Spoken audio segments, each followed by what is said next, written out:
here just on our procedures, but Sam, can you count and see if we have a quorum today? We do have a quorum. Perfect. Thank you so much, Sam. And we will then officially call the meeting to order. First two business items that we got to take care of is just the meeting minutes from last time. I know our last meeting was a while ago. I know Kat sent those out, but are there any concerns with the meeting minutes from our last IBCC meeting? Okay, hearing none, we will consider those meeting minutes approved. And I see Sean's coming in. I'm going to let him in. Okay. And then on the agenda for today, Sam, if you click to the next slide, we've revised it slightly, especially given the new appointment, which we're really excited about. We wanted to build in a little bit of time for introductions. So we will kind of have some time built in that you'll see, but this, while everybody's filtering in, I'm trying to click those.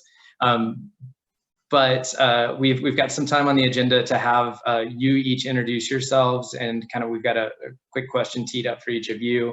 So we'll build that time in. That shuffled a few things on the agenda. Nothing substantively changed. It's all still there, but we just wanted to build in a little bit of that extra time. And then you'll see that we have Director Gibbs's name added to the agenda for today. So all the same things. And then we did have a final request. I know that just like Tom and Jeff had asked at one of our previous meetings looks like a few people are hanging out in the Google link. So if we can maybe have somebody shift over there and send them to Zoom, that would be great. We were all over there, and Aaron just put the link in the chat. So Perfect. You're going to see about 20 people swinging over from the other meeting. Okay. Well, we're going to be filtering in here quite a few. So maybe we'll give it 1 second, but I'll just say on the agenda. Thank you for that, Lisa, and good to see you, by the way.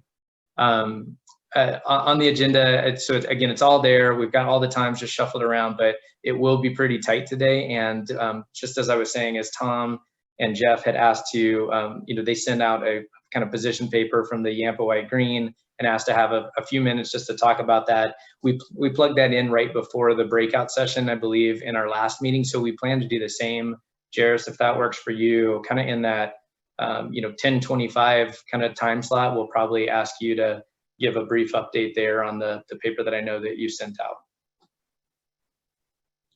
So with that, and with others filtering in, are there any other concerns with the agenda? Or are we okay to approve the agenda for today?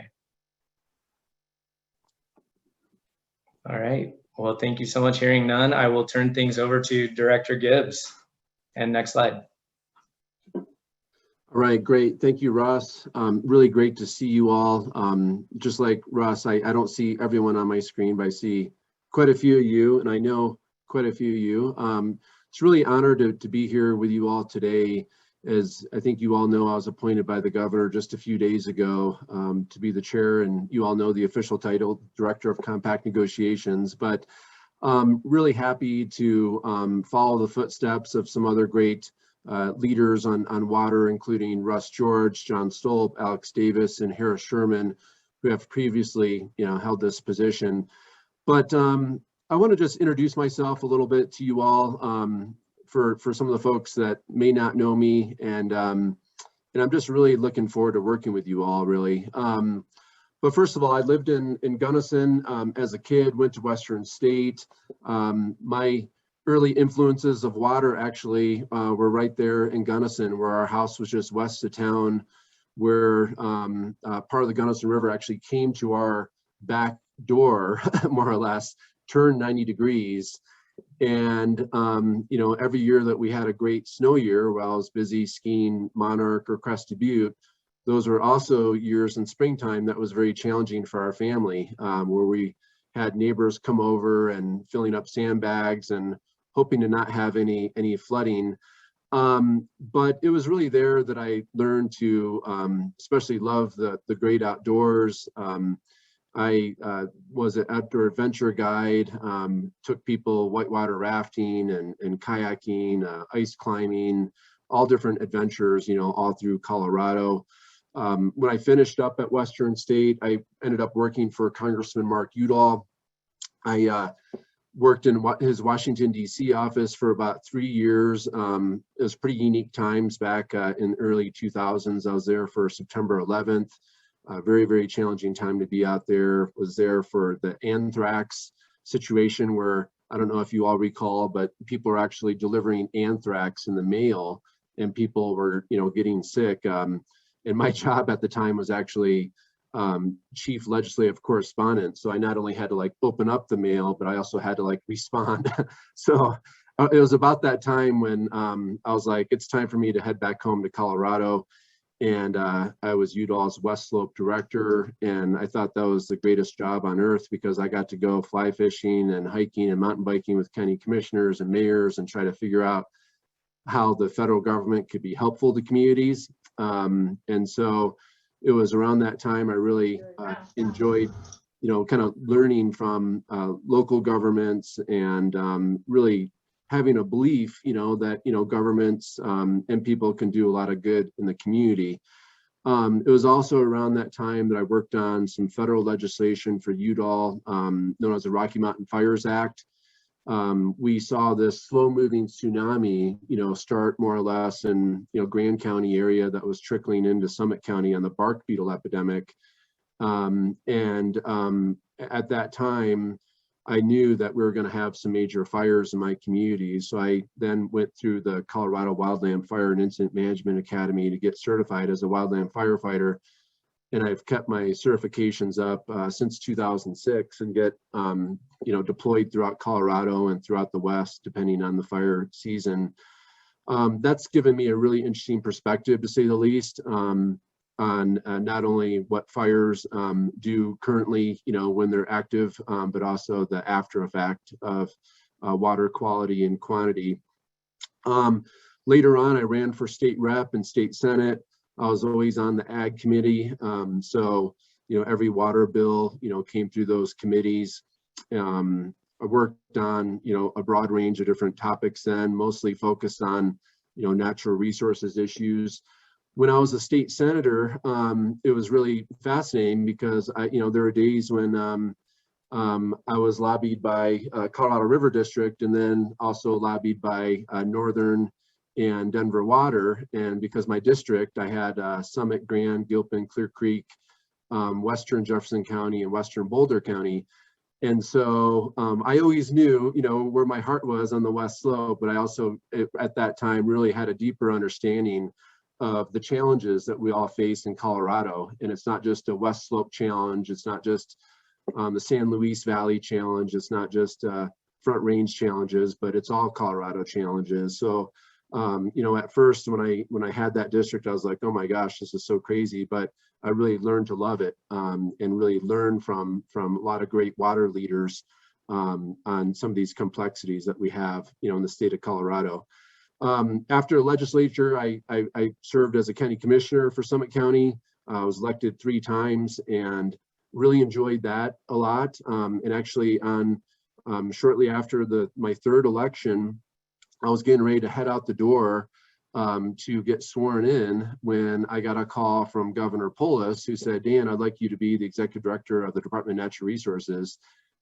And he paused for a second and then he was like, will you accept? And I said, of course, Governor, I'll accept, but I'm going to be sworn in literally like 15 minutes. What do I do? And he said, get sworn in. There's a Senate confirmation hearing and so forth. But, the job as a DNR, it's been really exciting to say the least. As you all know, it's very broad in everything we do from, land, water, wildlife, minerals, and oil and gas. But water issues is really important to me. And I'm really excited that this year, the governor has made water a real priority to look at a performance metric for the Department of Natural Resources. Actually, Russ Sands is really heading that up too with our subcommittee. They're calling it more or less, there's a subcommittee of the cabinet that is working on these performance metrics called WIGs, these wildly important goals. And so we have a WIG on implementing the water plan, which is really, really wonderful and very important. So I'll be deeply involved with that. A few other things about me. Family is huge to me. I have 2 young kids, a 4-year-old and a 7-year-old. I live in Breckenridge and I'm married and, I'm working a lot. I get around the state a lot, but family is very, very important. Other things to know about me, I love to run and do endurance sports. Everything from competed in the Leadville 100 to the Grand Traverse, the Crested Butte to Aspen, ski race. Love to whitewater kayak, whitewater raft. I love big campfires. And I love drinking cheap beer too, or just a few of my fun little facts about me. But, you know, as a DNR director and through some of the experiences that I've had, I've definitely seen, you know, the impact of, you know, drought and fires, you know, around the state. I think that's given me a very unique perspective, again, to kind of see our water challenges statewide. I'm really looking forward to, you know, getting around the state to visit with you all. My hope is that as we get into a better place, and I know depending on your specific roundtable, that some are meeting in person, some are hybrid, that I do plan on showing up in your backyard to attend these meetings. Want to hear from you, want to hear you know, what the challenges you face in your backyard, and really see how in my role we can help and work together to find common ground. And just thinking of common ground, you all know that I'm taking the place of Russ George, and he is a very wise and thoughtful leader, and someone that has always strived for consensus. He's been a great mentor for me, just like, you know, if we were all in person and I asked each and every one of you, how many of you consider Russ a mentor? I can guarantee almost every one of you would raise your hands. He is such a special individual. I was able to catch up with him a couple of days ago, but he always leaves, you know, huge, big shoes to fill. And I'm really honored to follow in his footsteps.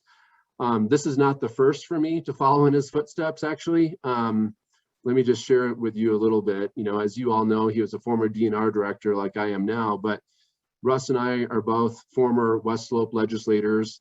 We're both from small Western Slope towns. You know, we're literally, you go into a grocery store and everyone knows everything about everyone. And so Russ and I joke about that at times. And now I'm your new chairperson. But also, you know, Russ and I both believe that to be an effective leader, you also have to be a good listener. And we both believe that finding consensus is the best way to do it, but it's not the easiest, we all know. And I just want to share with you, when I first got to know Russ, he was the DNR director, and he was working on a statewide initiative. It actually kind of came out of the Clinton administration, and some of you may have participated in it, but it was the Colorado Roadless Rule initiative, where we were trying to figure out a plan to come up with a Colorado solution, to not have Washington, D.C. say, you know, hey, this is what the roadless rule is going to look like. But he was just magical in bringing the timber industry, the environmental community, county commissioners, Chamber of Commerce, water community, you know, everyone to come to Colorado to really figure out how the Colorado roadless rule should look like, and not just have Washington, D.C., you know, decide that for us. I also worked with him very closely when he was head of Colorado Department of Natural Resources, where he had the trust in creating what's called the I-70 Collaborative. And when I say trust, he said, you know, hey, Summit County, Clear Creek County, City and County Denver was also involved. No one could really agree on what the future of I-70 should look like. And the previous CDOT director really wanted to just say, dictate, like, this is how it's going to be. And us local communities were this close to suing CDOT, you know, over not working with us, frankly. So Russ kind of took the power away from himself and said, I empower you all. I empower you to come up with solutions. And guess what? I'm going to support you in what you come up with. And so that was absolutely amazing that he had the vision. And I really do think that it was actually after, you know, when he was CDOT director, he was previously DNR director, but, you know, I think that he was thinking in his back head, you know, how you almost put together a miniature IBCC, frankly, and put, you know, transportation issues on it.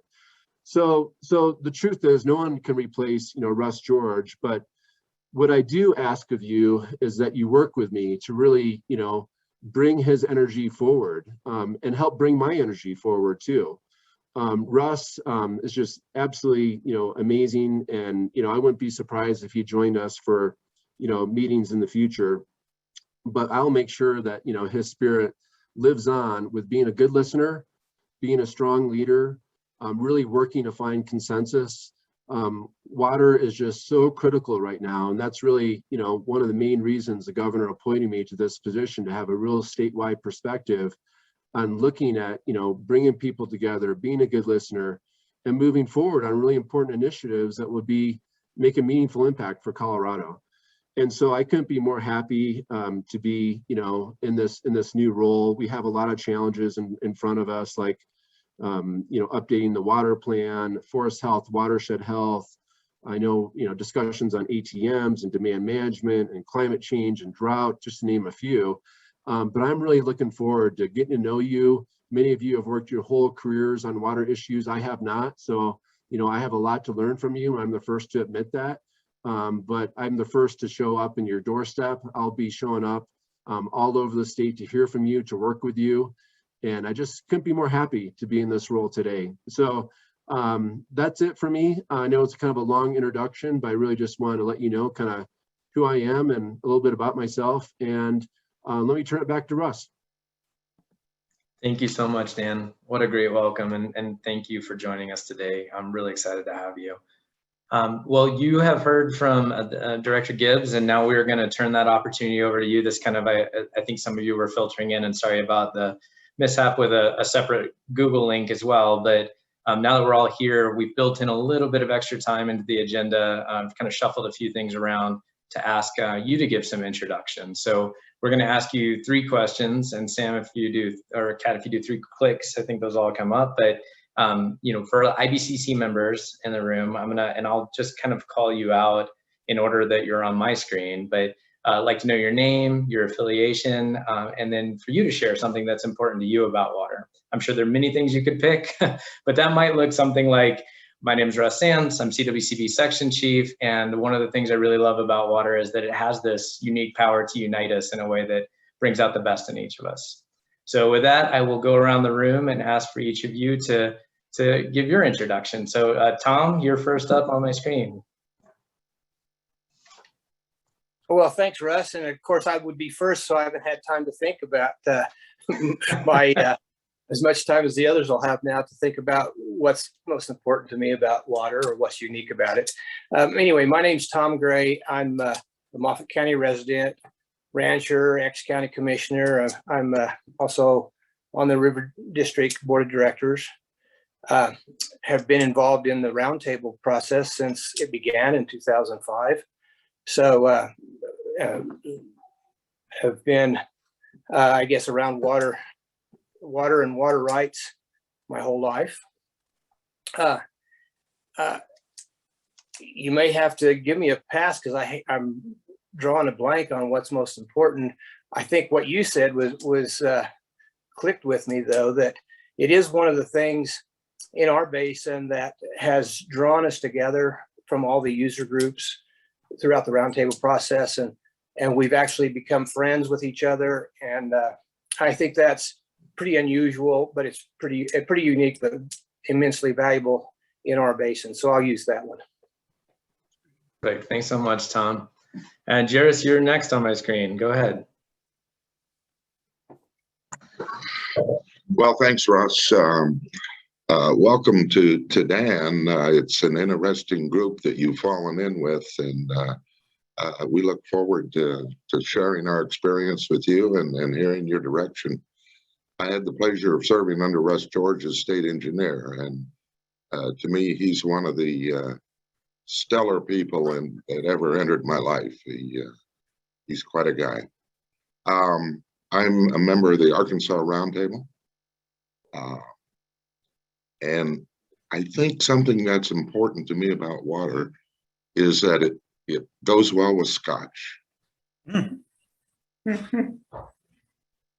Well said. Thank you, Jairus. Jim Yan, good to see you. Thanks. If you can introduce yourself. I guess I just did it for you, but you can do it. Thanks.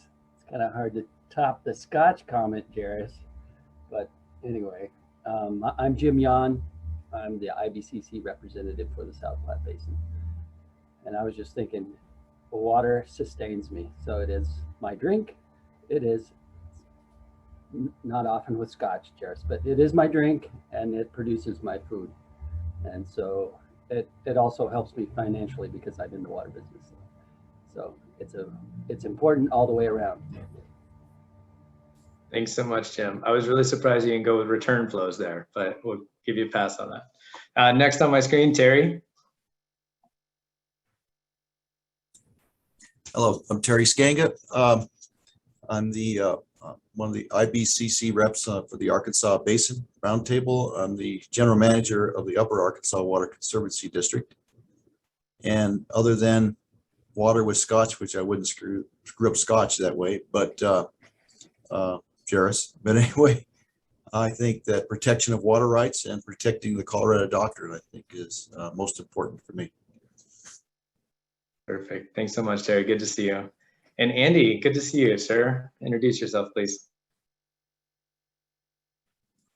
Thanks, Russ, and just want to welcome Dan as well. Really excited to see you here, and you do have some big shoes to fill, but I've seen your feet; they're pretty big. You'll be good. I'm Andy Mueller, the general manager of the Colorado River District and a governor appointee to the IBCC. I think water, to me, is the thing that impresses me most about it is that it's an essential building block to life. I mean, our communities, every one of us depend on it, and that is truly what binds us together. But it's that basic element of a society that we have that this group and others that we're all involved in are responsible for making sure it remains available and supplied to our communities.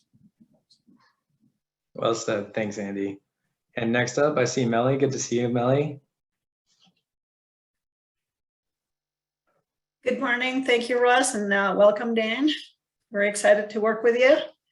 I'm Melly Whiting. I'm with Trout Unlimited. I've been practicing water law and managing water projects and restoration projects for longer than I care to admit. I guess I've been involved in a lot of conversations with tribes lately. And the theme that keeps coming up is water is life. It's a very prominent theme within our Native American Indian tribes. And I think that just sums it up. Thanks so much, Melly. And now I have to switch on my screen, so hopefully I'm not going to mess up the order. But I think next I see maybe one of our newest members. So Ken, really good to see you. Hey, Russ, thanks. Yeah, Ken Curtis, representing the Southwestern Basin Roundtable. I am the general manager for Dolores Water Conservancy District. And I guess when I moved up here to the Four Corners region, I thought it was just going to be a lot of fun operating a dam, third largest reservoir in the state. But what I found is as that water is life, what it extends to here in the Southwest is obviously it powers our ag economy, which we identify with and have for 100 years. And, you know, other than 2021, keeps us stable. Beyond that, I work with every federal agency and local government that touches the Dolores River. And beyond even the local connections that keep me active, I know most of you guys because I've run into you at Water Congress or some seminar up in Andy's neck of the woods, and it's great community. Meet Russ, meet Kevin Ryan and the rest of you at all these different meetings, and look forward to continuing that here with this water conversation. Thanks. Thanks so much, Ken. Aaron Citron, good to see you. Hey, good morning. Good to see everybody. Looking forward to seeing you all in person one of these days. So I'm Aaron Citron. I'm Senior Policy Advisor with the Nature Conservancy in Denver. the governor appointee. So sadly, don't get to join you all at, well, maybe sadly, I know they're very frequent, but join you at all the roundtable meetings. So, you know, I grew up in the Sonoran Desert in Tucson, Arizona. So water has always been a rare and important thing to me. I mean, I remember one of my earliest memories hiking out into Sabino Canyon, right around the corner from where I grew up, and seeing the tiny little creek that was really special, searching for, you know, crawdads and inches of water. So I always remember that. And I always remember that while, you know, in some places of the state, it looks like there's an abundance. When you're in Denver, it looks like there's water here, but it's a rare and special thing, and something that we all rely on. And, you know, I always like to go back home to Tucson to see that even a tiny bit of water can be really, really critical to a place like that. So I think I'll always carry that with me. Thanks, Aaron. And next I see Pat Wells. Pat, good morning. Good morning, Russ. Yeah, thank you. My name is Pat Wells. I am also an IBCC governor's appointee. My story kind of started in Gunnison as well as Director Gibbs' story. You can actually see the Gunnison Basin map in my office behind me. So still near and dear to my heart. My day job today is actually, I serve as the general manager for Colorado Springs Utilities, Water Resources and Demand Management Department. And I guess what I would say, what is important about water from my perspective is that everyone has their own stories about water. Everyone has their own kind of emotional response or connection to water. And I just love hearing what those stories are and why water is important to other people. And I like to kind of try to analogize that to my life and my experience and my story. So when people talk about how water connects us all, I think it's mostly due to that emotional response that water evokes in all of us. So thank you. Thank you. And next, Bo Schaefer, I think you joined just a minute late, so I'll just repeat. We're asking your name, affiliation, and something that's important to you about water. Good to see you, Bo. Oh, thanks. It's good to be here finally. I'm also a governor appointee, but my background and history, well, my name, Bo Schaefer. I was on the left-hand water board. I've been associated as a water contractor. I was a water operator in water plants, water engineer, got a couple of advanced degrees in various different things. I'm more of a scientist, but I've also done a lot. So I tend to look at water as the most amazing substance in the world, or in the universe, basically. I mean, it's got some amazing properties that nobody can explain. And I've always been interested in water, and water and I have an affinity for each other. More of a chemist than anything, so I look at it from a chemical point of view. But all my time with the as a water operator in a left-hand water company, I've learned the practicalities of water here in Colorado, and that's why Jared appointed me. He and I have had talks about things over the years on various aspects, and I don't know if you know it, but one of the reasons he appointed me is that I'm a libertarian. I tend to look at things with a slightly different viewpoint, and viewpoint. If you agree with it, fine, and if you don't, that's fine. But that's what I'm here for. Thanks so much. Good to see you. And next, Jeff. Is that my volume okay or too low? I think you're coming through clear. It's breaking up slightly, but we're able to hear you. I think you're dialed in. Thank you. No problem at all. Good to see you, Jeff. Go ahead. Thanks, Russ. I'm Jeff Myers. I'm a rancher and irrigator in the mountains of Southwest Routt County. And so I'm the IBCC rep from Yampa Green Basin, along with Tom. By the way, working with Tom and meeting him and getting to know him has been one of the best things about being in the roundtable, which has been a good thing. To me, water, being a rancher and an irrigator especially, is such a defining feature of our life in ag, but not just ours, but life in the Intermountain West, I think. And it's hard to think of something that's more important to the way we live and are able to work in the West. So we're entering a time when we face so many critical issues. It'd sure be nice to just crawl back in bed and pull the covers over, but I don't think we have that luxury. So groups like this and the roundtable structure and CWCB and DNR are going to play a vital role in the lives of millions and millions of people. And we need to always keep that in mind.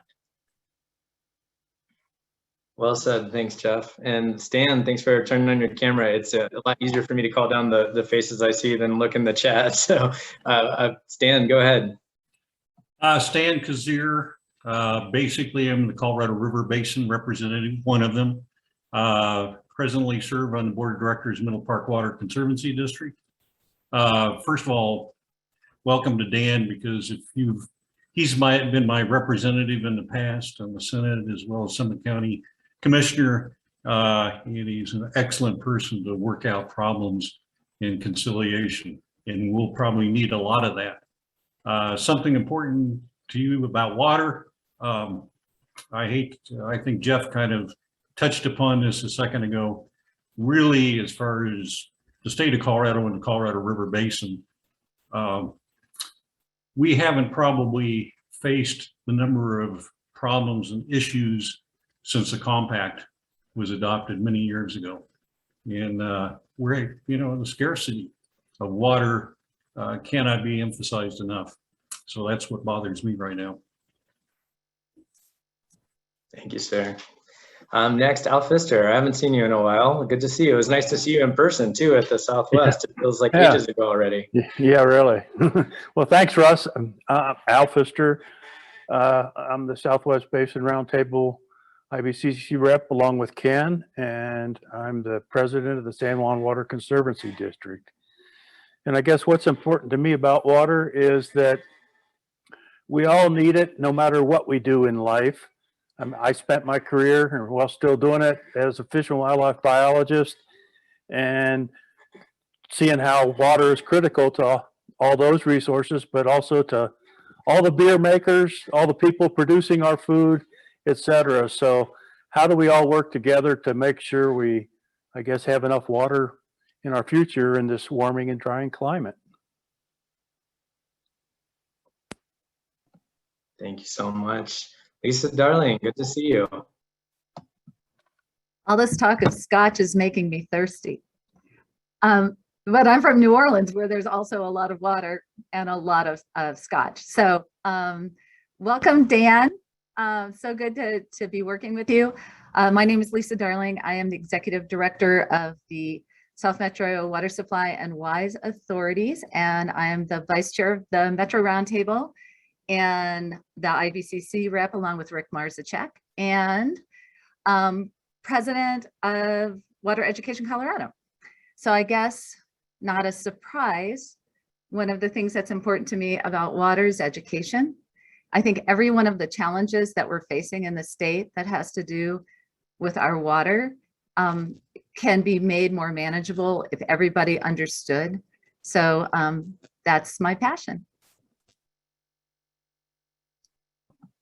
Thank you so much, Lisa. And next up, the man that always has the best backgrounds, and they're always real, is Paul Bruchet. Thanks, Russ. Hello to everybody. Congratulations and welcome, Director Gibbs. I look forward to continuing working with you. I am Paul Bruchet, Vice Chair of Colorado Basin Roundtable, Governor appointee to the IBCC, and fifth generation Colorado ag producer. What's important to me about water is not only the way that it connects us, but while we do live in this warming and drier climate, when you build in the river in late October, having warm clothes in Kremlin, Colorado is also important. I like it. All right.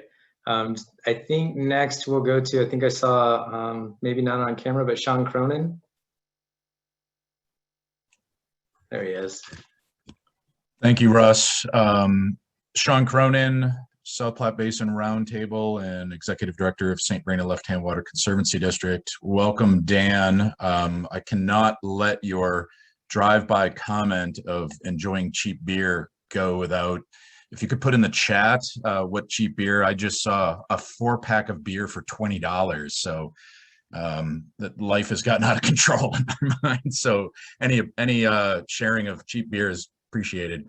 Something that's important to me about water is it really enables me to achieve a career goal, which is to work in cool places, work with cool people, and work on cool projects. And I really emphasize the people part, and this is a great example of it. Good to see everyone.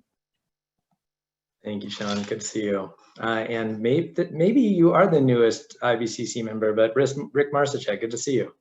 Yeah, thanks for us. Yeah, Rick Marsacek, Denver Water, Chief of Water Resource Strategy there on the Metro Basin Roundtable. And yeah, I think it was last Thursday, so just a week now, been on the IBCC. Was alternate a couple times under different folks. Something to me that's important about water. So I grew up in the Midwest where it's abundant, but you know, we had a well that kept pumping anytime, but my mom still would do the laundry, and she'd take the rinse water and we'd carry buckets up the stairs and water the flowers with it. Or a cabin where we had to hand pump water to flush the toilet, you know, used 1 cup of water or less when you brushed your teeth. So conservation ethic, and then moving to Colorado and just the understanding the scarcity, and like Lisa said, educating other folks about the scarcity of water is important to me. Thanks so much, Rick. Good to see you. And then I don't see her. I know there's some issues between Google and Zoom for Joanne as well. She may be on the phone. Joanne, did you want to say a few words? Good morning. Yes, Joanne Fagan, Gunnison Basin Roundtable rep. And I think the making people understand the value and how limited the resources is, how water is critical for all aspects of life, and that part of our process is to help people understand that and how to use the resource wisely. Thanks so much, Sharon. Good to have you with us. We have a lot of other friends on the phone. I'm seeing some of our CWCB board directors, as well as others. There's also a handful of IBCC alternates on the phone. I don't want to slight anyone, but I did want to keep things moving. But at least for the IBCC alternates, if there's anyone that wanted to jump in, I just want to at least give you the opportunity to do that. I'll jump in. This is Sean Chambers. I'm the Director of Water and Sewer Utilities for the City of Greeley, Colorado. I'm also the alternate for the South Platte Basin Roundtable. This is my first meeting as alternate, and I'm thrilled to be here and want to welcome Director Gibbs to the new role, and also recognize and appreciate the work that he's done on wildfire recovery over recent years, and particularly from the 2020 wildfire season. I'm a Colorado native, grew up in Woodland Park, Colorado at the base of Pikes Peak. This is a unique place that straddles both the Arkansas and the South Platte basins.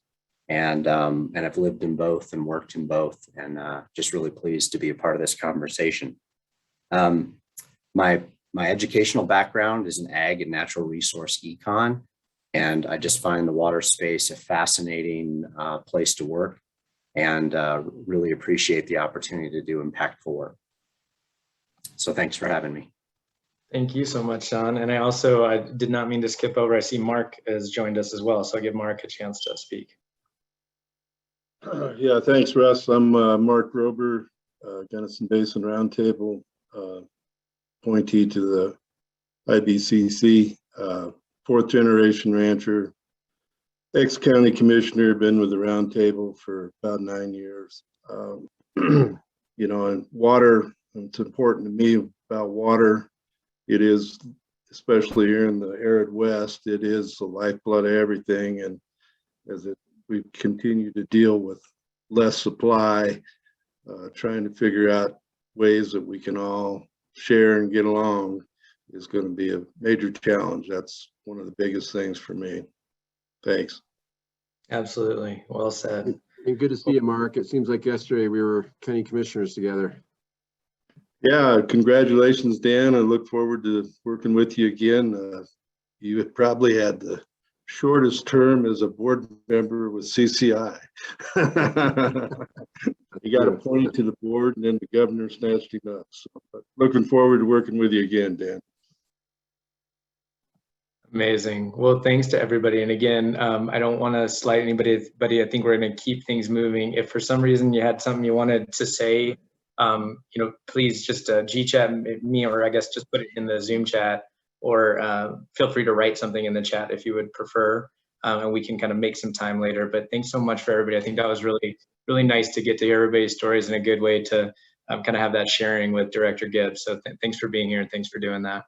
So let's keep things moving along. As I noted, we got a lot to get through, and I'm probably some of the reason for that. We have a few things going on at CWCB, a lot of those involving roundtables and PEPO. So I wanted to kind of talk through a little bit of that, just so that IBCC was also informed. If you can click next slide, please, Kat. And it's a good reminder, I'm going to be kind of sharing time, although I'm probably going to cannibalize a lot of that time. Sorry, Lisa, with Lisa Darling, who is the IBCC PEPO rep.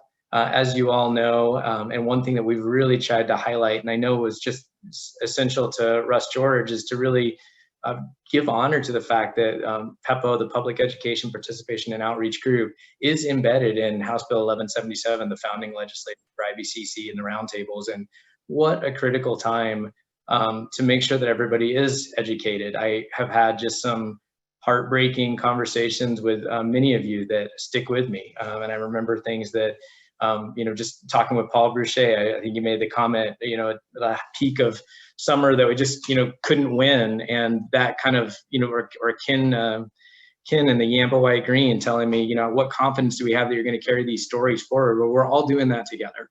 And this concept of education and outreach is just so important to making sure that we all have a shared understanding, and that all Coloradans, not the ones that we're just always talking to, but that we're making an earnest effort to reach out to everyone, have that shared understanding and can help us find those collaborative solutions. So I'm really excited to have Lisa here. And with that, I will kind of launch into my piece of this. So next slide, please. I think you all know, but I just want to make you aware, the BIPs, the Base Implementation Plans, are open for public comment. That started on October 13th. We sent an email out to the chairs and asked them to forward that on as well to our board, but we didn't forward that to IBCC, so I wanted to just make sure that you had gotten the news. I assumed through the roundtables, but I just wanted to double check that. You can go to engagecwcb.org. You can find all the plans there. What a lift. The roundtables have just done a massive amount of work, and big kudos to our contracting team, leading the helm, Matt Lindbergh at Brown and Caldwell, but also all the local experts who you have all been working with for the last year or more. This work really dates back to middle of 2018, when we kind of started an implementation working group, and we're really looking at how we could think about what is a BIP update. And then that carried forward, and we were, many of you at the C9 summit that we had in September of 2019, and then that's where we actually selected the contractor, the general contractor, and then that work began in earnest in 2020. So it's been a long haul. And just like the current water plan update we're working on, a lot of this just has its roots in the work, starting as soon as it stopped back in 2015. So I just want to give my sincere appreciation, and also say that we've made just lightning steps forward in a couple of ways. One, just that the volume one of these BIPs, as you can just see even in this image, all are formatted the same. They all have a very similar look and feel, and it makes it infinitely easier for any of you or anybody else who's interested in water to be able to go in and find the same information in the same chapters. There's some subtle differences, but by and large, they're pretty similar in terms of just the structure and how they're laid out. The difference is largely, some pages might be pushed out more than another if there are more goals or strategies in one basin, for example. But outside of that, it's a lot more accessible. And that's the thing we're really trying to strive for. If we're going to engage more people across the state, I just even think back to my college days. I didn't need a 540-page document to read, and yet that's what we give people when we put the water plan in their hand. Some of the roundtables original BIPs are close to that length. So, doing something where each of these you could print out back to front 20 pages, this is such a great tool for even something that we've heard a lot from roundtables, a roundtable turnover, and just how to get information quickly to people. There's even in section 9 of each of these, a kind of BIP plan on a page that you can go and find the kind of the summary of the summary. If you only had, 2 minutes to read something, read that, and you're going to have a general sense of what each basin's about and what their goals are and what their challenges are. So many of you were involved in this. I just want to say a huge thanks and let you know that those comments are going to be open through November 15th. And then after that, we'll be working to deliver those comments back to the roundtables. Unlike the water plan proper, where we have more direct control, a big shift is just this, the BIPs are a state document as much as they are the roundtable document. We've kind of found that balance. So our intent with the public comment is to really deliver those comments back. If there are obvious edits, we'll make them, but a lot of it's going to be food for thought for the roundtables that can inform next steps or things that they're working on outside of wholesale changes. Whereas with the water plan, when we get feedback, that may be, it might take the place of some more direct edits. So just wanted to tee that up for you all and say thanks, because I know almost everybody on this phone or on this Zoom link was involved in this effort and still is involved. So it's much appreciated. Next slide. The other piece in compendium, and you know this because you were in the thick of it, but trying to find good project data was so essential, right? It was a need that was identified in the original water plan. You can go to chapter 9, I think it's table 9.2.2, and it talks about all the funding needs in the state, and then has a bunch of kind of forthcoming language in there. And it was kind of a commitment to say the next time when the BIPs are updated, we're going to do a better job of getting cost information specifically, but also yield and project proponent and all the things, right? Lat long, so we can put it on a map. And so we came up with about 20 data sets that we need to really inform these projects. And a lot of these projects hit all of these. Some are still lacking data, but the intent moving forward is to continue to fill those up. And then we further ask roundtables to kind of tier those that kind of had a little bit of a bouncy road to it. And we learn by doing, as we always do. But I think the intent was, and what we tried to message is really just trying to get good project data and a sense of when it was ready, so that we could basically use that to say, what are our immediate cost needs, what are the long-term cost needs, and have a better way to kind of separate that information in terms of time than we did ever before. And so we've done that, and then the database that you can now go to, so if you go again, engagecwcb.org, you can click on that and find that information, and you'll see, thank you, Sam. Yeah, stay on this slide for just 1 second. But if you can, or Kat, I always forget who on my team is managing slides, but I appreciate everyone for the support. The other piece of this is that we are also at CWCB really looking similarly to modernize this information. Just as this is the first time that we've ever taken all these disparate spreadsheets from roundtables that CWCB never really fully had access to in many cases, and we're in some state of update constantly, or maybe just we're sitting on a shelf. Now we've got it in a database that can be updated. You can go in and add that. And while there's a lot of caveats, and we know all that information may not be fully accurate, it's still really helpful to getting a better sense and kind of a higher level sense of what we need to fund at the state and what those funding needs are, broadly and in each basin. The other piece of this is that we've built this. So we're kind of focusing here on these basin identified projects, but we also have this compendium piece of CWCB funded projects. And so that's part of the rub, right? If a roundtable approves a Wsrf grant, they may not know about a water plan grant that came in. Now you're going to be able to go and see, this is something that's forthcoming. And so we'll have it hopefully 11/1 is the soft launch, so November 1st. But really trying to get a lot of that legacy data in, so you can see any project that was ever funded by CWCB or any project that's currently being funded by CWCB. And then you also have this other piece of looking at what the basins have identified in terms of need. I'll say really clearly, just so everybody hears it, and we've said this pretty clearly through, there's nothing special about being on the BIP, basin identified project list. It's really to get a sense of what those needs are, but it doesn't infer any sense of priority and funding. Everybody still has to go through a grant process, and that grant has to be, weighed and measured and go before our board before it can get approved. So that process is still the same, but just having better data is going to really help us dive in and answer a lot of the questions we need. What are the projects to fund? And just like with the original water plan, kind of that cost information was instrumental in getting water plan grants to be a thing. It helped us get more money to fund these projects. And similarly, we hope having a better sense of the need helps bring more money into funding water projects that help you out on the ground. So I will just add one last piece, that we're also on 11.1 rolling out the grants and loan portal. The neat thing about that, and where it has a nice overlap with roundtables, and I give a big shout out to Barb Biggs on the Metro for helping highlight this, but you know, a lot of this is still paper, or it's emails, and it's things you have to collate, and the roundtables are busy, and trying to, you know, get things a bit more compact and digitally seems like that would be a big help. So what we've tried to do is, for a Wsrf grant, build into the process where all that comes in like it's going to be a grant to CWCB, but the first step is it routes back to the roundtable. So the roundtable will get all that information digitally from applicants, and then if they say yes, we approve this, that, you know, stops that gap that we've sometimes had of things getting missed going to CWCB. We didn't get the letter. Allows you to go and click a button, upload a letter, or just use the form letter that's in there, say this is approved, and then that sends it over to Ben Wade on our team and gets that moving. So we are really looking wholesale to modernize a lot of our project efforts and our grant and loan efforts. And I just can't thank our team enough. And, you know, bear with us as we kind of beta test these things, but they'll have some, you know, we do have the budget to kind of make improvements as we go along. So I wanted to tee that up for you. And next piece, next slide. Can't not talk about the water plan. June 30th, 2022 is the date we'll have a draft plan out, and we're going to need every minute of time up until then to have a draft.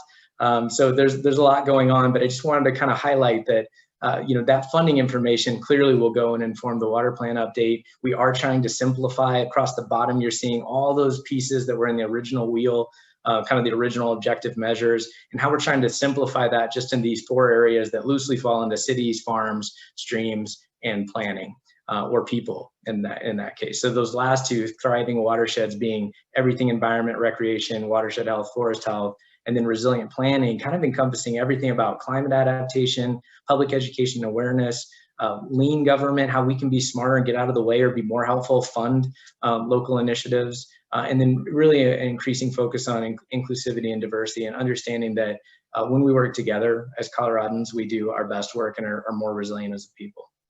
So all of those areas are going to still be in the plan. Clearly, they have to be. We can't not talk about storage or land use or education. These all are cross-cutting themes, and all these areas touch on each other. And we really have to think about how we kind of uplift all of these areas together.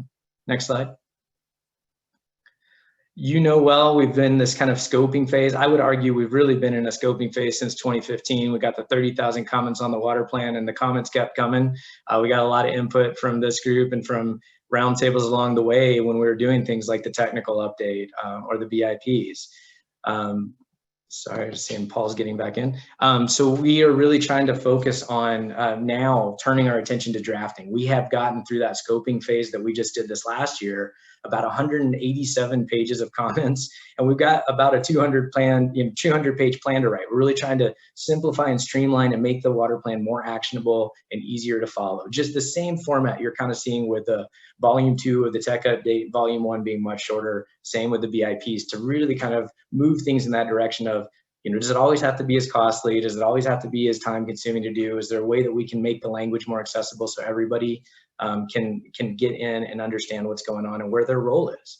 So we're on track to have that release at the very end. So again, June 30th, 22, and there'll be a 90-day public comment period, really looking at how we can get around to different communities during that time and not just have it up online, but also have a presence in the communities across the state. And then depending on timing, the board will likely, if we don't have a special meeting, we'll have it done by the end of December, but might be on the docket for formal board adoption, hopefully, board members, in January of 23. So that's kind of the timing. I just wanted to let you guys know about that so you were equally in the loop. Next slide. So maybe I'll just pause really quickly. I know we got a lot to get through, but I don't want to skip over that. And this next piece is a little bit deep. So are there any quick questions? And if we got a lot, maybe we can take them offline later. But anybody have a burning question about anything I said? Okay, great. I just, Russ, this is Aaron. It's maybe not a burning question, it's a process question, but just I'm curious, recognizing that you're getting a lot of feedback, is there anything that would be helpful to get from the IBCC members, the basins, that you feel like you're not getting? Are there knowledge gaps or issues you'd like us to raise, or are you feeling like you've got everything you can handle? Thank you so much. Good question, Aaron. Well, and many of you, many of the IBCC members were, in depth on some of these discussions. So I have a general sense that we've kind of got the gambit of things covered, and we're going to have a public meeting with our board right now, tentatively in January, probably on the second day of our board meeting. And that I'm really excited to kind of get the board weighing in on what they're seeing as these emerging themes over the last, since 2015. And what the board sees that they can do about it. So I think that if IBCC similarly has thoughts, I would love to dig in. I think some of it's about specificity, and maybe our conversation this afternoon and some conversations I've had with Director Gibbs really point to, digging in on where there are opportunities to dive in deeper on things like forest health or things like drought, and what are those kind of adaptive solutions. So I think that is going to be an area that we would like to continue to explore with you all. And of course, as you know, Aaron, the hottest thing right now is the water plan being out, but as soon as it's out, it's all about implementation. So the water plan's a living document. It doesn't stop with the draft, and we will definitely be looking for your help this year and in the years after. Great, thanks. Thank you. So I want to shift attention a little bit, just to let you guys know of a topic we've been discussing with our board and a few others. We talked with PEPO about this yesterday, and we've had some kind of one-on-one conversations around the state. But I wanted to give you a sense, because this has been an ongoing topic, but water supply reserve fund, as you know, has been challenged. Severance tax has been challenged.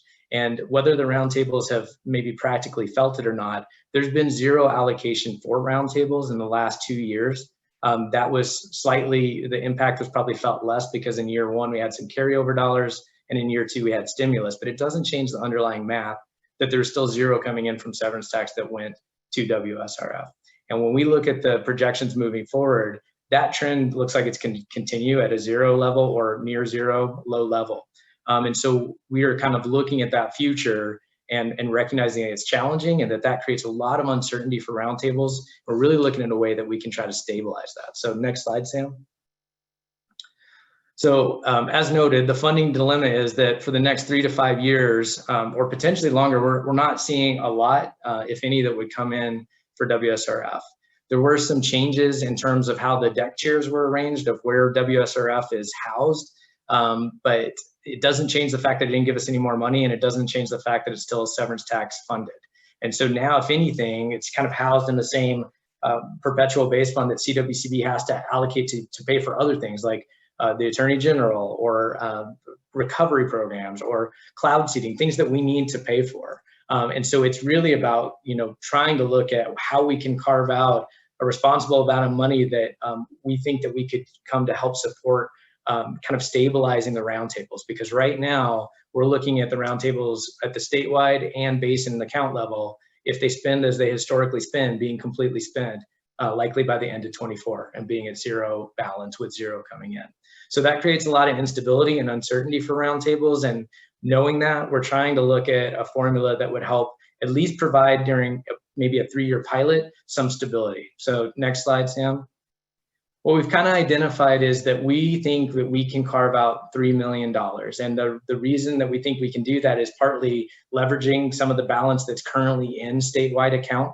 And so rather than kind of watching things take this precipitous fall and the roundtables having nothing, and we've heard really vocally across the basins, and some have, some have said, well, money or not, we're going to meet, and some have said, without money, what's the point?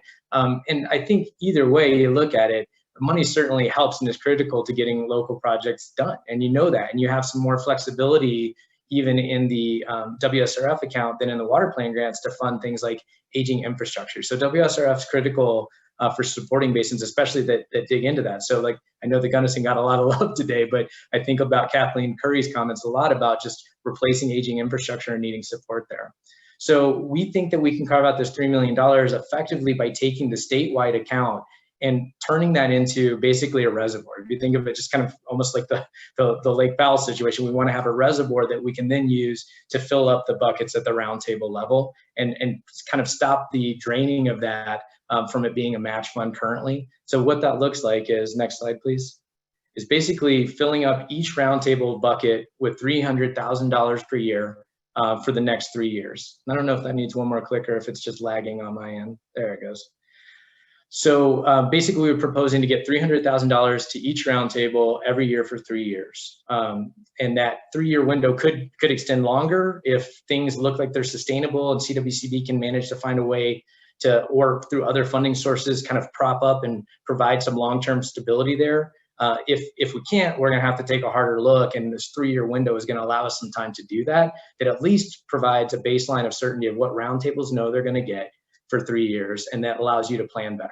It also allows you to plan better in the sense of knowing the budget that you might be kind of constrained to, that if something makes more sense to go for a water plan grant, which we know that Proposition DD money is going to come in July 1 of next year, water plan grants are looking more healthy. And so there may be some kind of calculus there at the roundtable level, say this may not be the best fit here, but we like the project, go for water plan grant. So there's some ability there to kind of balance the two different budgets. So this, maybe I'll go to the next slide, Sam, if you don't mind, thank you. The other thing we're trying to do is if you're doing that math of $3 million and you're saying, well, you're not dividing by 9 roundtables, you're dividing by something else, you're dividing by 10. The way that we're doing that is $300,000 for each roundtable to have for 3 years, but we're also trying to be responsive and use this as an opportunity to respond to another need that we've heard from many of you. I know Lisa is on and gonna, maybe leverage off this in a minute, but it's so critical, one more click, Sam, to also, or maybe it's 2 clicks, to also fund PEPO. So we have heard that our public education participation outreach group is chronically underfunded. They currently get $6,500 a year to do, whether that's time or materials, which is not a lot. And I've been looking for some time to figure out a way that we could support them better. So by carving out a special bucket that would kind of almost be a separate grant effort for PEPO, we effectively are giving each basin $325,000 a year, because there's a $25,000 contract that we can kind of stick to different limits that we have to effectively quadruple the amount of money that PEPO is currently getting and allow more support at the basin level. It also leaves a little bit of carryover funds there for us to do what I think we do best when we work together as PEPO in the state, to think about what statewide efforts we could do together, whether that's a survey or a messaging campaign, or whether it's videos. I've heard a lot about that. Terry, I see your hands raised. I'll give you one quick second. I think just one more slide here. Well, go ahead and finish your slide, and then I'll ask the question. I guess go back, Sam. I'm sorry. I thought I had one more in there, but basically, I think I had a slide that had this graph in there that basically showed this kind of precipitous drop, and this basically keeps that line flat for funding. I will make one more point here that I think is critical, is that part of safeguarding that kind of that reservoir, if you will, is to institute basin caps. So we're proposing $750,000 cap. So each basin could only fill their bucket up to 750,000.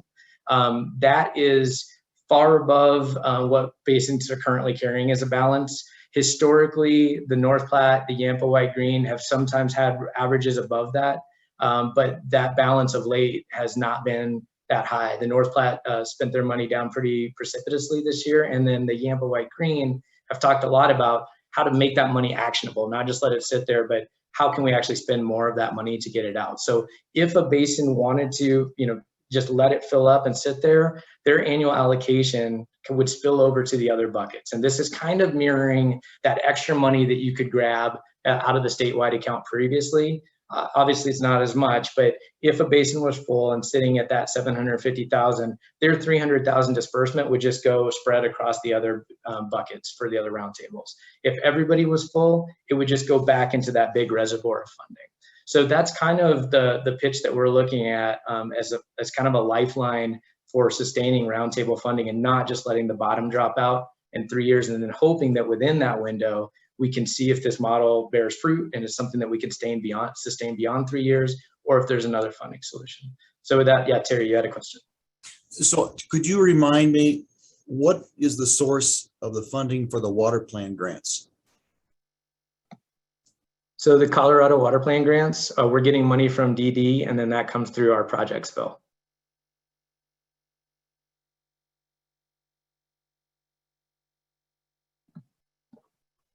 Okay. I know that was a lot, but I wanted to at least highlight this for you. And we've been having kind of conversations. I'm also happy to continue to have those one-on-one with folks. But our hope here is that we can actually, just like with everything we've experienced this last couple of years, is kind of turn some of these things that look on the surface tragic into maybe an opportunity to sustain things and maybe even add value. I really think now, as you heard from Director Gibbs and many of your comments, is more critical than ever to make sure that we're addressing the challenges and making people aware of what those potential solutions are. So I think, kind of fueling PEPO and supporting the roundtables is such a needed venture for us to be supporting. And we're going to try to do that. And we're going to work with our board to kind of hopefully approve this as a pilot in our upcoming board meeting. So I wanted to at least highlight that. And with that, I will turn it over to you, Lisa. Hopefully you're excited about PEPO dollars. We're so excited about PEPO dollars. Thank you so much, Russ. And really a tremendous thank you to you and your staff for these efforts to move us forward and to help us stabilize. We really, really appreciate it. I'll just take a minute to talk about several efforts that are underway that tie together closely and maybe reflect some of what Russ was saying in terms of the importance and the breadth of what we're trying to create in terms of outreach and education. The first one is the statewide water awareness survey. BBC Research is about to conduct the 2021 survey, which builds upon an effort that was done in 2013.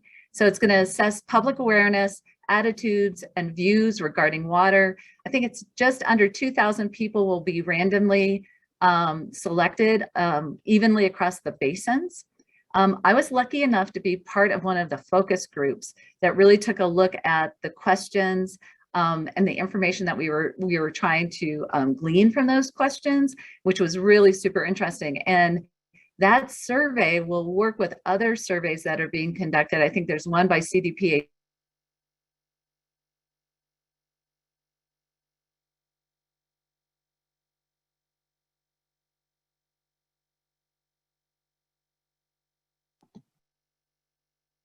I think Lisa froze for me. And Yeah, I was wondering if it was just me. Me too. There's always that pause. Well, I will just jump in until Lisa's back. I always feel like they jump in and then you get the like really fast talk. But one thing that's really exciting about that survey is, in addition to the survey that we're going to do across the state that's part of the survey effort proper, we're going to get our own link to be able to share. Part of the big survey is really understanding what the public does or doesn't know about water, where those gaps are in knowledge, and that can really inform what we want to do with education and outreach, and maybe help highlight, whereas as roundtable members, we have some, road to hoe and making sure that people understand the critical issues that we're struggling with. The other piece, though, is with that extra link that we're going to have, we'll be able to send that out to roundtables and to look at, water professionals too, and maybe compare them. Another exciting piece of that is that we're also going to be able to have that survey available in Spanish and English, which I'm really proud of and excited about, because I think it helps start to get us farther down that road of the mission of reaching all Coloradans. And Lisa, I see you're back. I don't want to steal your thunder, but I was just trying to fill in, probably not as well as I could for you. I'm so sorry about that. That was kind of strange. I was the ghost in the machine. Anyway, so we were just talking about the water plan messaging campaign, and Russ, I don't know if you continue that conversation. The water plan will be released for public comment next year, and that could really set a foundation for aligning branding and critical education opportunity identification, just based on the comments that we received and the resultant increased awareness of water in our state.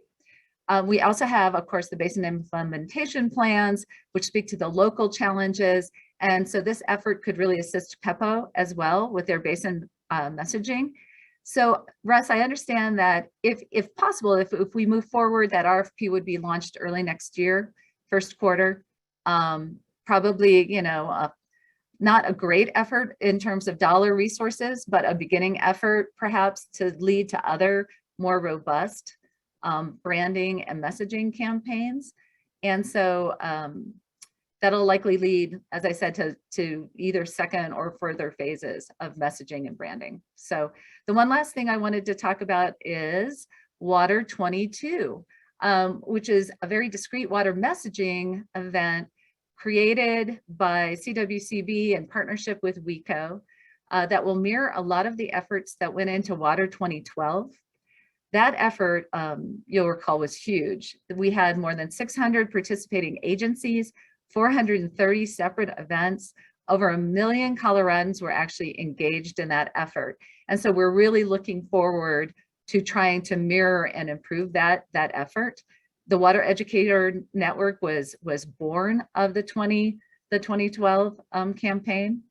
But in 2022, of course, we have a lot to continue to celebrate. We've got the Colorado River Compact, its 100-year anniversary, the Clean Water Act, its 50th anniversary, Metro States One World, One Water, its 10th anniversary. So there's a lot to celebrate and a lot of information to get out there. And of course, one of the goals here is to support the PEPO liaisons with their basin efforts, and the CWCB staff just to serve as an additional team member to get the messaging and that knowledge out. It'll raise public awareness about water, where your water comes from, conservation, highlights the connection between all of our water users, and hopefully increases the support of the diverse organizations that manage water in our state and act as a motivator for folks to get more involved. So those 3 efforts are going on, so you can understand why resources would be very valuable to put towards any of those efforts. And I'm happy to answer any questions or just hand it back to you, Russ. I was going to say the same. We'll pause for questions. I'll jump in. Lisa, thank you for your great work on this. Just curious, I know, it's my understanding when For the Love of Colorado group was really in particular, working to support Measure DD, there was definitely this, the campaign effort and a lot of messaging was going on. But have we done, to your knowledge, has there been a recent poll, for example, asking people open-ended questions on what they know about water and just kind of just understanding for a baseline of where our gaps are in Colorado and where we can kind of plug those, or just curious? That's a great question, Dan. And really, I think that statewide survey that's going to begin next week is really serving that exact purpose. And we need to regularly touch in with folks to make sure that, first of all, that the efforts that we're doing are creating positive outcome. And second, that if there are new issues, big river issues, for example, that have been very much in the news, but are very complicated, where do we need to put out additional information, additional education? So yes, hopefully that effort will lead us to just that.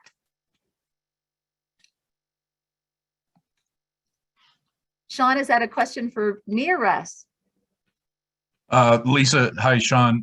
Question for you, and perhaps you covered it and I missed it. I apologize. The statewide surveying, is there an attempt to be able to mine that information later, sort of by basin or by region or locale? And would it be, I don't know the right term, statistically valid in each of those areas? And Yes. and I'm seeing the nod, so I'll preempt my second question. If so, which I think it is there an attempt to try to tailor some of those questions in those areas to hit on the hot topics that are sort of local water issues for those areas? That's a great question, because what's happening is when you make these questions, when you're formulating these questions, it's really difficult to come out with a question that doesn't sort of lead the person answering to go in a different direction, right? But I will say that the questions are not basin specific. My understanding is that the questions asked across the state will be the same questions, but I think that there might be some correlation between, somebody understanding a South Platte ag issue may answer a specific question differently if they're in another basin. If they're in the Yampa White, they may, the question that may give you that delineation that you're talking about, Sean. Yeah. And that it might be something worth discussing at the within each of the roundtables about using some of the PEPO funds to have a more sort of localized survey to maybe supplement some of those gaps in language. For example, we surveyed going into our election, and we accidentally stumbled onto an interesting result, which was one question asked about, quote, agriculture, and the other question asked, quote, local food. And they were basically the same question. And in Boulder County, local food just pulled better, even though it's, you know, really one and the same to those of us who know. So that might be interesting to sort of flesh out. And you know, maybe, for example, in the South Platte, the Colorado River is a complete disconnect, whereas, you know, obviously in the Colorado River Basin, it would be more widely understood, or at least something they'd be willing to comment on. So it might be helpful to get more of those localized regional aspects to supplement sort of the statewide. But I completely agree with you, as having a more regular statewide survey, I think, could be really helpful, particularly for groups like this that look at things on a more holistic basis. Thanks, Sean. And you know, one of the important things is also trying to create the synergies between the basins. So you're absolutely right. Perhaps big river issues are not fully understood by perhaps someone who's in the Platte Basin, but isn't it kind of important that maybe we raise that awareness up, because we're all in this together. So that the issues and challenges that are facing us, the more we can create that consistency of understanding, I think it would be really interesting to see. And in the chat, Scott Williamson with WECO just was mentioning about the survey that I mentioned that WECO is also doing. And they've just had tremendous response in a very short time. So lots of information coming to us, but the messaging campaign that we were talking about perhaps launching next year is really to start looking at all of these disparate information data and trying to put together something that starts moving us forward in improving our outreach and our education efforts, I think. Yeah, and I will just jump in, Sean, and say, so yes, statistically significant. You have to pay more for every degree of confidence you get, but we're definitely trying to do it and replicate what was done in 2013, primarily so we can also see the delta of how the answers were, you know, how opinions have changed. Some of that's actually really nicely summarized in the tech update in volume 2. There's a bit of a public values kind of technical memorandum that BBC wrote up as well. But we're hoping to have this wrapped up by the end of the year. And ideally, I'm talking with Doug Kemper to see if this could be something that we present at Water Congress. And if not there, certainly happy to bring results back. But it will be localized by region. They do it slightly. It's not quite, it's almost approximating the basins, but they kind of divide up the state into, I think, 5 regions instead of the 9 basin roundtables or 8 basins. But you'll still be able to get that information pulled out at that scale. So I think there's a lot to dig into. And then the kind of left-hand, right-hand punch, and I'll give credit to Ken Brenner on PEPO for helping kind of bring this vision to us. But this idea of doing this RFP to kind of bring some messaging, maybe water plan branded messaging that we can all agree on, and that maybe does allow for some local basin tailoring, is definitely something that we're thinking about. Yeah. Cool, thank you. Thank you, and big thanks to Lisa. I really appreciate working with you, and we're really lucky to have such a good leader on IBCC to help us kind of spearhead this initiative. So thank you. Thanks, Russ. And with that, I think we will keep things moving. So next slide, please. So we're gonna turn things over to Melly Whiting. And Melly, I believe you have some slides to share. Yes, I'm going to introduce a couple of people who are going to be talking in more detail about the project. Paul Boucher, of course, who you know, and Dr. Cabot from CSU. And I'm just going to pass it on to them. Paul, I think you're starting. Yeah, thanks, Melly, and hello to everybody again. If I have any challenges with bandwidth, I'll turn my camera off here and see how it goes. The introduction piece here, Perry will have some slides, and then I'll come in with some photography and some video footage of the project to visualize it a little bit more. But for this, we just wanted to give a real quick recap. I was instructed 2 minutes. So the CWCB work group process on demand management had started. Colorado Basin Roundtable put together a work group on demand management. Both of those processes ended up coming up with some pretty similar questions. Dr. Perry Cabot, being a West Slope guy, also had some concerns about the level of study associated with water consumption of high altitude perennials and different mechanisms of evaluating what true consumptive use of the crops are. So we conceptualized, hey, if we have some questions that need answered and we're talking about demand management this regularly, we should attempt to answer the questions. Now, that being said, this was not a demand management program. We didn't deliver the water anywhere. That wasn't the goal. It was to truly understand the consumptive use on the ground. And then near and dear to my heart as an ag producer up here is really what it meant for the fields in the long term of recovery, what it meant to our economics, what it meant to evaluate how a producer could make a qualified decision about participation in any form of a water conservation project, with the hope that we can backfill some answers along with roundtables in the CWCB to the state on potentially demand management, because certainly these things overlap, but stressing it was not that kind of a project. So with that, I'll hand it over to Dr. Perry Cabot, and I'll be back in a bit.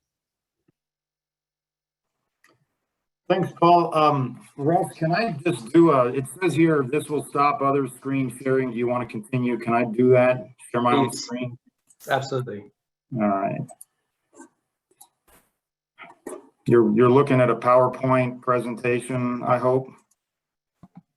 Yes, sir. It's not in presentation mode, but we see it. Yeah, there you go. There you go. Okay, hey, nice to see everybody. Folks I know, folks I don't know. As Paul said, I'm based here in the Western Slope. I'm the chief scientist at what we call the Western Colorado campus for Colorado State University, or chief scientist for water. And I am going to just go over this project briefly. I understand we're a little tight on time. Partnerships on this project are pretty substantial. You can see the main funding entities there and the main research participants. I brought in Utah State University because there's expertise at that school in remote sensing that I felt was necessary to augment my own skill set, which is as more of an applier of the tool. And as we go along, CSU is developing greater expertise with the remote sensing. And I'm going to refer to that term a lot because it's kind of an anchor element to one of the major parts of the project, that being the conserved consumptive use evaluation. I highlight the Desert Research Institute and their platform, OpenET. Some of you might be familiar with this, some of you might not, but what OpenET is kind of billed as is a platform that addresses what they call the biggest gap in data or in water management, that being the issue of how do we actually evaluate consumptive use in an actual field sense. I always am careful to use the term evaluate versus measure, because measurement of something is conditional upon having an actual tool that measures the flux of the mass in the case of water. So the closest we're going to get to broad scale evaluations of OpenET, I would argue, is an evaluation basis. And so the question really at hand is how well that evaluation can be done along the metrics of what I call scalability and transferability, with the goal being how do we come up with an evaluation tool that allows us to scale to other locations, to larger locations, and to other basins, obviously. So with that being said, let me just go ahead and advance the slide. The goal of the project was, as it says here, to work with producers to look at water conservation at high elevation pastures, which has been basically an understudied part of the ET evaluation literature thread, research thread, and obviously that's the vast majority of the Western Slope, if you will, the inventory of water that would be available for any kind of water sharing program in the future. So that question was outstanding in my mind, and certainly outstanding in the mind of the OpenET folks. And so what you're looking at here in the top left corner is kind of just a basic model of how this project was conducted. In a generic sense, we have what we call treatment fields, which were subjected to various forms of curtailment, a full season curtailment, that is no water for the entire year,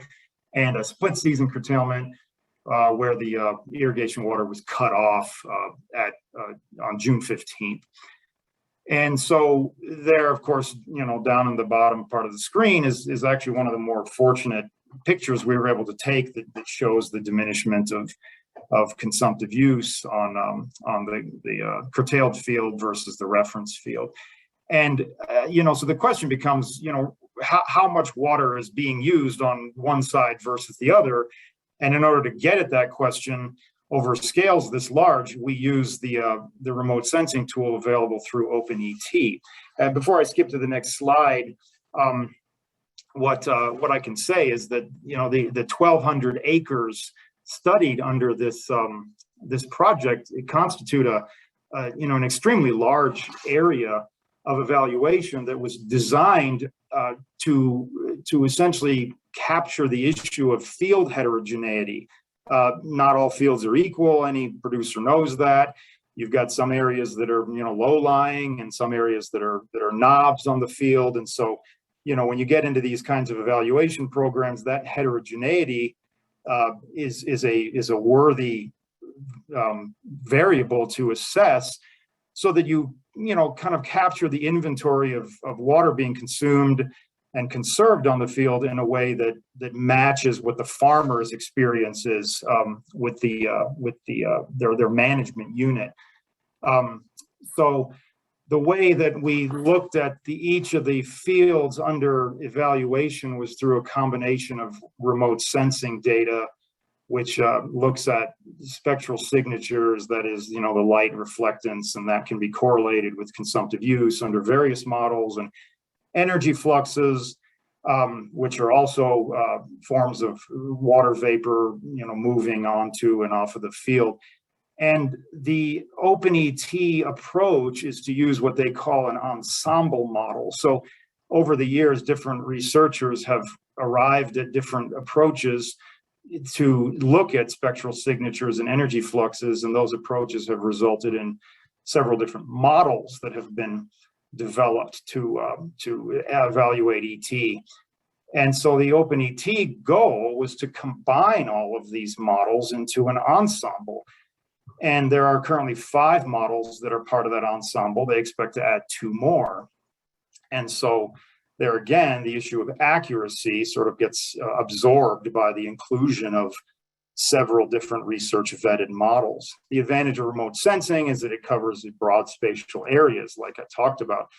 It's relatively inexpensive because it's, you know, being done with satellite. I mean, it's inexpensive for the applier. It's certainly not inexpensive to put a satellite in space, but in terms of people that actually use it, it's inexpensive. As I mentioned, it kind of captures the heterogeneity of the field, and the convergence on an acceptable accuracy is getting better and better all the time. I'll talk about that in a second regarding the graph right next to that. The ground-based unit research approach is extremely accurate, especially when you get into something like lysimetry, which is probably the only true measurement of ET. The problem is it's highly point-based. So what part of the field do you actually pick in order to represent an answer, get to an answer, you know, to the question of how much water is my field actually consuming? Because these field point-based units look at very small areas, and arguably if you don't pick the right spot, you can guarantee that there's going to be, unless you're just totally lucky, in which case you wouldn't even know that you're lucky, there's going to be a overestimation or an underestimation. The good news is that those smaller scale units can measure continuously. So you can imagine if you can take the every 8-day pass of the Landsat satellites and then sort of surf between those satellite passes for the big field area and sort of ground them in like 1 pixel that has highly accurate data, you can do a lot of scaling up as long as you have a ground-based level of accuracy. And so we did, thanks to CWCB, afford the eddy covariance tower at one of our fields. And that tower requires a fair amount of maintenance. So it's an ongoing maintenance issue and a data processing issue. It's pretty specialized technology. And so looking at the particular field where the eddy covariance tower was located, what you're seeing on the left side there graph is a reasonably good correspondence of high R squared between the ensemble model results for that fetch area where the eddy covariance tower is located and the the eddy covariance data. You'll notice down in the lower left corner that there's a bit of a little bit of wiggliness on the lower end of the ET. That is, how much ET is occurring on a field that's been fully curtailed. But the accuracy is getting better all the time, and that's good news because it sort of matches the hypothesis here that if you use two different methods, you can come up with a fairly reliable approach to this. So on the issue of reliability, this begins to answer that question. On the issue of scalability, you can take this method and apply it to different areas, pretty much wherever you'd like to. And that, again, that's also the transferability issue, that being able to take this to a different basin. And having looked at the high elevation pastures, we have a pretty robust method here to evaluate consumptive use for the Western Slope region to get a better handle on that actual number. So what you're looking at here is a pretty busy set of tables from our report, but I just want to call your attention. I'm going to move my people gallery there. Call your attention to the far right column. There is two basic methods to look at what you might call conserved consumptive use, which is you get your prior year evaluation, and that's the top table that shows the consumptive use on these fields for 2016, 2017 through 2019, using a look back approach that the OpenET folks were able to do for us. And then looking at top set of rows there, full season curtailment, what happened in 2020 amounts to about a 44% reduction in consumptive use. I should add that these numbers also include the affected precip component, but that would arguably affect both well, that actually applies more to the reference condition, but let me just move on and say that 43% reduction is, again, what comes off the full season curtailment. And you look at the split season curtailment, the reduction is quite a bit less. You cut off after June 15th. You don't get a lot of reduction because there's a lot of carryover ET. You do get some reduction in yield, not terribly much. So, it sort of points to this idea that the full season curtailment approach is going to yield more conserved consumptive use, result in more conserved consumptive use. I'm not here to address the question of where that conserved consumptive use arises, but in terms of looking at the field, this is where you end up in using a prior year comparison. Another form of comparison is what you'd call a field average conserved consumptive use. I should make the point that, back to the issue of large fields, what you're looking at is a very, very condensed average of literally hundreds of pixels averaged across all of these 1,200 acres to get at a fairly uniform number. So I was pleased to see that. During the year of the actual evaluation, which is bottom slide, you have about a 41% reduction. The split season shows a little bit higher, but it's obviously less. So one of the great things I see about this is that you often hear the question of, well, 1 year is different than the other, every year is different. This kind of attacks that theory by showing that 2020 had a similar reduction compared to several prior years. And so when you look at that, overall trend, conserved consumptive use doesn't change a whole lot in areas like this for that May through September timeframe, which we just kind of identified. Kelly Thompson helped me with one of his reports, sort of identify that as a reasonable range during which you might have like a lease or something of that nature. So I'm going to go ahead and say that I think Paul's going to talk a little bit about the forage recovery, but I know one of the obvious big things on producers' mind is, well, what the heck's going to happen to my grass if I do all this? And so, you don't need a person with a PhD to tell you that if you don't irrigate grass, it's not going to grow. But what I am very pleased at is that far right slide, which is when you got out there into that. We had an enclosure that, you know, was not affected by the animals. So we take measurements there, and we take a composite around the field so we can kind of match all that. Oh my gosh. I mean, some of these treatment fields actually came back a little bit better than the reference fields, but there was not much of a statistical difference in terms of our field-based evaluation of yields. I'm going to let Paul speak to that issue because he's the one living up there. But so far, it looks really interesting. I see that Terry raised a hand, so I'm going to go ahead and stop my share. So, Perry, I was just wondering, when you were doing your studies, you ground truth this with farm head gate deliveries, right? That were occurring at the time of your analysis.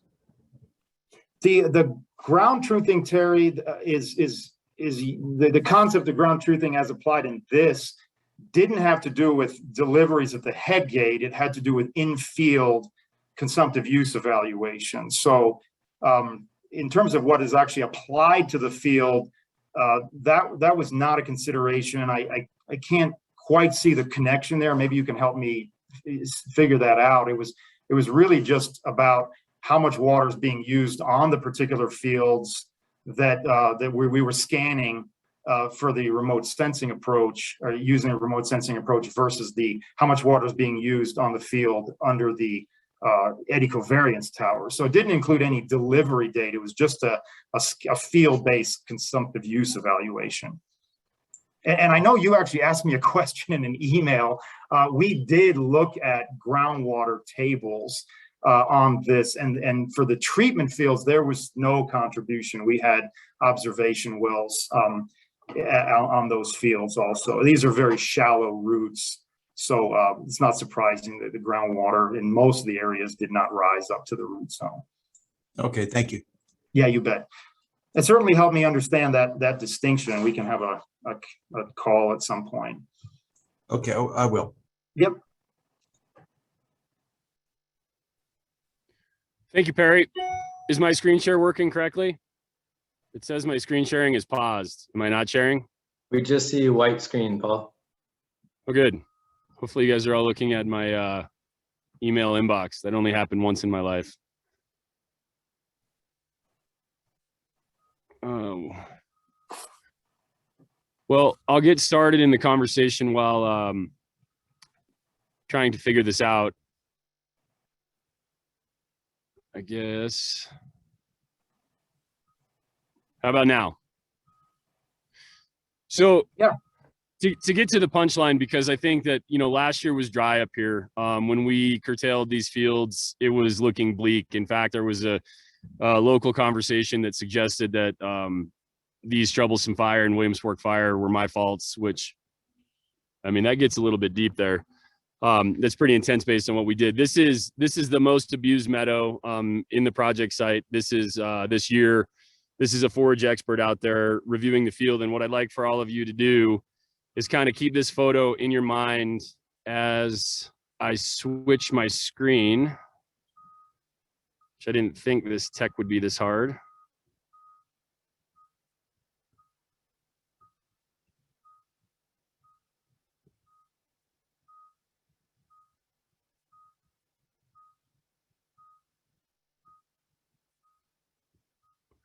Well, so anyway, so last year, the producers, everyone was quite terrified. This spring, there was a mix of people. Some of the ranchers that participated said, I'm not worried about it. It's going to come back. Some of the ranchers were very upset. You know, we're doing a formal evaluation of people's related feelings to this project.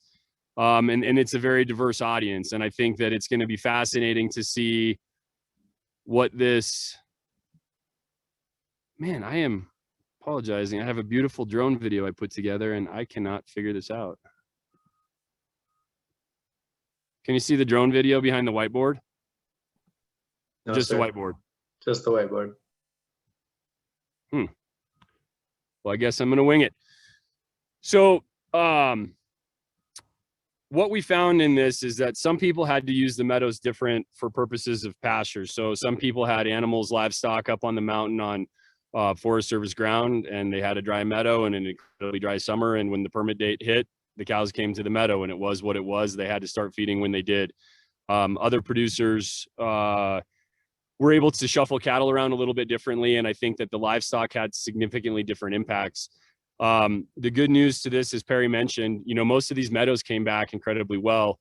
But what is most fascinating, that is a tie between the recovery and kind of next steps with this project to me, is while I don't have a background or a degree, specific to forage, not all these meadows are the same, and not all perennials are created equal. And the meadows that had some more drought resilient plants tied to them saw a very robust comeback of some of those more drought resilient plants. Some of the plants that are known to be more in need of high duration water supply, they did not come back as well. And trying to figure out timing on this, because some of the meadows that were grazed less, irrigated earlier, that some would have hypothesized that they would have come back into production better than the ones that were abused. It was almost the exact opposite. And what a lot of this comes back down to is talking about what's commonly known as a sod-bound condition within the meadow. Basically plants that have shallow root systems that get very dense, that you have a challenge getting, whether it's a power drill or any form of interseed, you have a hard time of getting a different species to come up within this sod-bound condition. And so with that sod-bound condition, I'm going to try this one more time because I feel terrible for all of you sitting here through my, I think I finally did it. Success. All right, man, I'm sorry. I'm gonna whiz through this. This first part is all a bunch of video that's taken about what the ground looked like, during, I'm trying to show you what the grass looks like when you don't irrigate it from my boots. This was one of the higher altitude meadows.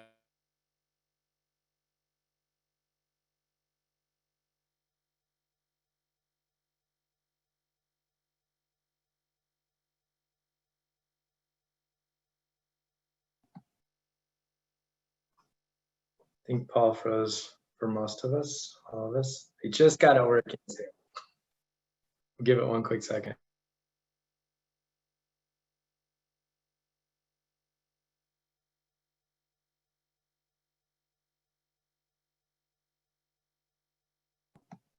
All right, well, if Paul doesn't bounce back in, I guess, Melly, are there any closing thoughts that you or Dr. Cabot have maybe on this? And maybe we can have Paul send that video out, and we can happy to share that. Yeah. Paul, are you back?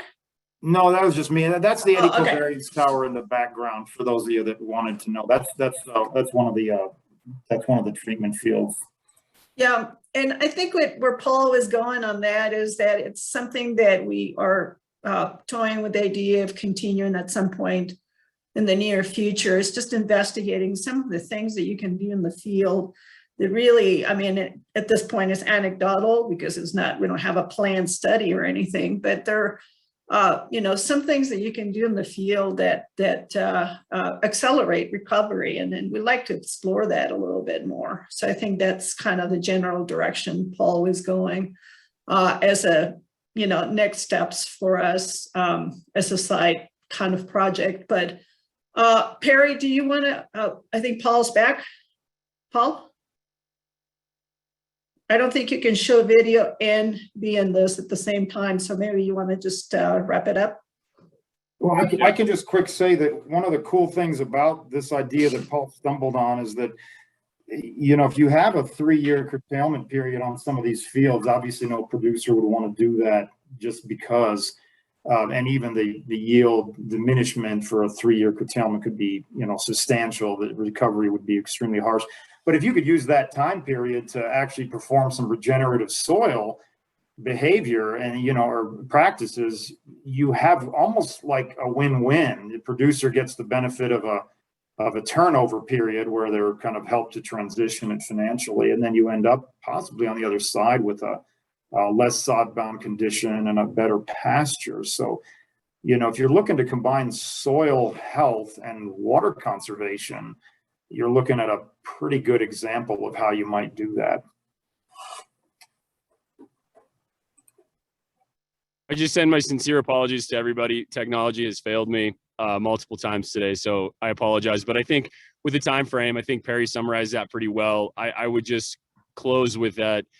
You know, this concept of water conservation or demand management or anything that can be, this project and this opportunity got me thinking outside the box about how we could create something to be more holistic, so that we're not just head gates on, head gates off, or diversion systems of whatever source or stakeholder of water supply, that we're trying to improve the system as we go. And I think that through our soils, through our production, I think there can be some more holistic solutions that are outside the box than maybe we commonly talk about when we start talking about equity and demand management. So I'm excited to see where the conversation goes and continue with the project. Thank you, Paul, and thank you, Perry. Just to close, next steps on this, we're going to continue to monitor for the next 2 years to see what happens, both in terms of ET calculations and also recovery, and it's going to go through 2023. We are finalizing a very technical report, or Perry is, to explain some of the results that we saw in 2020 and other detailed information from the 2020 year. We're also going to translate that into a more user-friendly type of report that can be distributed to the more general public. You don't need a PhD to read it. And so that's kind of the next direction that we're going. There's also some economic analysis that we need to conduct that has not been completed for 2020 yet, but is in the process. So stay tuned, more to come. Thank you. And people have any questions, please, if there's time, Russ. I think we're kind of behind time now. If we might have time for one, if anybody has a burning question, otherwise maybe they could, I think there's been some conversation in the chat. We could keep that going or keep it to emails after, if that works for people. Okay. Melly and Dr. Perry Cavett and Paul, really good to see you all. Thank you so much for the time. Sorry for the tech difficulties. Paul, if you want to send that video to us, we're happy to send that out. You're all good. We are a little bit behind, but I learned from Mike Preston that we're going to end meetings on time, and we're going to carry that forward. So we've been figuring out on the back end how to kind of truncate some of the upcoming parts and make sure that we can still end on time. So what we'll do now is take a break. It's 10:20. See everybody back here at 10:30. And then we will kind of pivot to Amy. We'll tee up Michelle Garrison, and then we'll kind of go through our rest of our schedule slightly modified. So thanks so much.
All right, everybody. Well, thank you so much. I'm glad. I think the break was probably needed for everybody. What a great morning we've had so far. It's been such great conversation, and let's keep things moving. I'm going to turn things over to Amy Ostick to get things going for the next section. Thanks so much, Russ. This is Amy Ostick, and I will be back in just a bit to talk a bit more about demand management. First, I did just want to note that there is a poll that I believe was dropped in the chat to kind of help tee up that demand management discussion that we'll come back to in just a little bit. So if you haven't already, please take a look at that and respond. So again, I'll be back in a second, but right now I'm just here to introduce Michelle Garrison, who is here to provide an update on hydrology in the Colorado River Basin. And I just wanted to introduce Michelle for a few reasons, one of which is, you all have talked a lot about demand management proportionality and really helped the board in their decision-making process on that. But I think that it's important maybe now more than ever to really understand the broader context of what's going on in the Colorado River Basin, the hydrology, implementation of the other elements of the DCPs.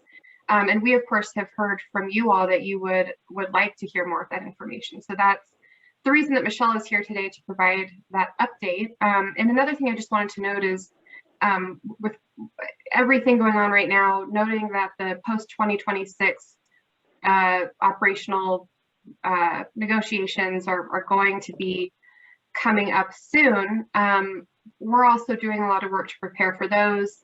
Commissioner Mitchell, and for capacity as Colorado River Commissioner, is planning to kind of be out and about and talking about what she's working on there, and will be providing updates to you all and seeking input through that process. So more to come on that, but for now, I'll go ahead and hand it over to Michelle.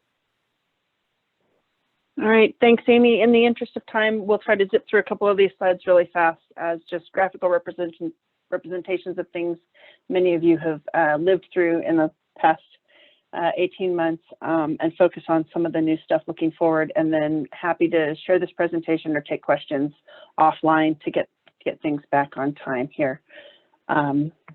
If I can get the screen to advance. Okay, there we go, sorry. So precipitation for water year 2021 that ended in September ended up 70 to 90% of average across most of the basin, which isn't terrible. And then month-to-date precipitation for October on the right-hand side. There have been a few storms moving in across the basin in October. So some places have received quite a bit more precipitation than average for this time of year. That's not necessarily a lot of precipitation for some of those areas. And some of those storms have been moving through kind of in the lower areas and not so much in the Colorado headwaters, as you see on that graphic on the right. And then on the far right is a table of just kind of the mishmash of what we saw month by month in water year 2021, ending up at 82% of average, but a couple of pretty wet months in July and August and February, and the rest of the year mostly below average.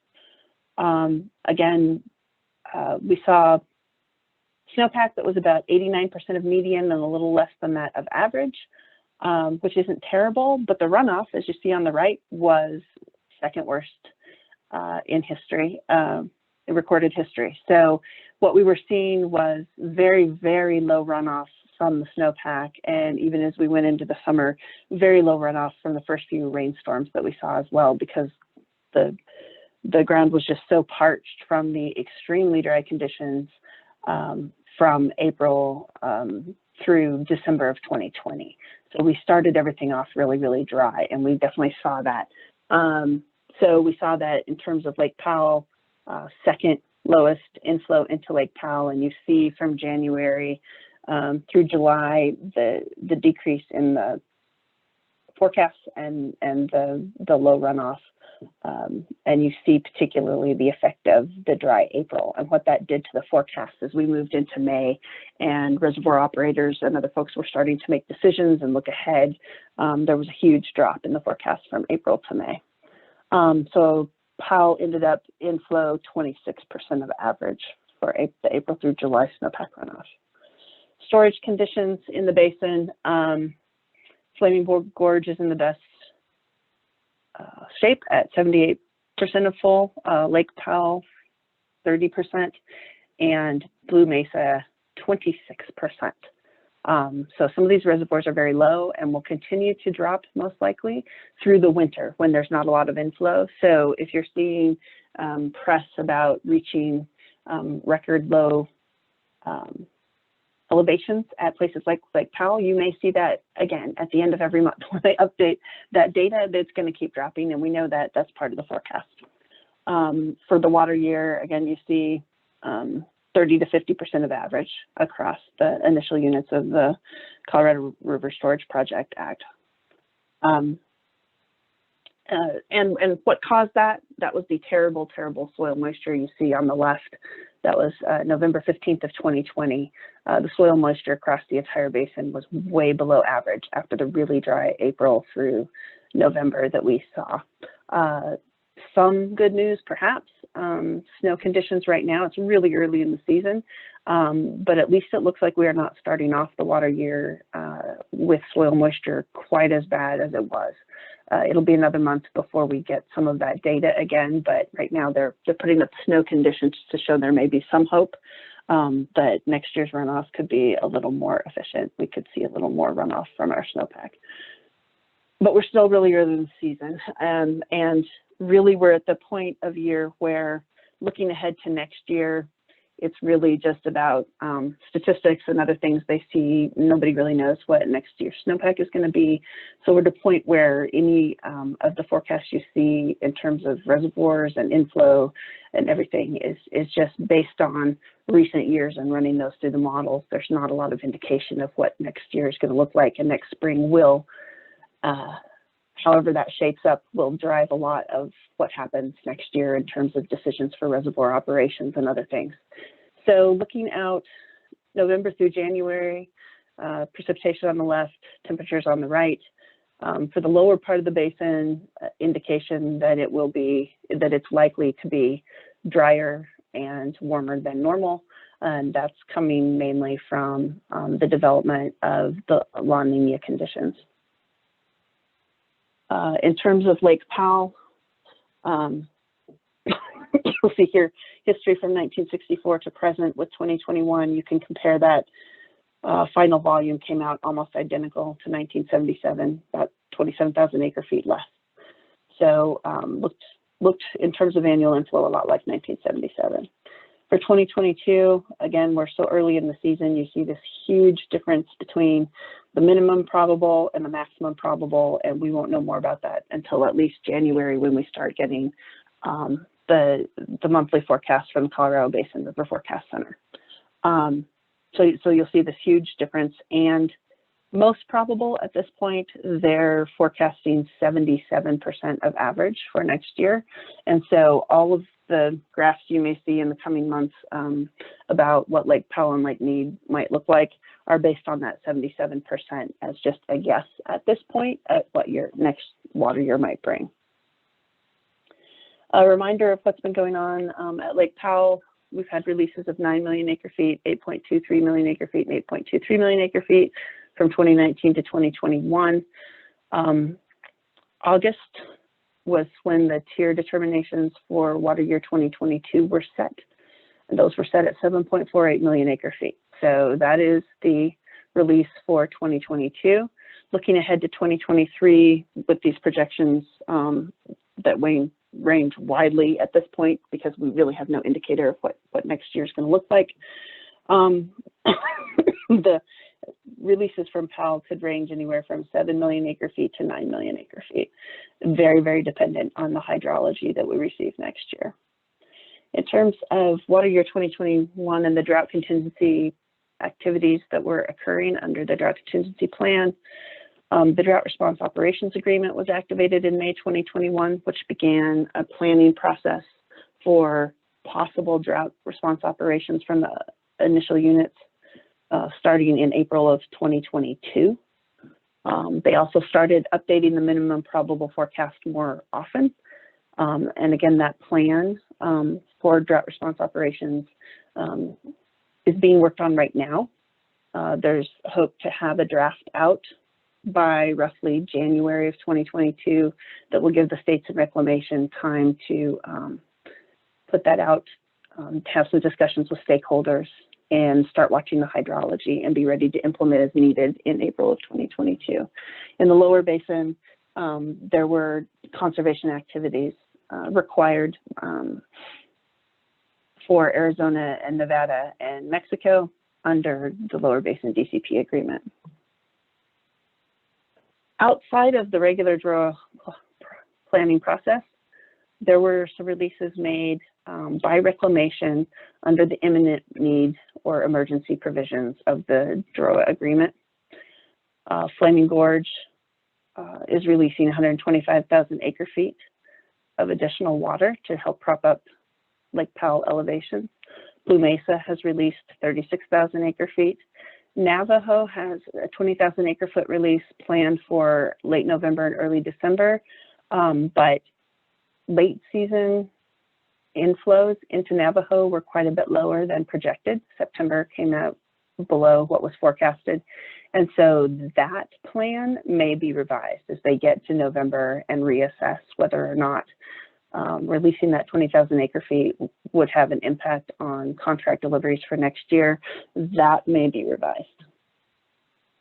And so again, the releases that were made in water year 2021 were made by reclamation under that imminent need provision of the agreement, and were then incorporated into the 24-month study starting in July.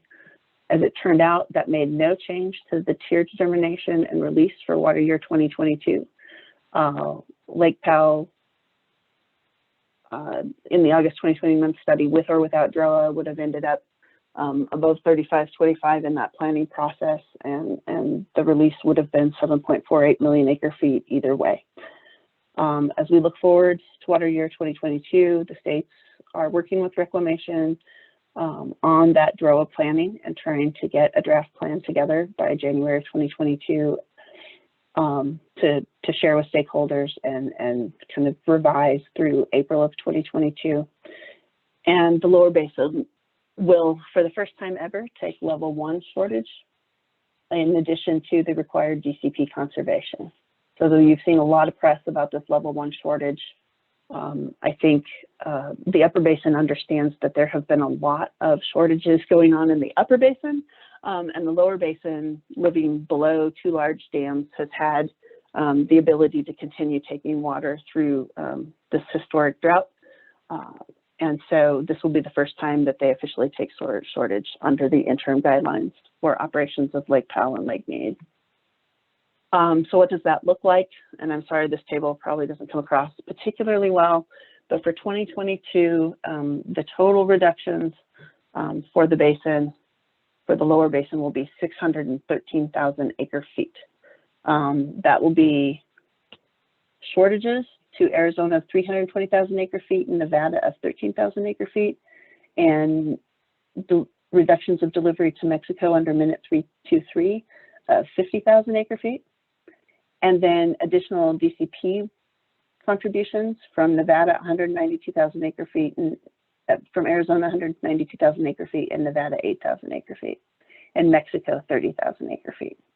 So that's where those totals are coming from. Some of that will be actual conservation that leaves extra water in Lake Mead this next year. Some of it will come from intentionally created surplus that has already occurred, and so it will not create extra volume in Lake Mead this year. It'll be a changing of the credits of water that was conserved previously. So this will not result in an increase at Lake Mead of 613,000 acre feet. That's not quite how it works, but there will be some increase in Lake Mead volumes because of this. And just a couple of things looking forward that I want people to be aware of as we entered this new year, and starting with the October 2021 24-month study from Reclamation. They've made a few changes that I want everybody to be aware of if you usually look at that data. One, Reclamation turned off the DROA modeling in the 24-month study. They didn't think it was completely accurate. So the only things that's represented right now are these 2021 volumes that Reclamation released under the imminent need provision. And they're not modeling anything yet for drawer releases for 2022. So if you see more dire conditions being projected now than a couple of months ago, part of that is a change in not assuming a certain amount of volume could be released from the upper basin reservoirs. That will be updated as the drawer planning continues its process. So we might get to March or April and then actually start seeing those projections for Powell and Meade change if DROA releases are going to be made. So take the fall and winter projections with a little bit of a grain of salt at this point. Also, Reclamation has updated its reservoir capacity curves for several of the reservoirs to recognize some recent siltation that has happened. And so you may see a little bit of difference in those capacity curves or the total volume of active storage reported for some of those reservoirs. And then CBRC and Reclamation have both updated from 1981 to 2010 to 1991 to 2020 for their 30-year statistics. And so the wet 80s are gone in terms of not only the way they report now percent of average, those averages have all changed. Some of their other statistics have changed. And then the 35 years that CBRC uses to run kind of their spaghetti plots of what could happen based on current conditions, and then these 35 years of recent history from this point forward, those have now all been updated. And so that's going to do two important things. One, the volumes for the basin go down. So 100% of average will now translate to a lower volume than it would have last year. And the second is, as they project forward, you're going to see more dry years in that 35 years of spaghetti plot. So you'll see lower projections in general for things from that method of forecasting as well. So those are two important things to remember as you see things. Those are changes that will have started this month. And so as you see on the table at the bottom, it didn't make as much difference kind of in the north. On the upper green, Fontanelle and Flaming Gorge, those are very small differences. Blue Mesa, 5% difference, Navajo, 15% difference. So you will see the effect of the dry conditions of 2011 through 2020 reflected a lot at for the averages and the projections for Navajo and Powell. So as an example of what this is going to look like, if I kind of round for Navajo, so this isn't quite right because it's not the 15%, but if Navajo was at about 1 million acre feet at 100% of average, now when they say 90% of average, last year 90% of average would have meant about 900,000 acre feet. Now when they say 90% of average, they're going to be talking closer to 800,000 acre feet. So those volumes that tie to that percent of average are going to be lower.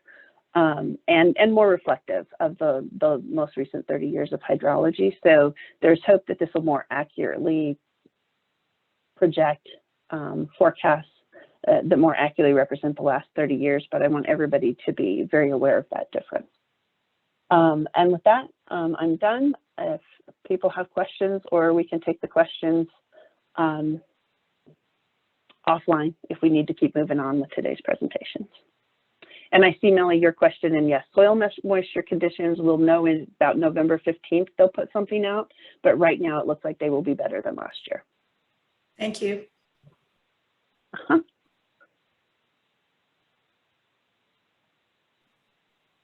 Thank you so much, Michelle, for being here and providing that presentation. So I'm happy to take us into demand management, but if anyone has any questions for Michelle, you'd like to address now, please feel free, or we can, like Michelle said, take them offline as well.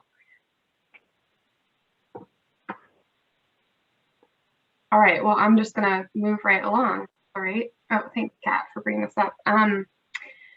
So, again, I think that I'm really, really glad Michelle was able to provide that context today. As we're watching, the reservoirs, they're at the Powell and Mead at their lowest level since filling. I think it's just really important that we keep all of that in mind as we look at demand management and as we watch other elements of the DCP being implemented. I think, you know, I've said it all along that demand management is not a silver bullet. It's not the only tool. And I think it's just really, really important to have all the context when considering demand management. So with that, I'm going to provide just a really quick update on what our board has been up to before we launch into some discussion on proportionality. So if you could move to the next slide, Kat, please. So as you all know, as you've heard me say many times, all of the upper division states are in the midst of demand management feasibility investigations. This is part of the 2019 drought contingency plan. So at a big scale, that's what's going on. But here in Colorado, it's our Colorado Water Conservation Board that is really leading the charge and has the authority to determine whether demand management would be feasible from Colorado's perspective. So that being said, you know, there's a lot of input that has helped and will continue to help our board in that decision-making process. We're doing our best to make sure that we're getting them all of that feedback and all the information that they might need to ultimately make those decisions. So next slide, please. So back in November, our board adopted the step 2 work plan for demand management. And I just really briefly wanted to kind of outline the framework for decision making that was adopted at that time. There's a recognition that the question of feasibility really implicates a lot of smaller questions. Some of those are more technical in nature and really get to the question of whether it's achievable to establish a demand management program. Some of them are more policy type of questions that are really aimed at getting at this question of whether it would be worthwhile for Colorado to have a demand management program. And finally, there will have to be this determination of whether it is advisable at any point in time to move forward with the demand management program. And again, that's where I think this broader context comes in, given everything going on. Is it advisable from an interstate perspective, from Colorado's strategic perspective, to move forward with demand management at that particular point in time? And I think that that is a question that has to come after these first two questions. And again, is really based on what's happening in the basin at that point in time. So to come back to this first box, it's outlined because that's really where we're starting. That's where we are now. And this question is, you know, is it achievable to establish a demand management program? And the types of questions that come here are, for example, is it possible to track the water conserved? Are there mechanisms available to look at the environmental impacts and benefits? Can we develop an education and outreach plan to make sure that we're getting participants, that people are informed, and that the program is designed appropriately? And if you could go to the next slide, I think I actually already covered what's coming up in the next slide. So again, that achievability box, which is where what we're tackling first, is really aimed at those technical achievability questions. We had a board workshop not long ago that was really kind of focused on that and aimed at walking through a kind of straw man or tabletop exercise showing what monitoring and verification, for example, would actually look like, what it could look like. And this relates back to another part of, you know, the step 2 work plan, which was development of this framework showing various implementation options for a demand management program. So essentially what we did with board is walked through kind of a mid-level B option program, what that might look like. So that's kind of where we are now. And then next slide, please. But the big questions coming up in the next category are these worthwhile questions. And that is exactly where the discussion of proportionality fits in.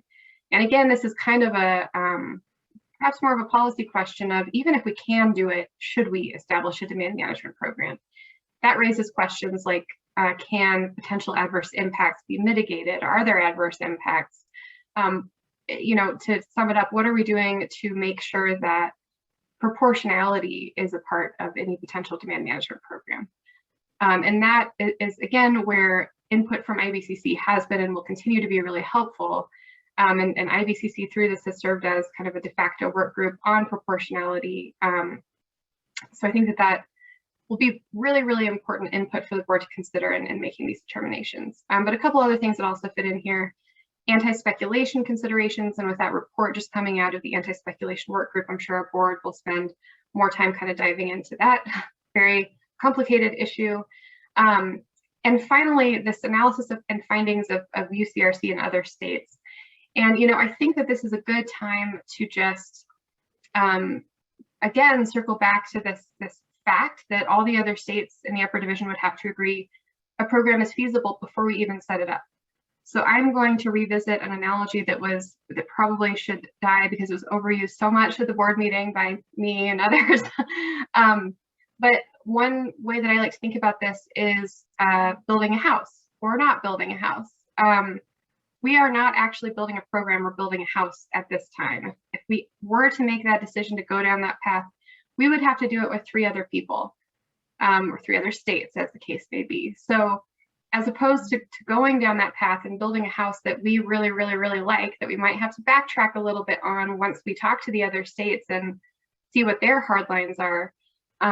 The focus right now in the feasibility investigation is figuring out whether it's feasible to build a house, figuring out whether we can build an appropriately sized and scaled house that would comply with all the regulations it would need to comply with. And that also kind of highlights the point that this is going to be an iterative process. Oh, sorry, one more slide, please. This will kind of help, I think, outline or put a point on what I'm saying. We are going to have to kind of constantly be revisiting these various elements as we get more input from the other states. Oh, could you just go one more slide, please? Oh, sorry, I thought I had one more there. Never mind. So at any rate, our board at the September board meeting adopted this decision-making roadmap. It's available at our website, and we can make sure that you all have access to it. It's really based on that 3-step process. Is it achievable? Is it worthwhile? Is it advisable? But the really important thing to remember about it is, again, it's meant to be kind of an open-ended roadmap. It's meant to be subject to change as we go forward and gather more information, whether from the other states or otherwise. And it really is designed to just look at that question of whether demand management is feasible, not to build a program. So all that being said, the board is hard at work on those achievability questions, but when they shift gears to the worthwhile question, it will be helpful to continue to have that input from IBCC. So what we're really hoping for today and what we're going to get with this discussion is, what input would you like to provide the board as they move forward in this decision-making process? And I think there are a couple key questions, and maybe at this point, Emily, if you don't mind, Emily Zmack, if you could share your screen and show the poll results. The input that I think the board would find particularly helpful is, first, what is your definition of proportionality? Recognizing that there might not be consensus on this, it still would be helpful to have kind of a clear view of what the varying perspectives are. Where is there consensus? Where is there not consensus? And relatedly, and I think it's just kind of that, in some cases, almost the same question, what are potential mechanisms to achieve proportionality? So we wanted to start by kind of putting up the poll results that we're hearing about what your definition of proportionality is. But I think a lot of the discussion in the breakout rooms will really focus on what are mechanisms that you think would work to achieve your definition of proportionality. So with that being said, I think we're about ready to kind of go into some breakouts to discuss that. Emily Zmack, do you want to jump in here if there's anything you'd like to add before we do that? Sure, and then I'll check in with Russ to make sure we're good to go before moving into the breakout rooms. But first, big shout out to Sam for managing the tech for us. The purpose of the breakout rooms is to move towards our objective, which is, of course, to make sure that this IBCC is finalizing or at least moving towards a set of principles that can be passed on to the CWCB board. And the breakout rooms are one tool to maximize conversation time. So we're going to move into the breakout rooms, split this group in half with Amy, half with me, talk through our question, which is based on these preferred definitions of proportionality. What does a demand management program look like, or what elements could it have to achieve a proportional outcome? We'll talk through that, and then we'll come back as a full group and debrief all of that together. Emily, so, I'm really sorry to jump in, but there's actually one more, I think, addition before we jump into the breakout rooms. I think Jairus is going to walk us through some work that he's done on proportionality and maybe would like a few minutes to go over that first before we go into breakouts. Is that correct? I believe so. I will pause the screen share and we'll pass it off to Jairus.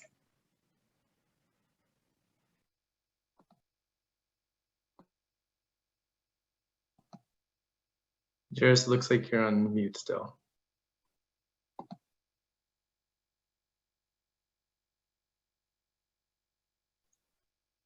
I'm sorry, Russ, am I on cue here?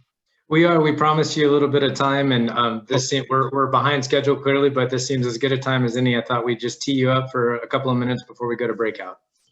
I'll be very short. The Arc Basin, I believe, trans-basin diversions make up a larger percentage of our total water supply than any other basin in the state. Obviously, the Arkansas Basin is very, very interested and concerned about a demand management program. I've sent, I believe, to all the IBCC members a draft paper or statement that our roundtable has put together. And there's 4 points. You can look at it. I don't know that we need to discuss it at this point, but we have real concern about data that's available on the West Slope. The last numbers I saw, White Yampa Green, only 54% of their diversions are even measured. So how in the world can we participate or know what we're getting when a user there decides to participate? We want clarity. There's no indication how the state would administer a lower basin compact call. And I think before we can move ahead with the demand management program, we need to know what the parameters are for that administration. We've seen nothing that indicates that the concept of demand management is legal. And I think that needs to be addressed. If that isn't addressed, I'm not sure we're moving ahead very far. And then fourth element, we agree with the Colorado River District. Secondary impacts have to be very carefully considered and measured in terms of impacts on communities, on agriculture, and on environment. I'll stop there. I welcome, you can email me inputs or whatever. We will be finalizing this document and forwarding it to the board shortly. Thank you. I appreciate the time. Thank you, Jairus. And Jairus, I did just want to add, when that document is final, please feel free to pass it along and we'll make sure it gets to all of our board members. Sure, absolutely.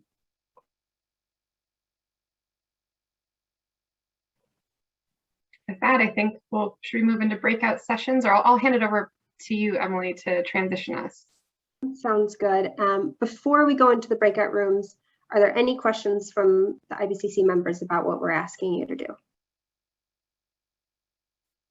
We will ask, for the sake of conversation, if you can turn on your camera, it makes it nice, and we will be recording the breakout rooms as well. And otherwise, Sam, whenever you're ready, I think we're ready to break out into those 2 rooms. Permission to record. There it goes. So I am really here to be in listening mode, so I'm not really going to say a whole lot. But I think that the general goal, just to revisit that, is to hear from you all on kind of with a starting point of whatever you define as proportionality. What do you think are some mechanisms that could help to achieve that in a potential demand management program? So I'm trying to channel my Emily's Mac here and say it would be really great if we could hear from all of you. So perhaps we could start with kind of going around and hearing what you all have to say, all the IBCC members. And I will do my best to take notes, but one other thing I should note is that it would be great if someone could volunteer to be the spokesperson for when we go back to the big group and report out. Is there anyone who, Lisa, do I see you pointing to yourself?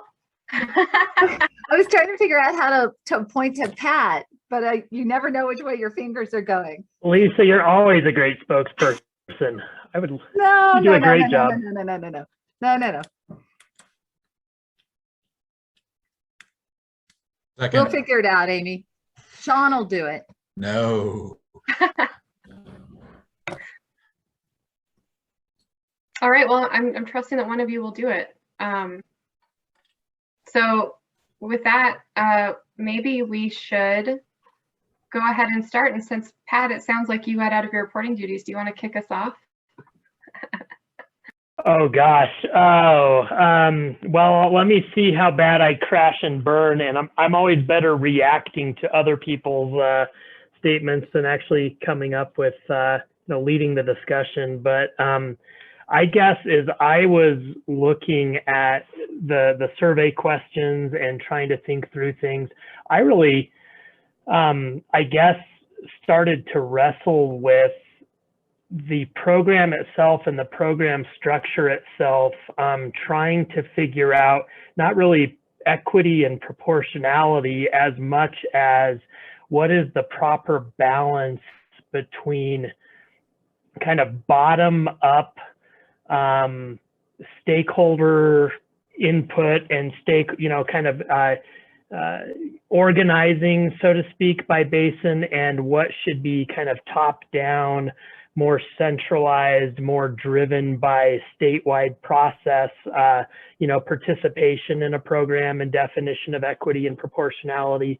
So one way I think things tend to work in water is that people band together. There's a common cause, whether it's a concern about a water project coming in, or it's concern about the environment or whatever, and people kind of band together and they, on a basin level, determine, is this fair? Is this proportional? Should we participate in a program or not?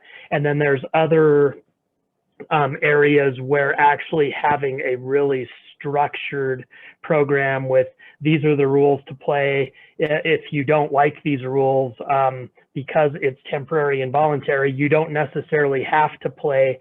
And so to some extent, I was kind of thinking that, a lot of this,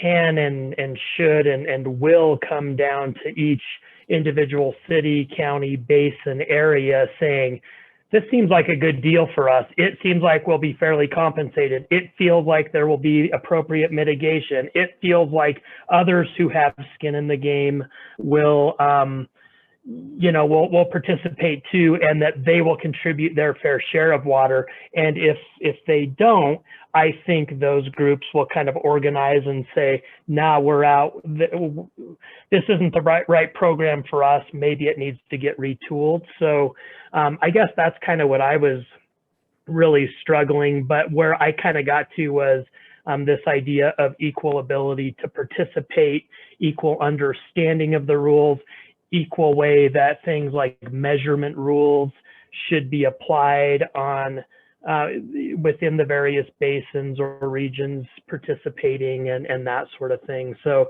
I guess that's kind of where my mind went on this discussion.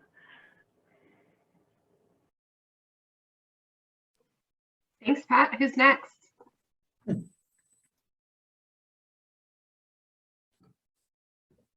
So this is Lisa, and Pat, that's a really interesting way of looking at like the two directions, the top and the top down, bottom up. I just keep getting stuck on proportionality as a moment in time rather than a continuum. Like proportionality exists over uses, over group, over time.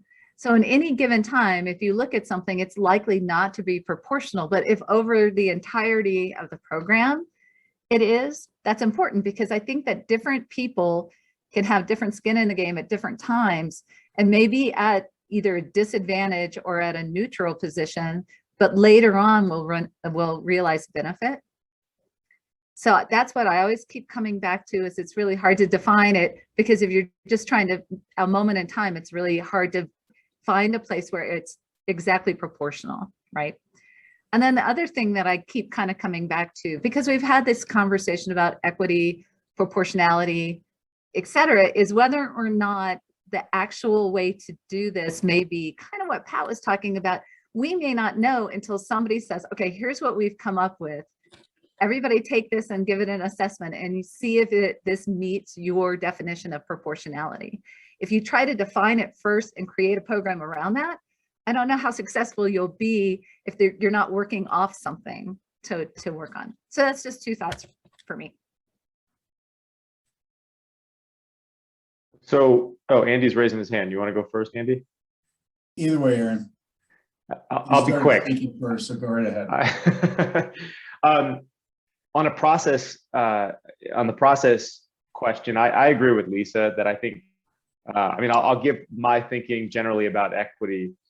I think we'll be better served, kind of like what Pat said, responding to proposals. And I know that CWCB is narrowing those possibilities. I think we'll be in a better position to answer, to say, does this feel right? What are our issues with this? Because right now, even with the new framework, it's still, the universe is really broad about the options that we could pursue.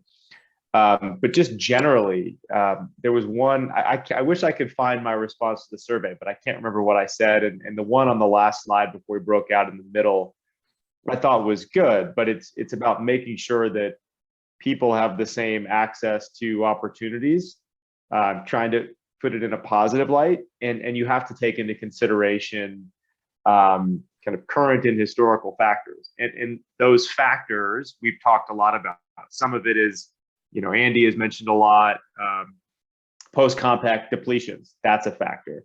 Some of the factors are the kinds of user groups in the various basins or the various regions. So I kind of think about what are the factors we want to consider as a way to ensure that people have, or regions, or however you want to scale it up, have equal access to opportunity to participate or not.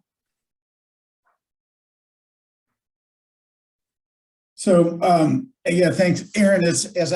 I think it's important to recognize why a demand management program is even being discussed, and that is that clearly, if we're going towards reducing consumptive uses in the Colorado River Basin because we're afraid of a compact event that will require Kevin to curtail or administer Colorado River water, that means that we're running the risk of violating our obligations as an upper basin under the compact.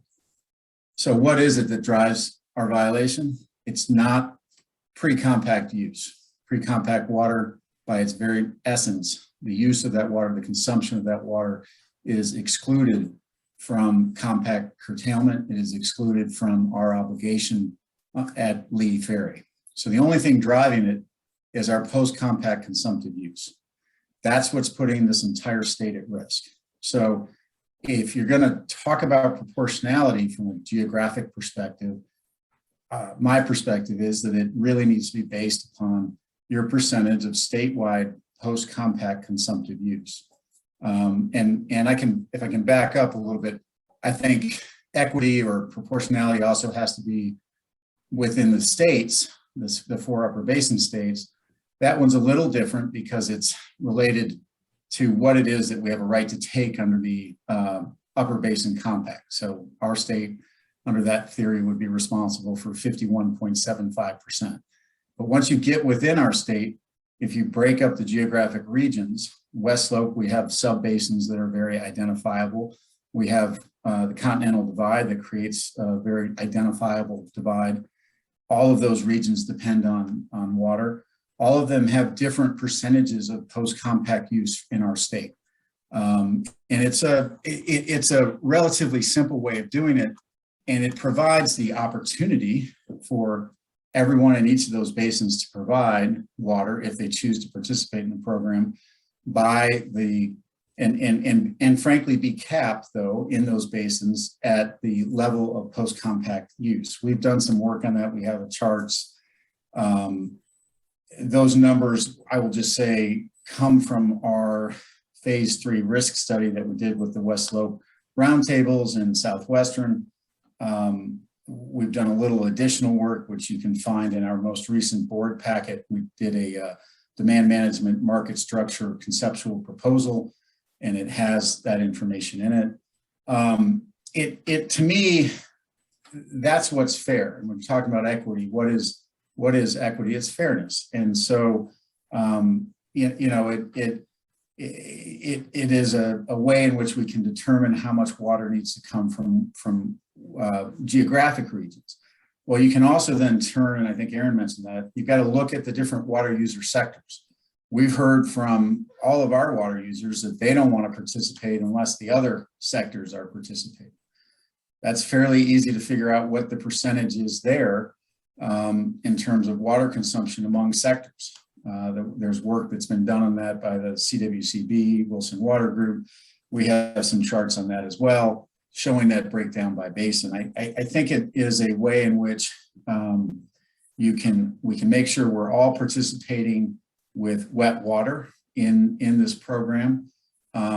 It's not entirely fair. I'm going to say that. I mean, as a river district, we represent 3 major sub-basins, right? And so the Yampa, for instance, under what we're talking about, their total what it would equate to is about a 3.2% reduction in their total consumptive use in the year that they were participating in demand management. In the Colorado Basin, our in-basin uses would only be 1.5% of that total Colorado River use because of the, and I just point that out because that's a difference in the Colorado has a lot of more pre-compact as a percentage than the Yampa does. But we really couldn't figure out another way in which it seemed fair. And I think that the state's got to look at something that's based in logic and based in fact and in law. You can't just come up with random numbers. You can't come up with things that by their very essence don't have a basis in logic. And so, that to us is really kind of critical. And frankly, the majority of water is still used in agriculture. It's still consumed. So when you're talking about water use by sector, the contributions from ag is going to be close to 85% in every basin. And then in industry and domestic would make up the rest. And so we also recognize in that look, if you're going to have it in each basin and you're going to try to reach a target in each basin, you can't do it exactly that way every year. So it's got to be based on a rolling 5-year or rolling 10-year average, right? And I think Lisa alluded to that. It can't always be exact. And it's got to take into account that the volumes of water produced in wet years can be significantly more than they are in typical years. And then in really dry years like this year, you'd be lucky to get a drop out of many of our water users, right? Because there just wasn't water available. So how you have to vary that amount produced each year, depending on the hydrology.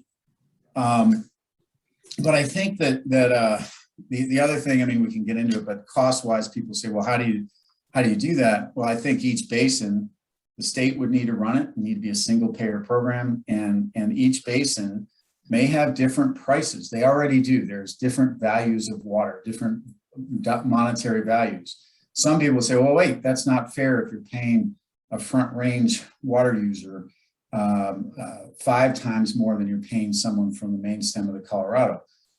Well, it is fair because that's the market price of that water in the front range. It's going to be more. And so those water users, in order to participate and have that voluntary incentive, are going to have to pay or receive more. Whereas our water users over here, they may be willing to participate at a lower level because the market value of their water is just less in terms of the market. And there's a way to set that up. I think there's been some work done on potentially reverse markets or other reverse auctions or other ways that could work. Our white paper is very much a conceptual document, not an endorsement by the way, our staff or our board. It is just trying to move this conversation forward and get ideas out there. So welcome if anybody wants to look at it and criticize it, I would welcome that. And I'd love the feedback because I've got to bring it back to our board in January because they gave us input. They want a whole lot more input from me reaching out to constituents of ours, with the whole idea being that we will provide that as input to Amy and the folks at the CWCB and their board, so they can have it as one of the factors they're deciding if they decide to move forward. But the proportionality is really, from our perspective, we're willing to listen, but I don't know that we've heard anything that other than being based in that post-compact proportionality that makes sense, that has logic behind it, and that doesn't create really significant disproportionate impacts on certain basins. Thanks, Andy. I see Charis's hand up and then Sean after that. Thank you, Amy. I wish I could bring answers to all these questions to all of you, but I just seem to get more questions as we plow ahead. In terms of equity, I have a real problem in how you define that, because the way I define equity is probably not the way any one of you would define equity, because it's all based on history, self-interest, a lot of economic issues, and I just don't know how you make it equitable. In terms of proportionality, if we're going to have a voluntary program, then I'm not picking on Yampa White, but half of the irrigators in Yampa White may decide, hey, I'm growing low value meadowgrass. I'll take the money. Whereas water users, irrigators under the Uncompahgre project are going, wait a minute, I'm growing high end sweet corn and that sort of thing. I don't want to participate. So unless you have some czar who is going to lay out rules for proportionality, I don't know how you get there. But anyway, that's my 2 bits.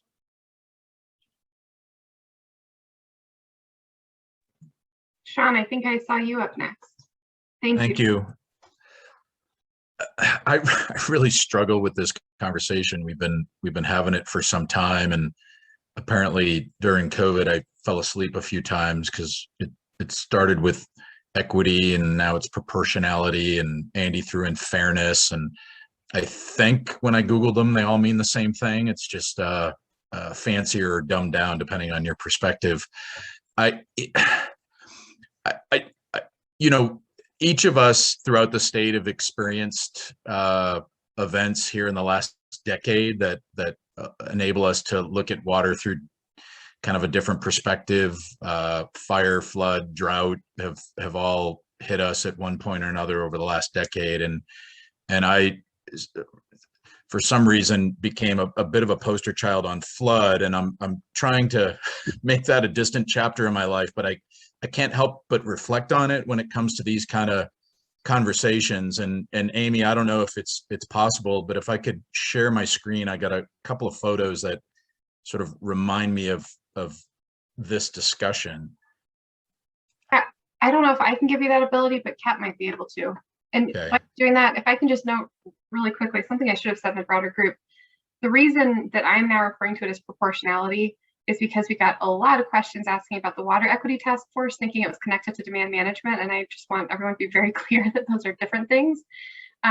Proportionality in my mind, when we're talking about it in the context of demand management, is not related to EDI issues necessarily. Maybe it could be in some way, but it's not a direct link. And I just want to be really clear that that's not what we're talking about in demand management proportionality discussions. So I'm sorry, I know there are a lot of buzzwords that get thrown around, but I just wanted to explain that.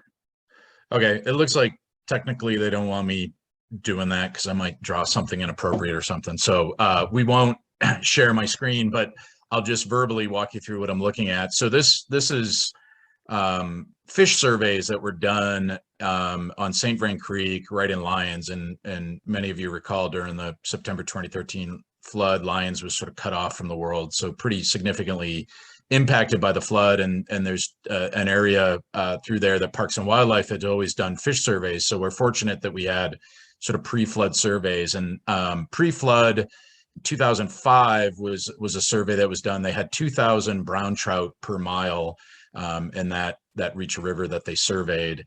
Following the flood, immediately following the flood, a month later, the 2004 trout per mile were 798 trout per mile. After they did the work to connect lions back to the world, which they just went in with graders and pulled out sediment and reconnected the creek and reconnected homes, it went to 9 trout per mile. I've always used that as an example of that's planning in a crisis. We have the fortunate reality today with demand management in the Colorado River, at least it feels like. We're talking the 2,000 trout per mile and how do we get through it at 798. And to me, what gets lost in proportionality and equality and fairness is we're living in that 2,000 trout per mile and saying what's fair, and we're not projecting what if we get to the 9 trout per mile and determine what is fair. And at that point, fairness has a whole different definition. You know, the what crop yields the most, what community should deserve it. There will be a czar that says this is how it's going to get done, or it'll be done at a very odd ad hoc basis, or the markets will just get so jacked up it'll make our head spin. I feel like we're not putting ourselves in that place when we ask this question. It feels like we're living in this 2,000 trout per mile and everything's great. And wouldn't it be wonderful if everything was fair and equal all the way through the crisis? And it feels like if we put ourselves in full-on crisis mode, we might look at proportionality and equality and fairness a little differently. That's with the caveat of it's easy for me to say in the cheap seats. The St. Vrain is not the Colorado River, and I'm not living on it on a day-to-day basis. And in fairness to everyone else who is, it might feel like a crisis, but it from the outside looking in, it doesn't seem as though we've put ourselves in that full mindset when we have this conversation. Thanks. Thanks, Sean. So noting we have a few minutes, about 8 minutes left until we go, whatever minutes left until we go back. Who haven't we heard from and who would like to speak up?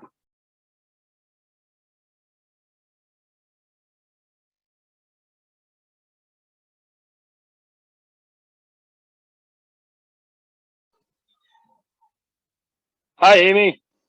Hi, Paul. How are you? Doing pretty well. How are you? Terrible. This is 2 years in a row. You can't hire anybody to go to work. I just wanted to say how brilliant I thought all those comments were. I think if you connect what each person just said and put it all together, it makes a ton of sense. And, you know, the only things that I think that we're forgetting in this conversation is that some of that fairness might be somewhat based on, you know, the dollar amount unquestionably, but it's also on, you know, human awareness. And so the greater that our population center understand what kind of a crisis we're in, you know, regarding water supply, everything else comes back together because a small percentage of people, you know, that the majority of the water come from within ag, that doesn't necessarily help to teach our communities.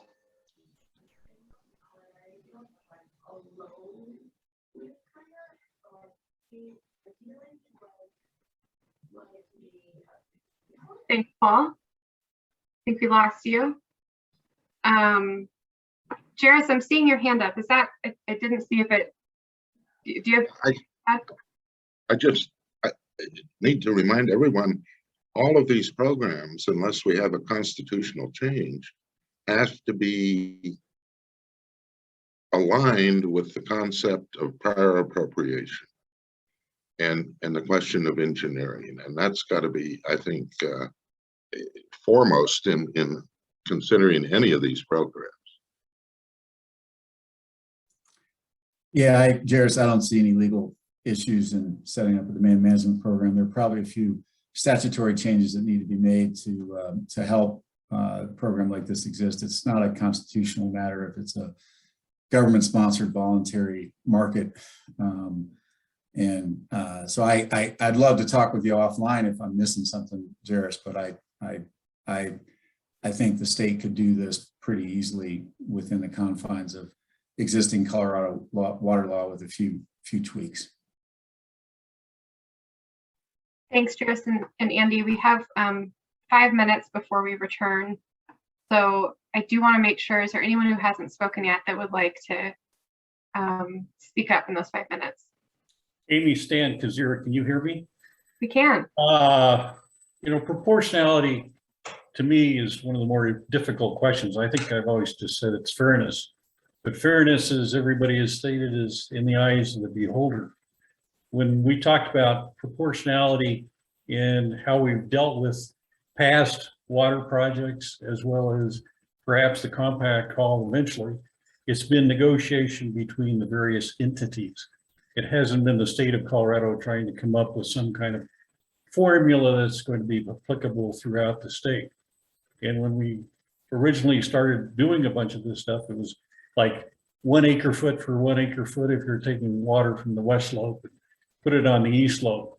And then ultimately you ended up with negotiations that ended up adequate, perhaps, in what we were looking at. I think the problem that we're facing today is much more serious. And unfortunately, I think what everybody says is accurate. But if you look at some of the more recent comments within the last week or two, I think many people within the state of Colorado think demand management may not be timely based upon what we're really seeing. And I think that there's got to be a real broad-based acceptance of some formula, and it's got to be done fairly fast. And I don't see it happen, just from my perspective. The other side, and perhaps inadequately stated, is some people have actually paid for their diversions from the west slope. By that, how do we take into account if they build a water project or storage, or they've already contributed something over here, and how is that going to be built into any kind of compensation? I think Andy's point's well taken about everything occurring after 1922 is what we're worried about, not prior to that time. So, it's difficult to come up with this concept that is really acceptable. Thank you. Amy, this is Jeff. I know we're short on time. I want to add the weight of my vote to the idea of interbasin apportionment on the basis of post-compact depletion, post-compact consumptive use that Andy touched on. The other idea, though, and perhaps a little bit in response to some of the thoughts produced here, as we think about the value of water, I think it's bound to vary basin to basin, and it's bound not to be exactly fair in every case. So we have to be sure that we're doing something, even if that thing that we do isn't exactly fair every time. But try as we can our best to think not just about the value of the crop produced. I appreciated Jarrett's not picking on the ample white green. I've noticed that our friends from the Arc Basin consistently and frequently don't pick on the ample white green. Just kidding. But it's not just the value of that meadow grass, but it's the value of the water used to grow that meadow grass. We can talk a lot about the value of agriculture as a heritage. We don't have time. But as we think about the value of water conserved, let's don't just think about the crop.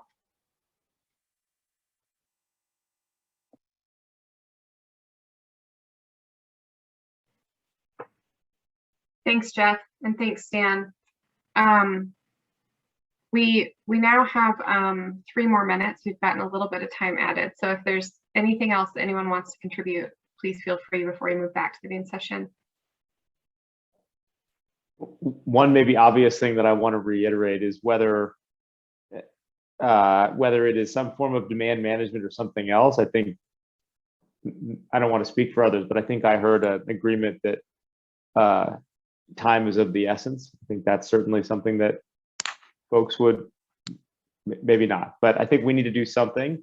And I'll leave it at that, but I know that a couple of people have pointed that out, and I certainly would put my vote in for making sure we continue to move expeditiously towards something, because as we saw earlier from Michelle's presentation, things aren't getting any better anytime soon.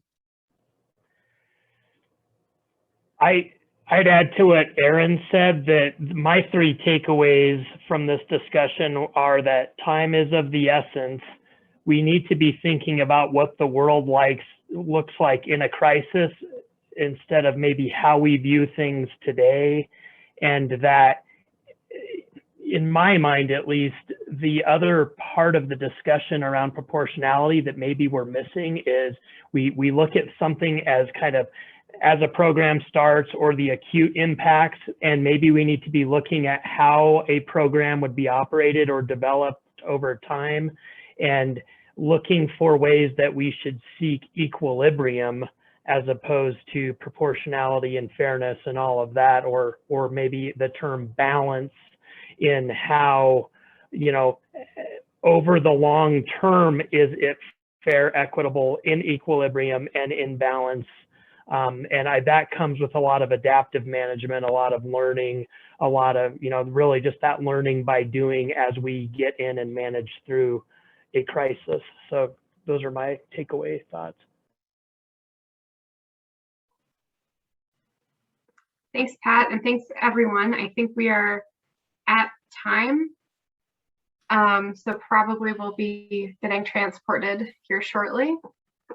If anyone else wants to say anything with the risk, at risk of getting cut off by being transported.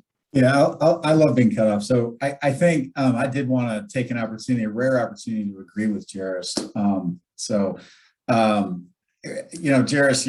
the idea of wanting to see some compact curtailment rules, Kevin has heard me say it before, and saying it again. I agree. It would be really helpful to know how this is going to roll out in our state. That's the alternative. And as we talk about a sense of urgency and hurtling towards that, that others have mentioned, that may be what we're hurtling towards.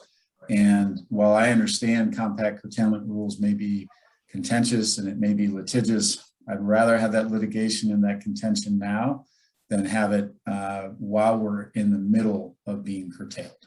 And because acting in a crisis results in extreme inequities, I think if you don't plan properly for a crisis, the parties that get hit are the parties that are the least powerful, those that are least politically adept.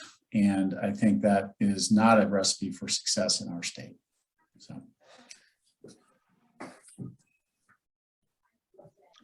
Just a quick response, Amy. Andy, I appreciate your comment. All I can say is, as we grow older, we become wiser.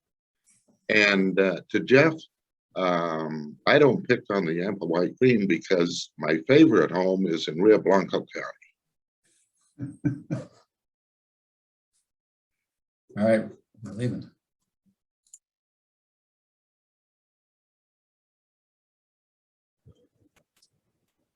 The other thing is, since it's a voluntary program, if there are fewer people in one basin willing to participate than another, then that adds another problem.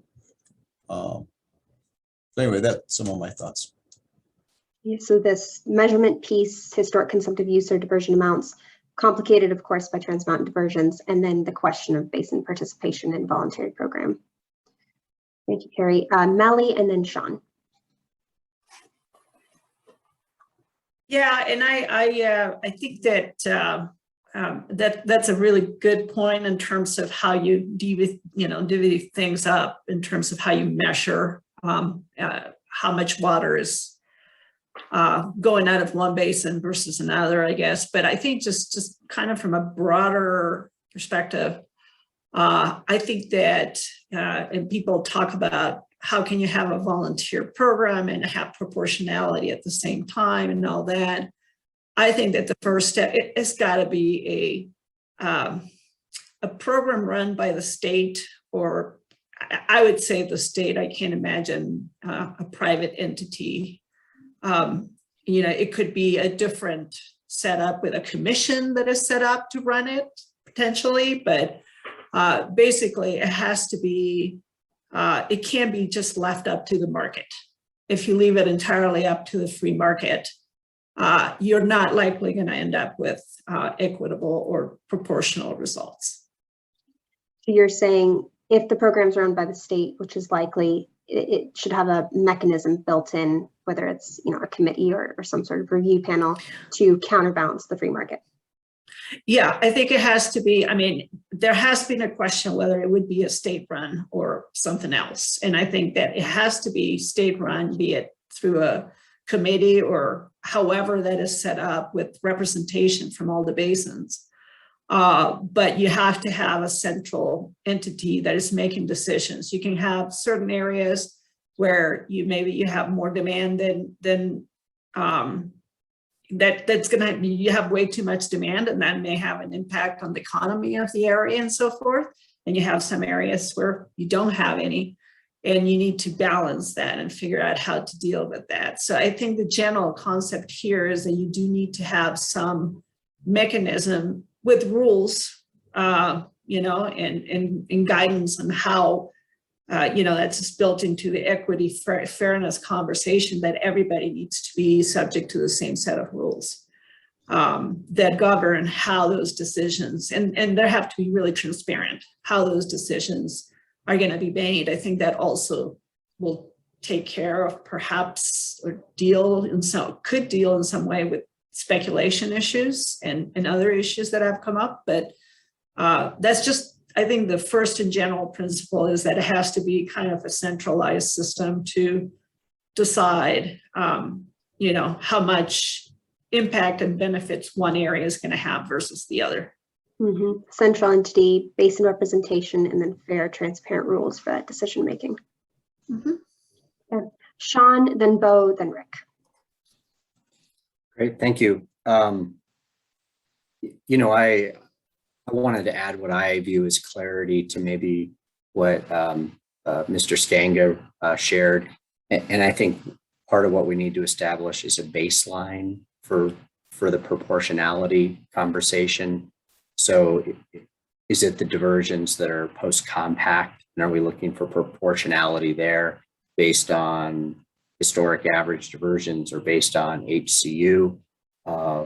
There's plenty of details to talk out there, but I do think some baseline needs to be developed from which you can work forward on proportionality by basin, including those trans-mountain diversions. And I think that ties to the point of it needs to be a statewide public good organized approach that includes elements of transparency. I think transparency is going to be critical for different participants from different water sectors to ensure that they feel like their voluntary compensated contribution at CU is met equitably by others from other basins. I think the state's involvement or leadership in creating that platform or space with transparency also helps us attain the proportional targets by basin. And then maybe the last element that I think is important is gaining some insight into how a DM program would be administered. You know, how would we make assurance that the water makes it to the state line, seeking transparency in that aspect as well.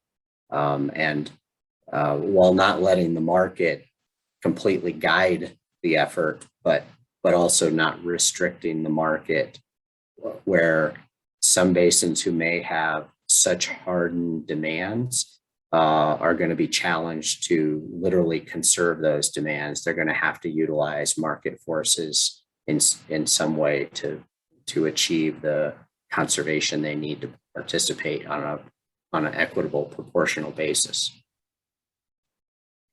Thank you, Sean. There's a lot to unpack there, starting with baselines and kind of this question of proportionality on what, echoing a little bit of what Terry had said at the beginning. And then this theme of transparency and basins participating proportionally, assurance that the water's making it to the state line, transparency in how the program's being run. Did I miss anything? No, I think you nailed it. Okay, thank you, Sean. Bo.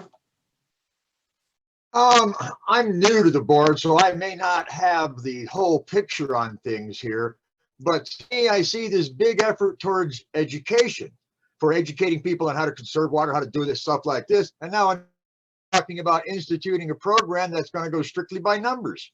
It's not going to care about whether you can or cannot afford the water. It's just going to tell you, you get this much whatsoever. Myself, education aspect of it is much more important than this other kind of like voluntary or involuntary government program.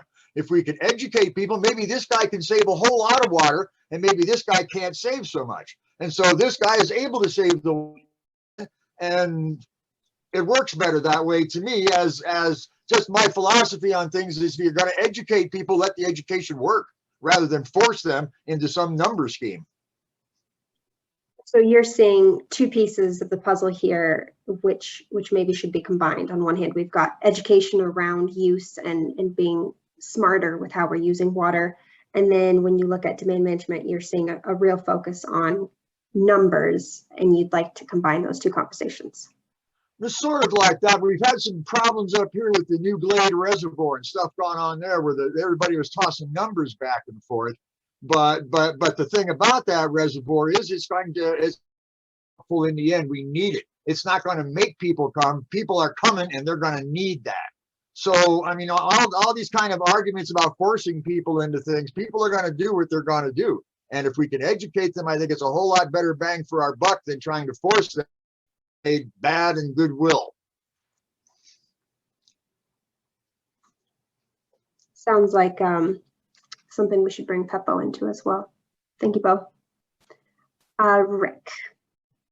Yeah, I'll just go back to something that Terry brought up at the beginning of voluntary and how do we deal with proportionality and voluntary. And I'm glad Sean went as well, because I think the how we divide, I mean, it seems like there's a desire to have proportionality amongst the states. So do we, and again, there's a question there, but is it post-compact? Is it all rights, all diversions by basin? But then from there, we need to just, if no one in a basin volunteers, then they didn't volunteer. It's a voluntary program. So you can't be proportional if no one volunteers. And so you set out guidelines so that maybe one basin who wants to do a lot of it, if you have a lot of individual users, for example, volunteer, you don't want to go proportional maybe just by the volunteers. You might want to have it by basin too, so it's spread out around the state. And then go, to the extent you can, be proportional across that. But if people don't want to volunteer in a particular area, then it goes somewhere else. The other item we haven't discussed yet is by sector. And I think there we should also talk about proportionality between different types of water use, ag versus municipal, where there's the opportunity to have that split as well. Mm-hmm. So proportionality across the state is worthwhile, basin, users, sector, but proportionality can't be guaranteed in a voluntary program. Is that what you're saying? Right. And I think, the diversion portion, I agree with Terry about the diversions might be easier. And I think it may be easier for the Trans Mountain diversions to come up with what those baseline numbers are than a lot of other users. Thank you, Rick. And I do want to touch on this sector piece, and again, really focusing on what you'd like to see if a program were to be established that would help guarantee these proportional outcomes. But just to make sure I'm tracking areas of agreement, it sounds like for at least a few of you, having a mechanism to at least work towards proportionality is important. Melly, you had mentioned something to counterbalance the free market. Sean, you had talked about kind of contributing to a sense that all the basins are participating. So we've got the mechanism piece, and then transparency is the second key theme here. or at least that I'm hearing as being really important, is something that's going to help ensure proportional outcome. And then, of course, education as a hand-in-hand effort here. Anything else before we focus on maybe sectors? And Terry, I saw you raise your hand. Anyone have any reactions on anything that your fellow IBCC members have said?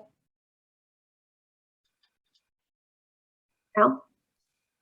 Yeah, I guess as far as the transparency, I interpret that it's definitely needed, but I guess somewhat related to that is the measurement of essentially being able to demonstrate that it is being proportional, et cetera. So I forget who mentioned it earlier, you know, how do we ensure that it makes the state line or to the next district? So the measurement part to me is key in helping to assist in transparency. Oh, thank you for bringing that up. Terry had mentioned that, and I had missed it in that summary, but some sort of transparent measurement piece that assures everyone who's participating that the water is getting where it's supposed to go. Is that right? Yes. And then Terry, and then Ken, I saw you physically raise your hand, so we'll do Terry and then Ken. That's a good conversation. But I think there's something that we maybe are not looking at. And that is the qualitative issue, and the qualitative issue is very important here. When you look at the definition of conserved consumptive use, there are no two water rights, in my experience, that are identical. Some are close, but very rarely do you find that. So the state is going to have a certain basket of money, a finite amount of money that could be spent to purchase, to compensate these voluntary offers to contribute their conserved consumptive use. And there are some water rights out there that, quite frankly, the amount of conserved consumptive use is going to be minimal. So if we're trying to use diversions, for example, as the baseline, that adds another element of difficulty for proportionality. One good water right that could yield a large amount of conserved consumptive use is worth a lot more than another water right who has large diversions but small amounts of conserved consumptive use, for example. And that's very common to find that. So without introducing the market into this, you're going to miss all the qualitative value of a water right. There's no way you can abandon the market and at the same time call it voluntary. So I think that there's going to have to be some discussion on that. And we're going to have to figure that out because I do believe that it has to be done by the state. There's no way, nobody else can do that. This has to be done by the state because we're talking about a compact delivery. So anyway, I didn't mean to complicate things, but it gets complicated very quickly. It does. So and just to make sure I'm tracking it, if the evaluation system is purely quantitative, what you're saying is you're missing out on opportunities because there are qualitative considerations that are part of proportionality?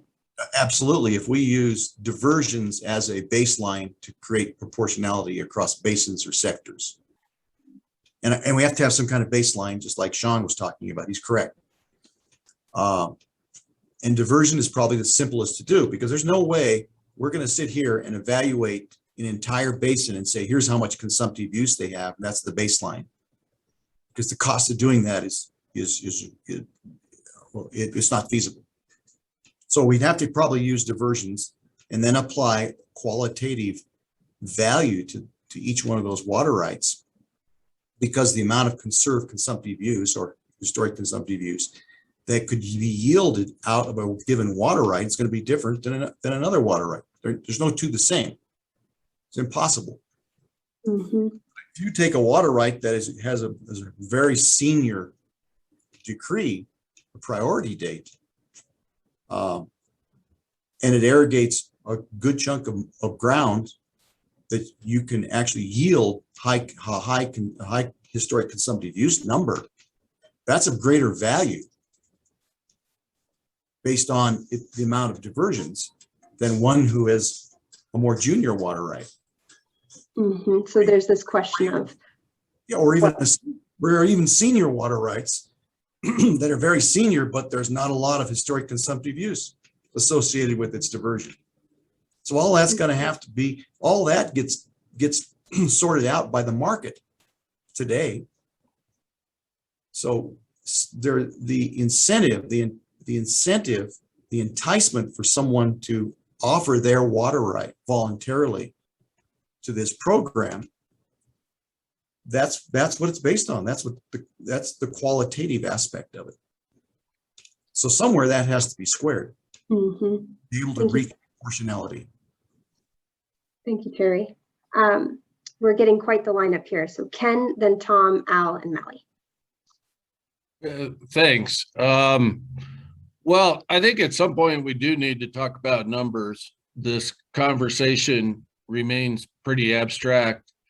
I don't disagree with what's been said. To Terry's comment about diversions versus consumptive use, we're actually using the state CDSS models as a broad modeling number. Now, that's not the number that an individual who may put a water right into this program may get paid on, but from a statewide perspective, we can get a sense of what the historic consumptive use is around the state broadly.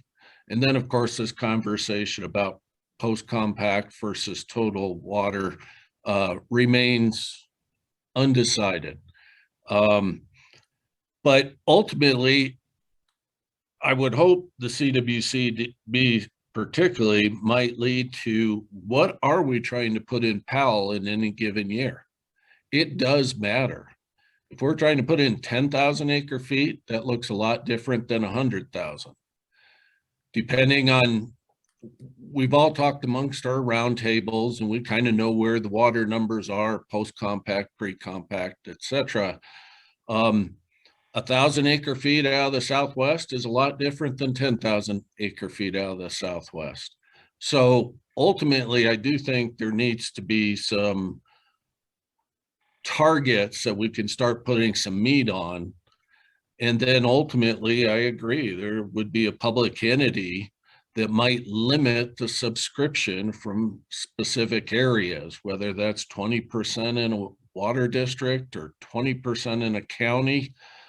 We've got to start laying some of those out and look what the impacts might be. During the system conservation pilots, there are farmers willing to idle some ground for a monetary payback. And the same thing was proven by Paul Bruchet in his study. They may not do it again, but there are farmers willing to experiment with this. And we're never going to have perfect proportionality. I think the ultimate is if one group feels targeted, they're going to quit subscribing. It won't be a long-term program. If the East Slope doesn't participate, the West Slope's going to dry up and say, the heck with it, and vice versa across the West Slope. So good conversation, but I would like to pull it out of the abstract in the longer term and start saying, what can this basin do? Put some numbers, especially around the storage goals for Lake Powell. And then again, going back to that mechanism, having some sort of public entity that could limit participation. And then to read between the lines, are you suggesting a pilot or some sort of test program for farmers that are willing to experiment? Yeah, it's going to have to be some level of learning by doing, whether it's a pilot that then gets adjusted. There are these legal questions that have to be sorted out and fixed before you start. But we have to try it, make sure the water does get down to where it's intended. Past work groups have talked about prices may be different around the state. To address Terry's question, not every acre foot yields the same economic value. Any farmer and municipal kind of should understand that concept. So yes, there would be a pilot that could have some learning by doing, because these transparent rules and measurements are not going to be perfect out of the box. I just can't believe that. But if we're going to make a stab at this, you got to try something, you see how it goes, and you continue to adjust. And that's where the public commission entity comes in that can have some course correction. Mm-hmm. Thank you, Ken. I am going to ask Tom, then Al, then Melly, and Jim if we can blitz like 2 minutes each. I'm eyeing our 11:35, and I know Tom and Jim haven't had a chance to talk yet. Okay, can you hear me? Mm-hmm. Okay, I'll make it quick. This is an interesting conversation. I agree with Ken. We're pretty much still theoretical, and we probably at some point will have to get more specific. But to respond also and throw out there, to what Terry said, I think, and I've always thought that it has to be tied to consumptive use, not to diversions, because first of all, the DCP that we're involved in says that it has to be water that would have and could have been consumed in that year by that water right. So I was interested in what Perry Cabot said in our earlier presentation of what they done up in Grand County on Paul Boucher's property, was that when asked, he said it didn't really matter. We didn't measure how much diversions and how much water went on there. We measured what the consumptive use of the crop would have been. And that's the credit that you get, the reduction of that consumptive use. That's the credit you get, and that's what you would be paid for. I think we get into diversions and we're going to start getting into efficiencies and who's efficient and who isn't. But tied to historical consumptive use, yeah, we'd have to drill down and get pretty good data. But I think Ken's also correct that we have some pretty good average data based on crop type and elevation of what consumptive use is, and we have to start somewhere. So I guess that's my proposal, is that we really do have to tie it to the consumptive use piece, not to the diversions. Mm-hmm. That sounds like another theme that maybe this group is in alignment on, is tying it to that consumptive use and recognizing not every acre foot has the same value. Thank you, Tom. Al? Yeah, I guess trying to keep it short here. I guess I agree that whatever unit of measurement we have to end up using, definitely consumptive use is a good start, but we also need to include the quality aspect of that. And somewhat from the, I'll say, environmental standpoint, the work group there said no negative impacts type of thing.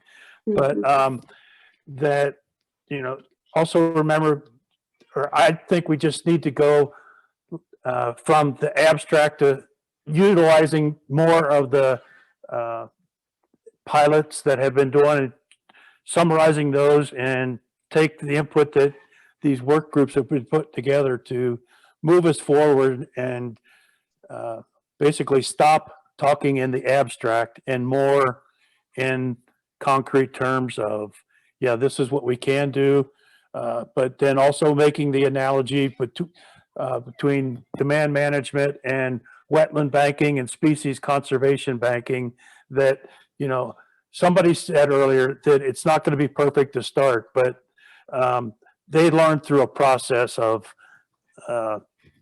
you got to start somewhere, and let's move on it, and realizing that demand management is just one of the tools we're going to be using to meeting our future water needs. Mm-hmm. Thank you, Al. I'm making a very nice list of areas where it sounds like the group is in a lot of agreement. So Melly and then Jim, and thank you both for your patience. Yeah, thank you. So I agree that it has to be tied to consumptive use, and I think that we've developed these potential tools, where the correlation with open ET and having those methodologies that are a whole lot cheaper than having to go on the ground and do some of the detailed measurements. I think that's definitely I agree with that. It occurs to me when we're talking though that to me proportionality, part of it is tied to amount of water diversion or consumptive use, but that's just part of it. I think proportionality has to be, we have to look at economic impacts in the area. So when you're evaluating how much, and by the way, I never, if I implied it, I'm sorry, because I never meant to imply that this should not be a voluntary program. It should be a state-run program, but it should be absolutely voluntary. But I think that we need to look at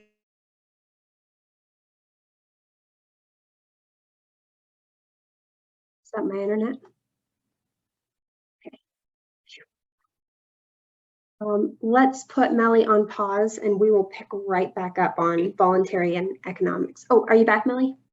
Oh, I'm sorry. I didn't realize I was lost. No, we lost you for a second. I think the last thing we heard was 100% voluntary and then considering the economic impact to communities. Correct. I think that it's a very critical. Two other things that you need to bring into the proportionality discussion, how you get there. You have to talk about incentives, which may vary. Money is definitely an incentive, but based on our experience with the Upper Colorado project, it's not the only one. There's just can get pretty complicated. But bring in the incentives that you need to bring. So areas that don't participate a whole lot or don't have a whole lot of volunteers, maybe we'll have more volunteers and education to understand what the impacts are so people make informed decisions. Those are pretty critical. Thank you. Thank you, Melly. And then Jim, I expect you have a lot of notes. Yeah, no, You've been on mute for a while. I'm going to be quick, but this is a good discussion, but and Melly took some of what I was going to say, but you know, in the sorry, no, that's all right. That's good. In what CWCB did, it said that we want to avoid disproportionate negative economic and environmental impacts. So we started going down the road of consumptive use or diversions, and I think Melly's right. You have to kind of include some economics in those as well. The other thing that I didn't answer this question because I'm still struggling in my own mind how to do proportionality. But the other thing to consider is if you're going to use consumptive use, what are we trying to do? We're trying to help out the Colorado River Basin. Any trans-mountain diversion that comes out of the Colorado River Basin is gone to the west slope. It is like it's 100% consumptive. Even though on the east slope, it's not 100% maybe consumptive use. I mean, we use it again and again as we have return flows, but it's lost to the Colorado River Basin. So it's 100%. If you have an ag diversion, as we heard Perry talk about,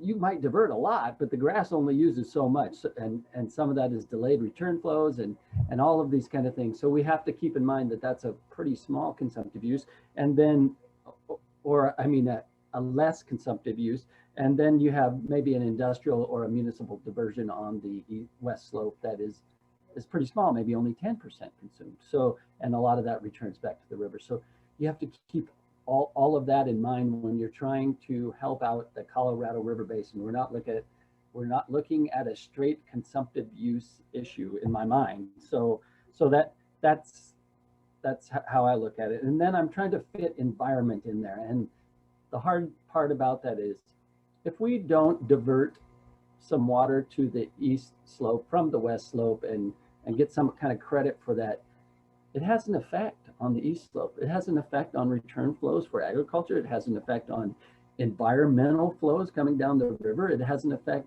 all across that. So it may be negative on the east slope while it's helping out on the west slope. So you have to kind of keep those two things in mind, and maybe the net effect isn't all that much different, but all of those things have to be kept in mind when we're looking at trying to distinguish this proportionality. And and the matrix just keeps getting bigger and bigger in my mind. That's why I'm trying to get my head around all this. I mean, you can go by use, you can go by economics, you can go by sub-regions. So there's a lot of things that could go into it.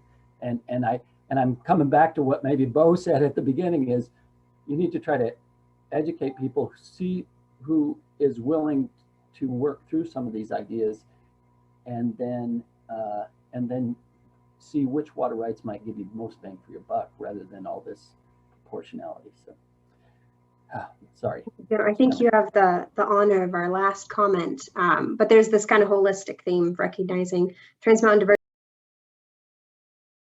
Welcome back, everyone. It's nice to see the full group back together again. Amy, we talked a mile a minute for the entire 30 minutes and did not get a chance to designate any one participant as a reporter outer. So I don't know if your group wants to go first. We had a really nice conversation. Sure, and I think Sean, I think, were you the one holding that duty? No, I think it was Pat. No, Was it Pat? I'm pretty sure it was Pat. Okay. Oh man, there goes the South Platte picking on the Arkansas or the entire state since I have a governor's appointee. Let me see if I can kind of summarize our discussion. I guess we started out kind of talking about the difference between kind of top-down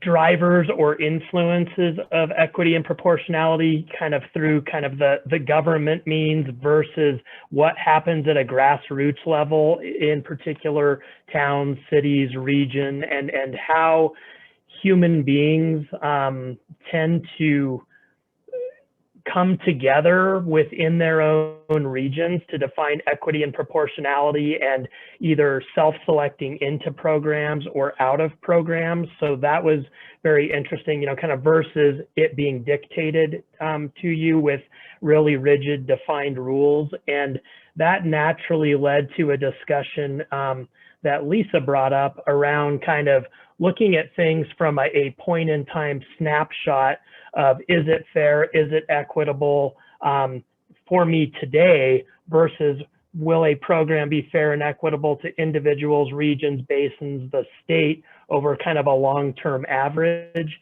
And it seemed to me that there is at least from my perspective, kind of a discussion around equilibrium and balance that comes in over the long term as you're adaptively managing and refining programs, you know, related to demand management. There was also kind of a lot of discussion around that single payer program concept and whether, you know, we should look at post-compact depletions only, which, you know, I guess has makes a lot of sense for in a lot of ways, and then kind of defining what the market price of water would be in various regions, and then what the tools might be to address those, whether it's reverse auctions or other things, but really kind of trying to figure out should there be some sort of interbasin compacts or rules or agreements that where there are some more defined ratios or percentages for how that works. And then I guess what I thought were some really valuable comments by some were kind of, let's not put ourselves, today we're looking at this issue through how we understand the world today, or maybe how we understood, you know, our own experiences, whether it's flooding on the South Platte or dealing with drought in the Arkansas in, you know, 2002 or 2012, or what the impacts are on the farm.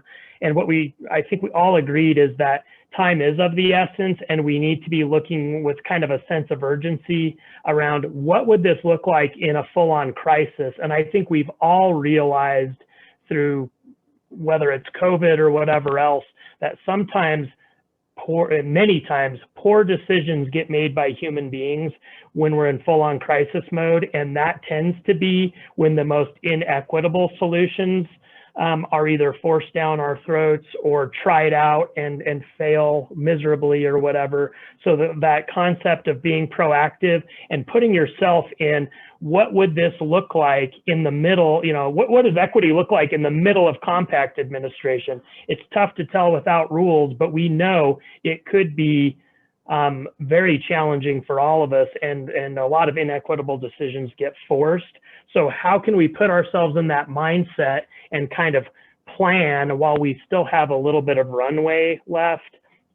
And then I guess there's always that discussion of, we're comparing against the world we know today, and we're trying to figure out what this looks like under you know, what equity and proportionality look like in comparison under strict compact administration, under rules that may even be set outside of, you know, the water user groups or even the state's control and such. And so I think we all acknowledge equity and proportionality are a really tough thing to continue to get our arms around.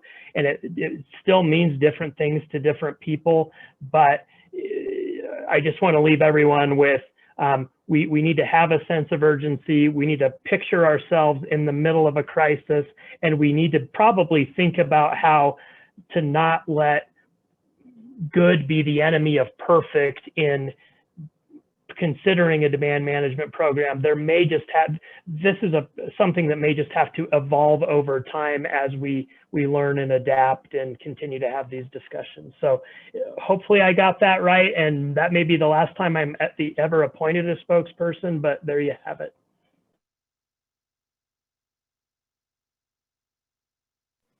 Thank you, Pat.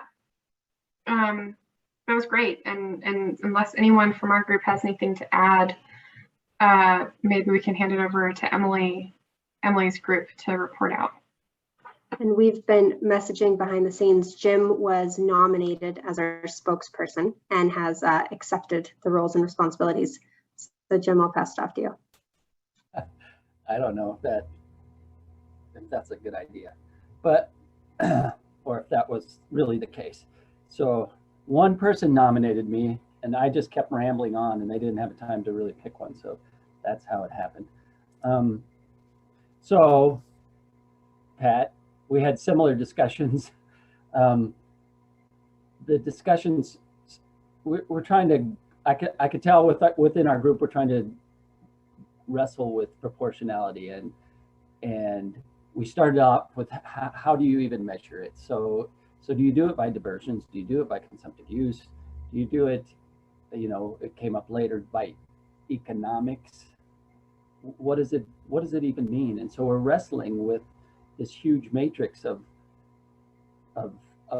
doing it by sectors, or doing it by water use, or doing it, and then on top of that, putting it by sub-regions within the area. And it gets really overwhelming. And so it's really hard to answer. And so many people have different ideas of what proportionality is. But I like to bring it back to, what are we trying to do? And that's how it affects the Colorado River Basin.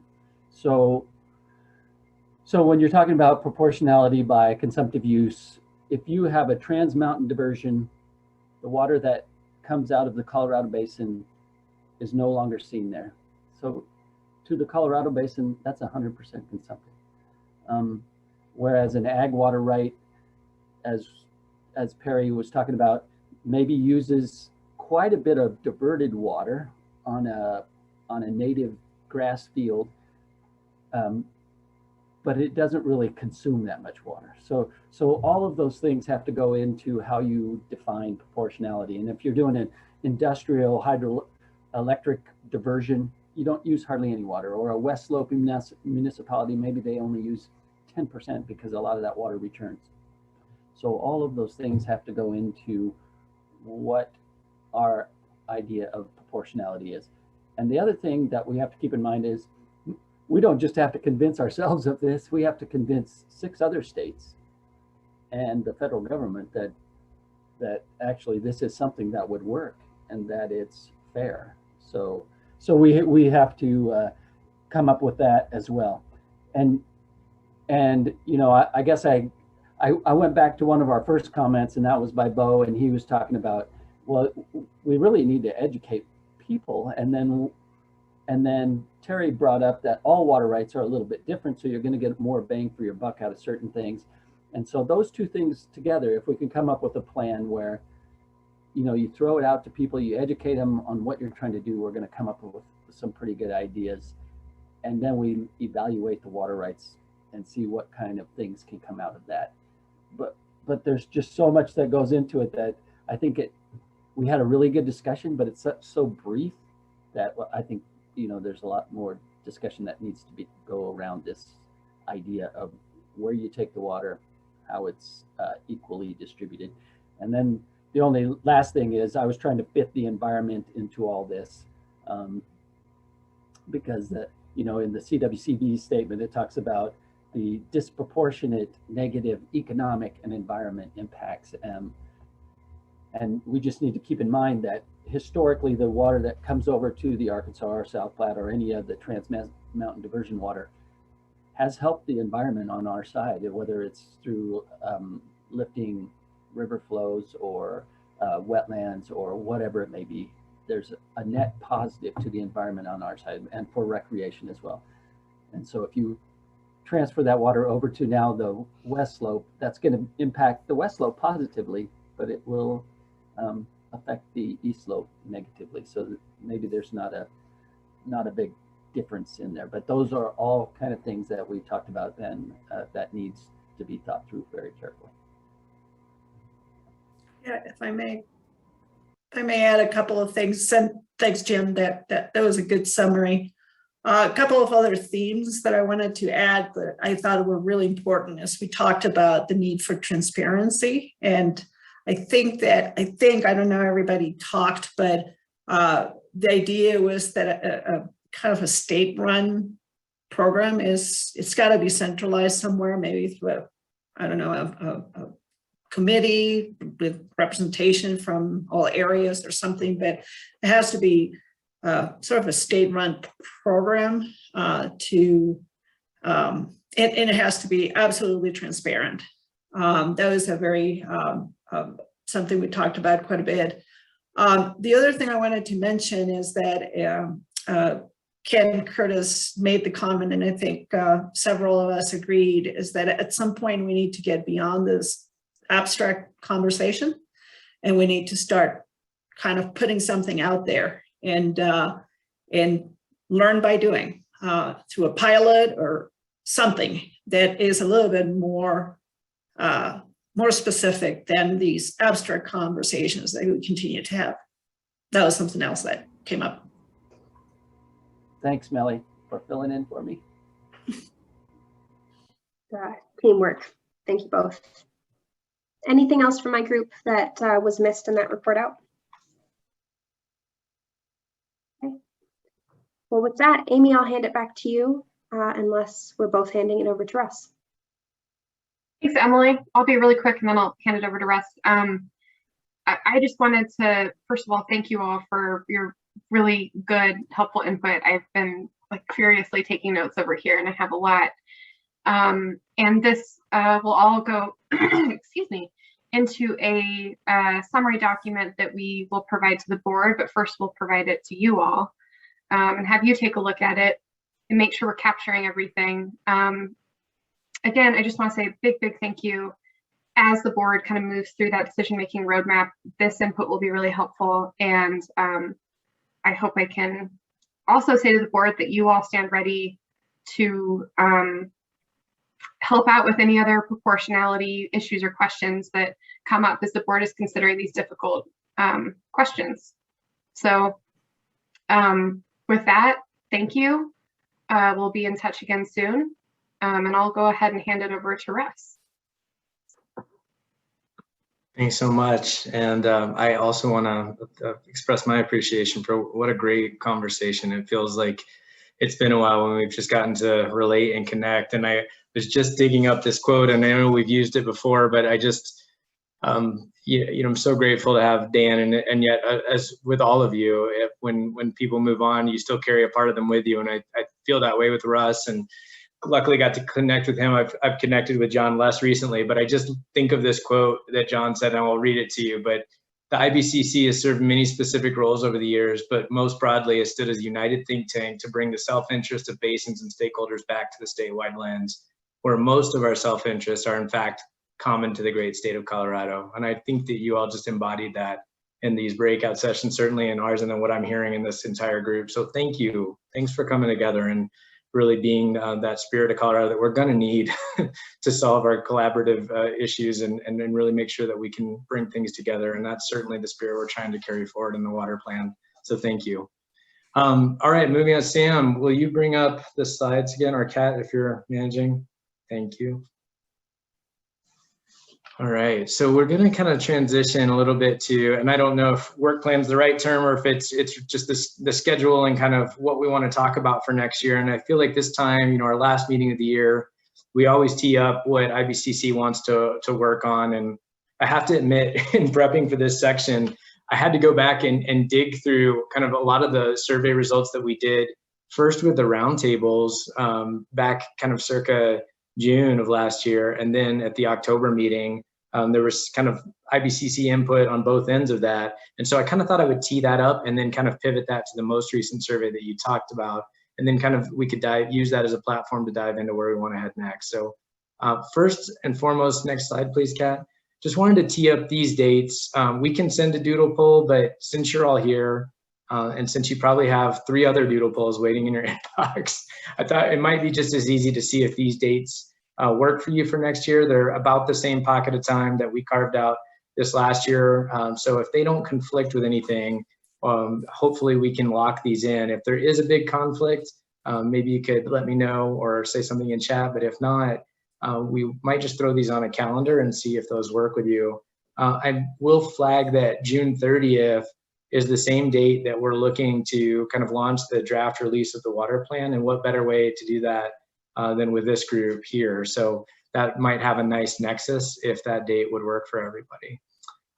So we can actually, maybe Sam, if you don't mind putting those in the chat just so that they can stay up while we move on. Want to keep things moving because we finally caught back up on time and we're going to land the ship. Otherwise, like I said, I remember so many times Mike Preston, the Southwest, just, the camera would go down. So these days it's easier just to close the laptop, but Mike knew how to keep the meetings running on schedule. So we'll do the same here. So next slide. So this is that homework that we talked about. Actually, can you go back one click, or was that automatic? There you go. Thank you. So this was the homework that we asked you to kind of help facilitate with the basin roundtables. At the time, and it's hard to kind of transport ourselves back, but I think we started to hear and got some questions around how IBCC coordinates with roundtables. And it kind of was both ways. It was roundtables asking, what's IBCC?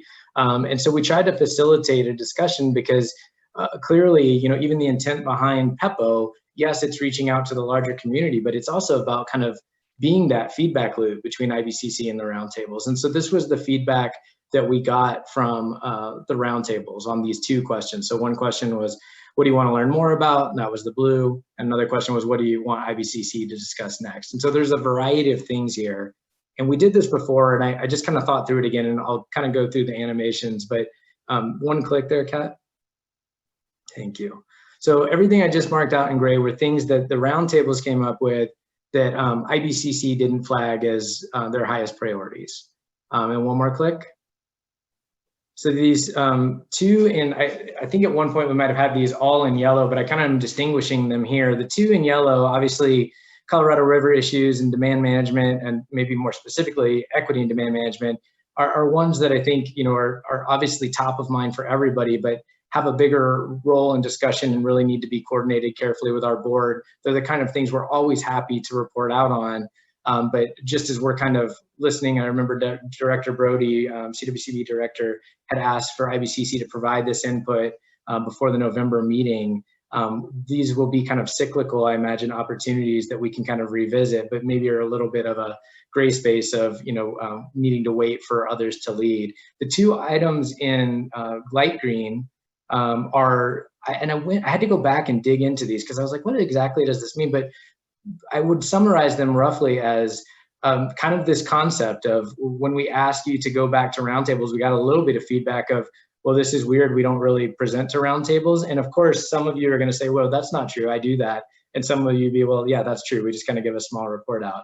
And that's my experience too, is that IBCC handles things, IBCC members kind of handle things in a way that works best for them from roundtable to roundtable. But I do think there was also some communication back from the roundtables saying like, hey, we would like IBCC to define what it does and how we can interact with it better. And there's certainly been some roundtables that are more vocal about really wanting to feed information up. In fact, to be fair, if we look at the scope of all of this, of the 9 basin roundtables, only 4 responded to this survey, and the bulk of the responses actually came from the metro. So kind of, I don't, we take it with a grain of salt, but just throw it into the mix to say, at least in the snapshot that we took last summer, this was the feedback we heard from at least 4 basin roundtables. So one more click, Kat. So then the dark green here, the dark green are the things that really overlapped with things that IBCC said were important to them, as well as those 2 in yellow, but the green being more, and if you do one more click, I think this is better to have a little bit of a chart at the bottom that maybe outlines what I'm trying to say here, but they might represent more the immediate opportunities that IBCC could dig into. Now, these are the results from last year, and they kind of filtered up. And so we basically, kind of did almost an intensity test with the survey that we sent out and said, which one of these do you want to dig into most? So click on the next slide there, Kat. Thank you so much. So now, fast forward to this most recent survey you filled out. Pretty strong alignment with what was said before. Some things, and I won't toggle back and forth, but you can go look at the slides later just because the animations will get wonky. But Colorado Water Plan now ranking as one of the highest things, and before was really on the lower end of the spectrum of what IBCC was interested in. Good timing because we're working on it now. But drought and climate change impacts, forest health, regional project planning, especially great now that we have the projects database out. Water funding, and that's something, of course, you'll remember we tackled a little bit at our last meeting, but might need to flesh out, what the details of that are. Water plan, as I mentioned, then ATMs. What's kind of coming to me, where I thought we could have just if we can take a few minutes of discussion today and maybe kick it back to you guys to inform this is, and I think we all struggle with this. And I was just, again, going back through the survey, I think the roundtable struggle with this, but a lot of these things. So a great example would be, forest health. As part of the BIP update, one of the projects that we worked on across the basins was a joint forest health white paper. That is almost ready for daylighting. It's just going through some final review, not just by CWCB, but also by DNR. Angela Bogue has been really instrumental in just kind of helping flesh out some of those details. And of course, all informed by roundtable input as well. But that will be coming out. That's certainly something we could bring back to this group and present on. There's a lot of things I think that we're thinking about and doing. I could see some issues around drought certainly being pertinent if we're having like a February meeting before we find out if we're going to have our snowiest months or what the forecast is going to be as we get into that time frame. Water plan, obviously, right for talking about, and kind of to Aaron's point earlier, if there are things that you're thinking about, maybe after our January board meeting that resonate with you, we could have some kind of dialogue there. But I just often think that, especially for these things that have a presentation component, a lot of times the feedback that we hear from roundtable is, hey, I want to hear about this thing. Obviously, in the survey results, roundtable is saying, I want to learn more about X, Y, and Z.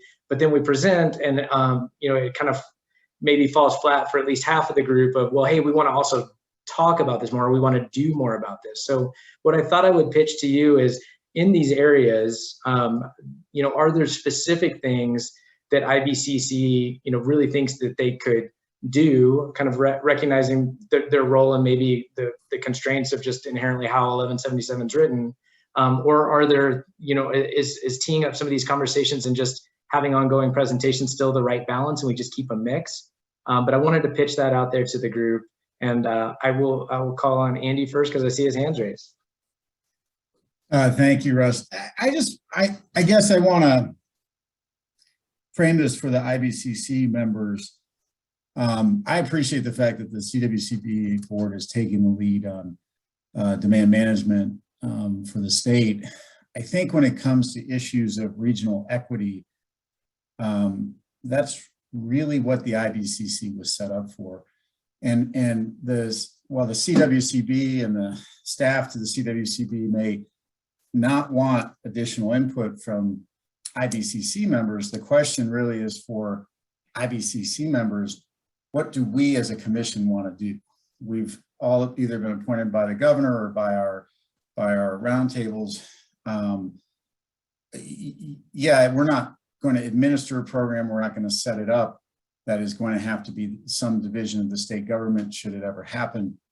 But I don't think we're not a division of the CWCB board. And I mean that with all due respect, because I really do respect the board members who sit on the CWCB, and I respect the staff. But I just want to go back to the very essence of 1177, which is to have members of different basins come to an agreement about how water apportionment occurs within our state and how these things impact the various basins. That's why we exist. So before we walk away from that, and Russ, I appreciate wanting to focus on things that you framed as something we can immediately do as opposed to wait till it's delegated to us from the CWCB. I just want to make sure that the board itself, the commission here, doesn't have a majority of members who want to talk about the proportionality issue and perhaps see if we can arrive at a very concrete proposal that can be brought to other folks in the state. Or is that, if that's not something we're interested in as a commission, I'm fine with that, but I really think that's a decision to be made by the members of this committee and not by the CWCB staff or board. And I'm not trying to cause problems. I just want to make sure that our commission members are thinking about ourselves as the entity that was created by 1177 as an independent entity, independent from the CWCB. And what is it that we want to do? And I will go either way. I just want to make sure folks are thinking about it and want to make sure our commission is acting in a way that we're consistent with our charter. So that's my statement.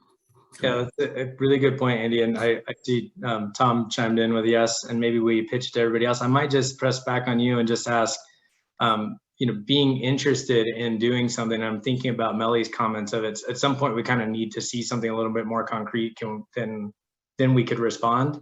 I guess that's what I was thinking of, is this kind of, we kind of have to get a little farther down the road and then do something. And that's where I think the CWCBs are really open to trying to get that input. But is that your perception that there is that kind of need to get a little farther down and provide feedback? Or do you see that there's value in just kind of continuing to noodle in the space that we I actually think that we could, whether it's committee, a subcommittee of this commission or this commission itself, could come up with concrete proposals for the state to consider. And I think that's really where my suggestion is that this is, in order to be a functional, vital board, talking about things that we were actually intended to do is, and this is really, frankly, in my mind, one of them, but that's, I think that we could work together. And it is a lot of work, Russ, I get it, in terms of what is concrete,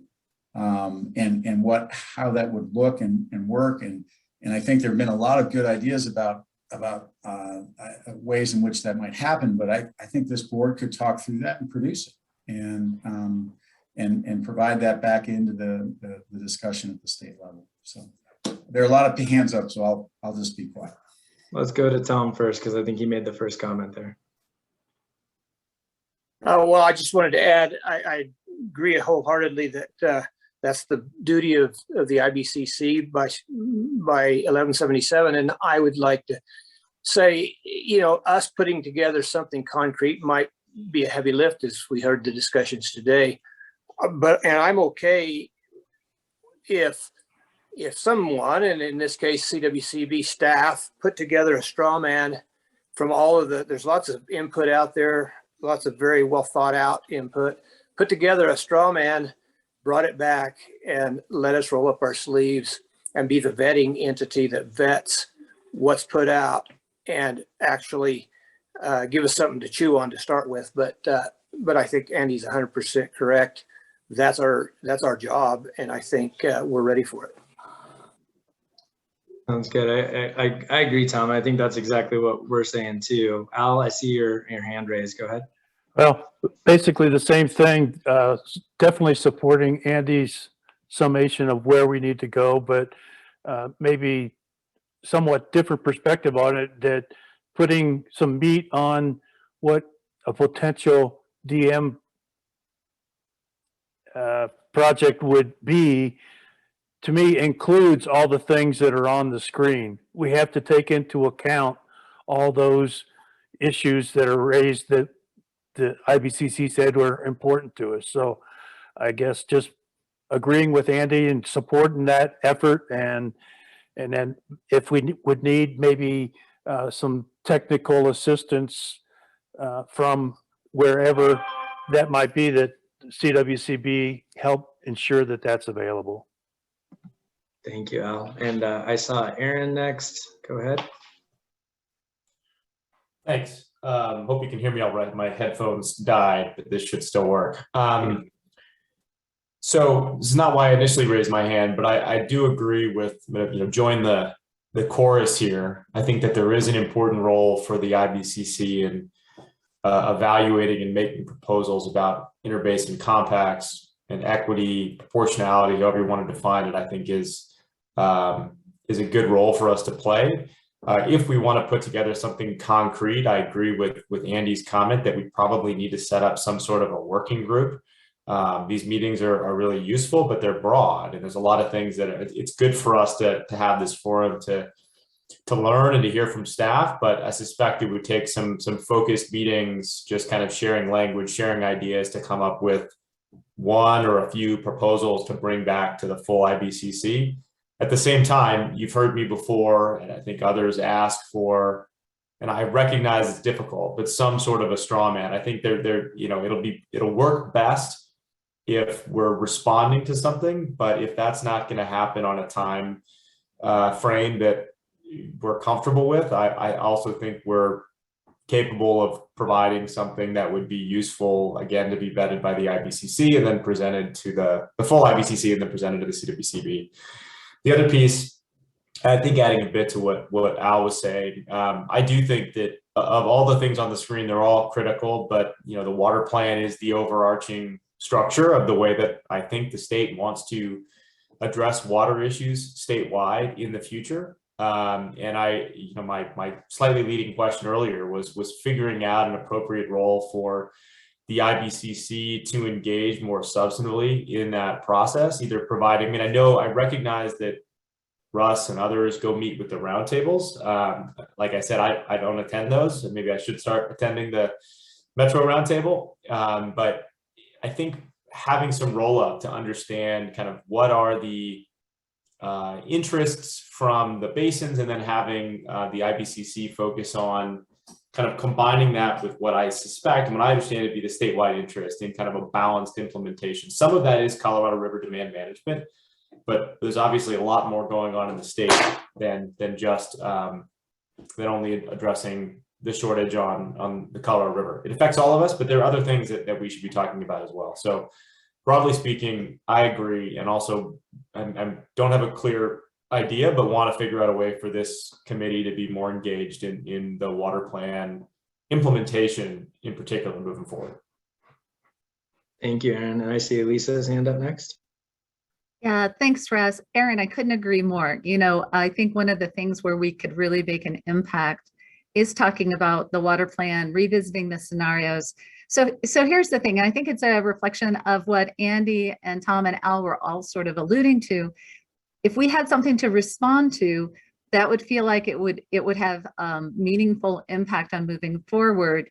But given the fact that staff and the board are still working through some of these issues, I guess what I'm thinking instead is, where can we make the greatest impact in the time that we have until there's something that we can respond to? And putting together something that could be possibly counter to the state process and what the staff's been working on, that may not be as helpful as waiting to see if there's one or two straw men that we could actually respond to. And in the meantime, following up with the water plan and these other efforts where we could make some meaningful impact in the meantime. And if we can, that will actually, you know, inform more of the demand management, whatever the straw man, whatever the plan would be, that could actually help us be more responsive. So I kind of get, I don't disagree, but I think that we're all sort of saying it would be great to have something to respond to. So perhaps what we need to do is support the staff and the board's process, and then find where we can make the greatest impact in the meantime. Thanks. Thanks so much, Lisa. I see Dan has his hand raised. Go ahead, Dan. Yeah, thanks. Well, first of all, I think that these are all really important topics here that we could spend a lot of time digging in. I mean, the water plan is really important. That's ongoing, obviously. Drought and climate change is just staring down our face. Obviously, demand management, you know, I think it's important. I don't necessarily disagree so much with Andy, but we need to just all recognize that CWCB is really the lead on demand management right now. But, you know, providing information to the board is, I think, really important. One area that I feel like, you know, putting on my DNR hat and not necessarily IBCC chair, but it's combining both, is the need of big picture forest health challenges moving forward. I want to just give you all a quick update on what we're working on, but I could use all of your help. You know, as you all know, that we had the historic fire seasons last year. Fast forward, the governor sent a letter to Secretary Vilsack and Secretary Howland requesting a Type 1 National Incident Management Team come to Colorado to do a thorough risk analysis to look through a lens of 3 areas: protecting life, property, and critical infrastructure. So we are currently working with the best of the best. U.S. Forest Service, we're working with the Bureau of Land Management, we're working with the Division of Fire Prevention Control. Obviously, the DNR is involved. The State Forest Service as well, trying to put together a magic map, if you will. And once that's completed, I could really use everyone's help around the state to really look at how this map overlays with your communities, with your basins, to really make sure we're looking at the high priority areas. And then guess what? Just because we have a map, that doesn't mean we're going to get projects off the ground, but I need to get local support. And that's where, you know, the basins could again really help, in the leadership of all you being leaders within IBCC could be super helpful. But in my opinion, this is life or death in Colorado, honestly. And I could use all the help I can get. Thank you so much, Dan. Any other comments? So I think points well taken, and that's the fact that we can definitely take back to the board. I'm sorry, did Melly maybe have her hand raised too? Oh, I'm sorry, Melly and Ken. Okay, Melly, you go first. Yeah, thank you. This is a really, really good discussion. And I'm going to start by on the negative side. I know what I don't want to do. I don't want to sit through hours and hours and hours of presentations over things that we have no control over or we can't do anything about. That's something I don't want to see in the future. I think I'm kind of fall in the Andy camp, that I think we do have, we have undertaken the demand, the equity / proportionality discussion. I respect and I understand the role of the CWCB, but, you know, there have been topics in the past that, you know, were things that the CWCB was also responsible for. And yet this group, the IBCC, shines when they're focused and working on one thing that they can actually do something about, that brings the different basin perspectives together in making decisions. And it has happened before, and that's when this group shined. Otherwise, it's kind of like a whole lot of presentations and meetings and listening, and I don't know that I can go out and say, well, we've done this and we've done that and we've done that. That's how we've spent our time. Sorry to be blunt, but that's kind of where I'm coming from. That's good. I saw Ken's hand next. Yeah, Melly pretty much said it. I would agree. I didn't know if you wanted to take a vote or something. If this group can address interbasin issues like equity or something, we are failing our charter. And so we have every right to take it up. We may not have equal authority with CWCB, but it's certainly within our charter. And we can certainly try and multitask with Director Gibbs' request on the forest health issues, but there'll be a lot of other voices in that conversation where I think there are fewer voices in the equity between basins conversation on water. Thank you. Thank you. And I see Terry's hand. Yeah, I agree with Ken and Melee and Andy. I think that if you read our charter under House Bill 1177, it's very clear, I think, that this is the proper venue for it.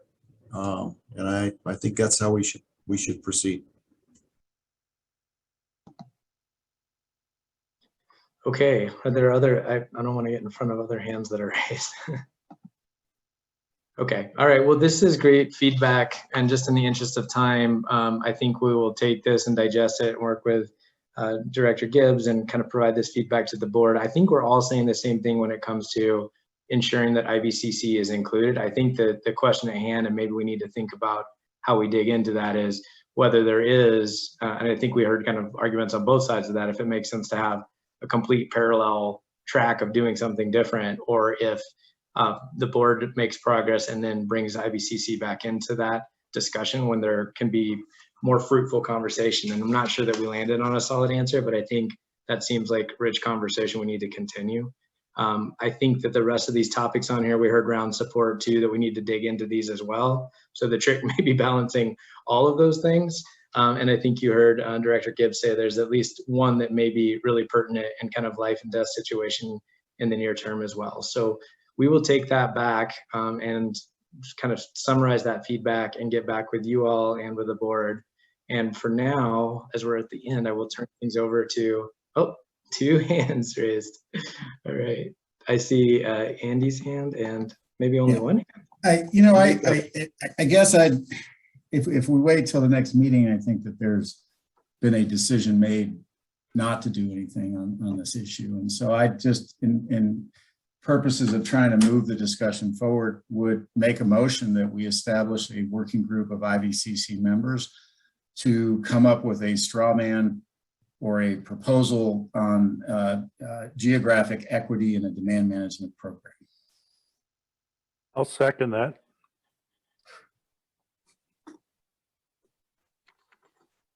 All right, well, we have a motion and a second to start a subcommittee. I think that I will just kind of flag, I respectfully disagree with that, Andy. I think that there's not a decision made, but I also don't know what the board is going to do at the next meeting or what comes out of that.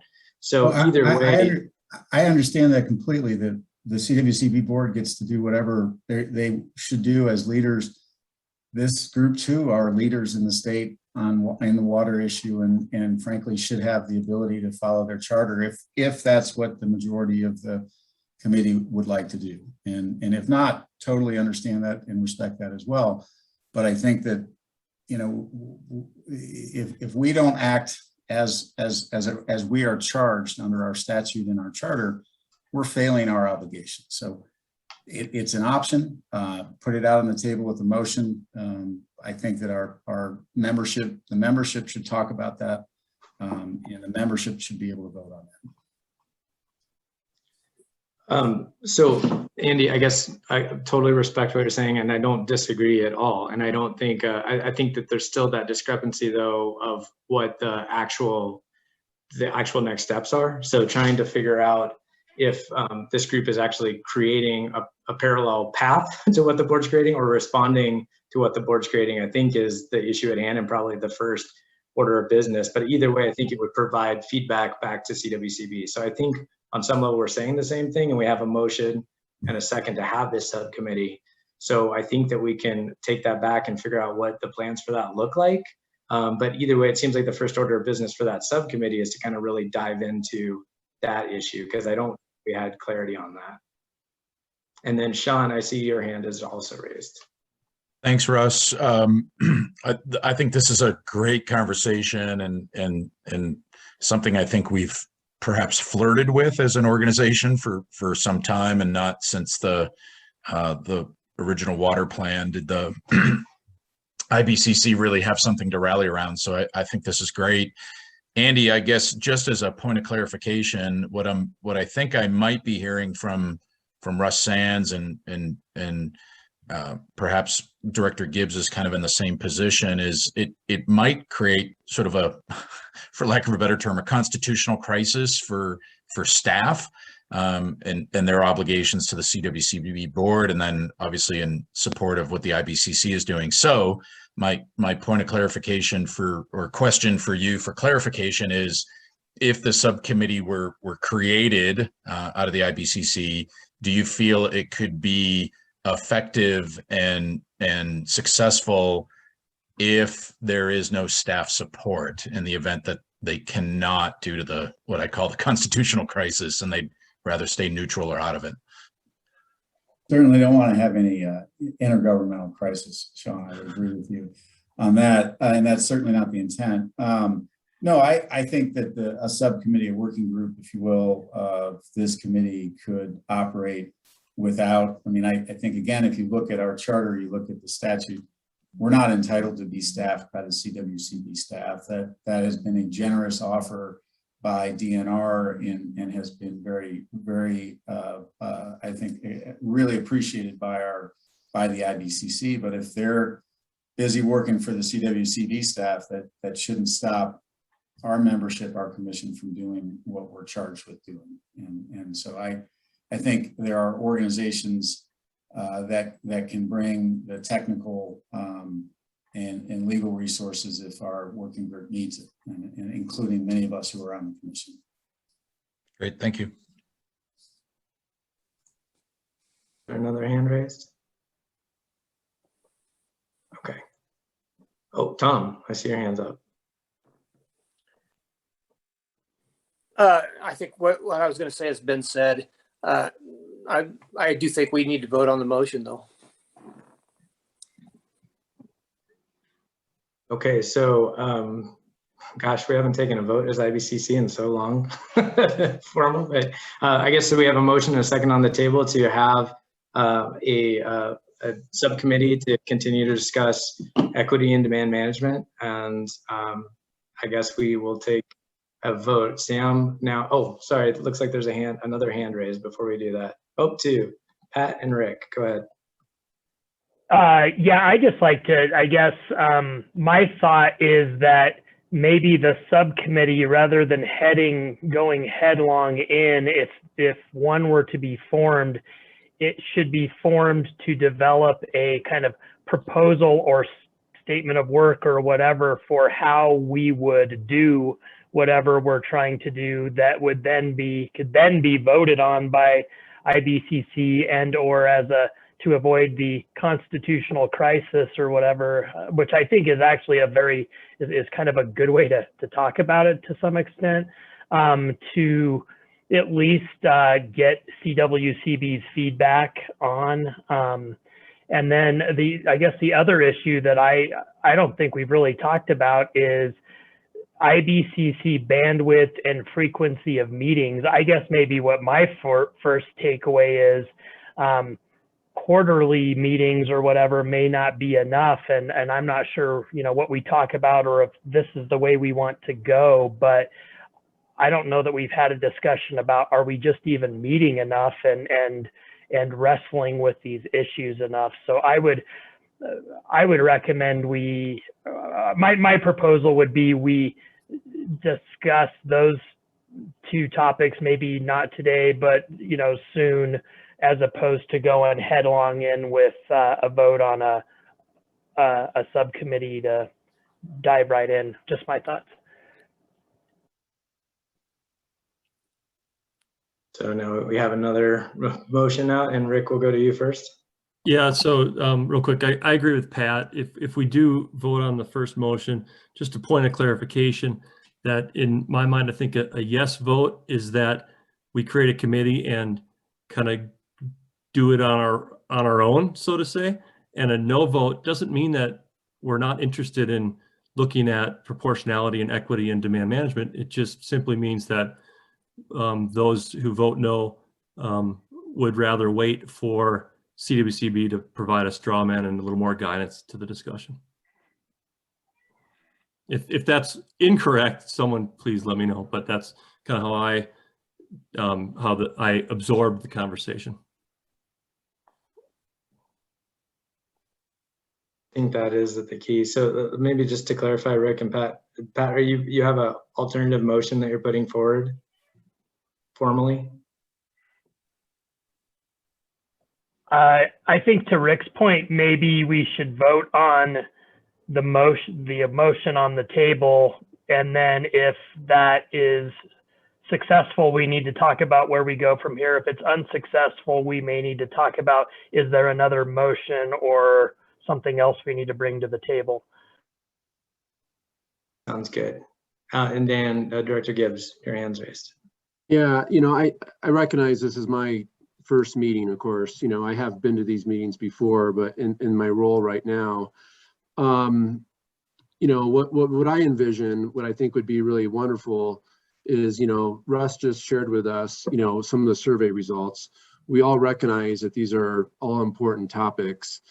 It'd be great, in my opinion, to bring in, outside facilitators to really engage, how we can really focus on one or two areas and do a really good job, as Melly mentioned.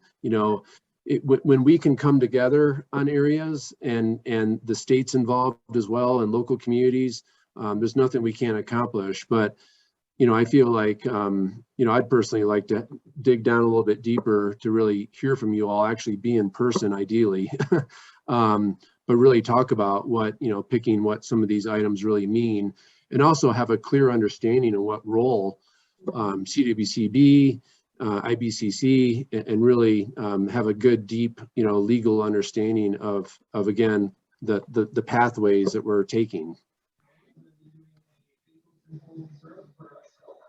Director Gibbs, and it looks like Jairus has his hand up again.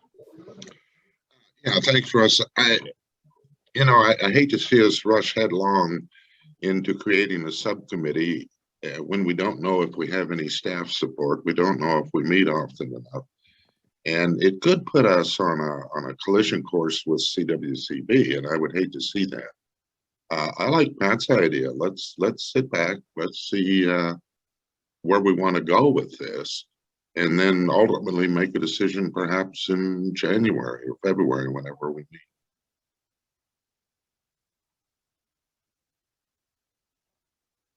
Okay, I just want to make sure I'm characterizing everything correctly. What I think I heard, so we have the initial vote to have a subcommittee started with some detail around what that probably needs to do initially, and then I think Jairus, if I'm capturing that correctly, you're proposing let's wait till the next meeting and flesh out the details there. Sorry, you're on mute. That's correct. Thank you. Okay, so I guess what we'll do, and this is interesting in the Zoom era, and just with IBCC not having voted, but we'll need, not everybody's cameras on. So are we okay with IBCC members turning their camera on and then just doing a raised hand to show votes?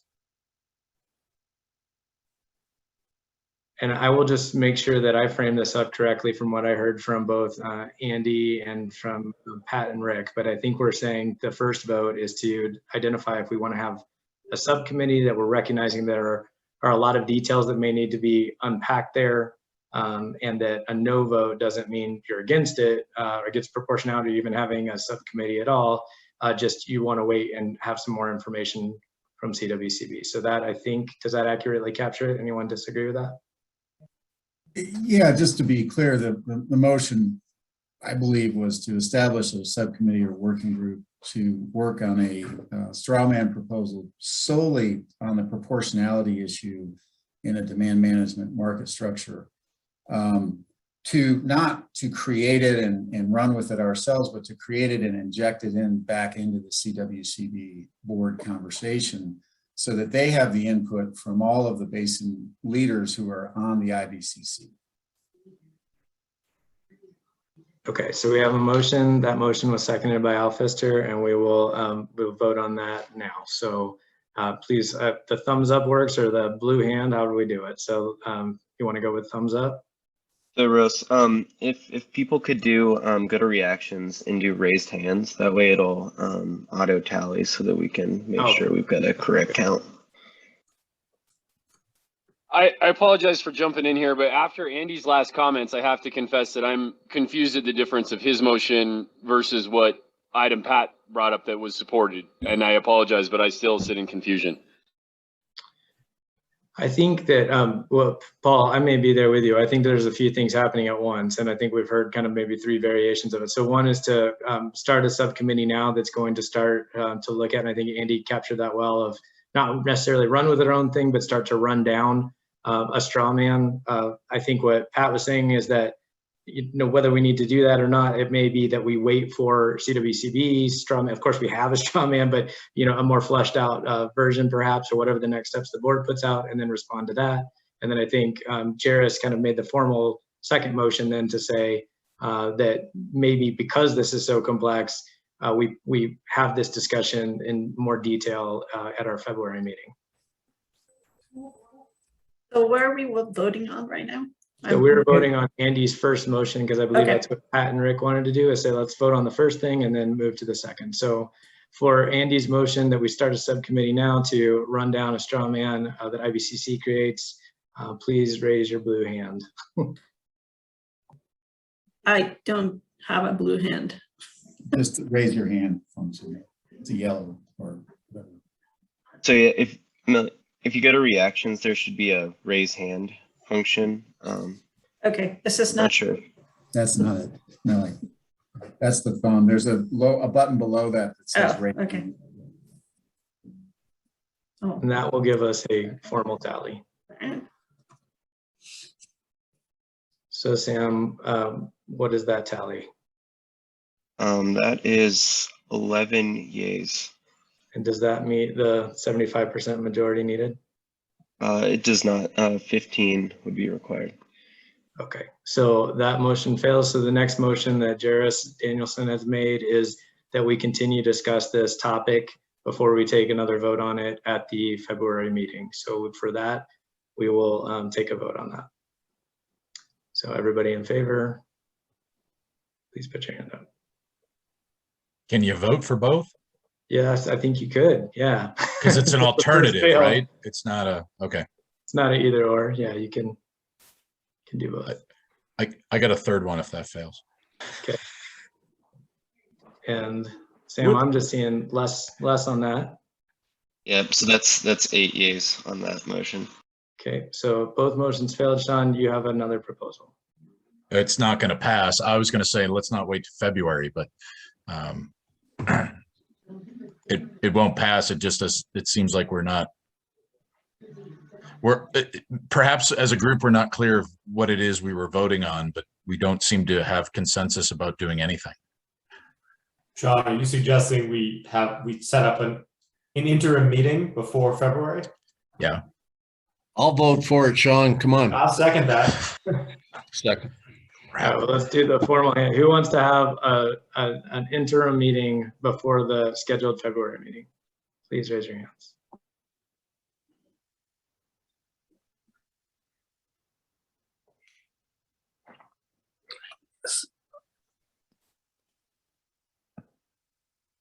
Okay, so I think that one met the burden of proof there. So yep, we will look at finding another date that makes sense before February that we think we could meet. I think it probably makes sense for that to fall after at least the next board meeting, and timing wise it probably has to, but we will look at scheduling that and then we can continue the conversation.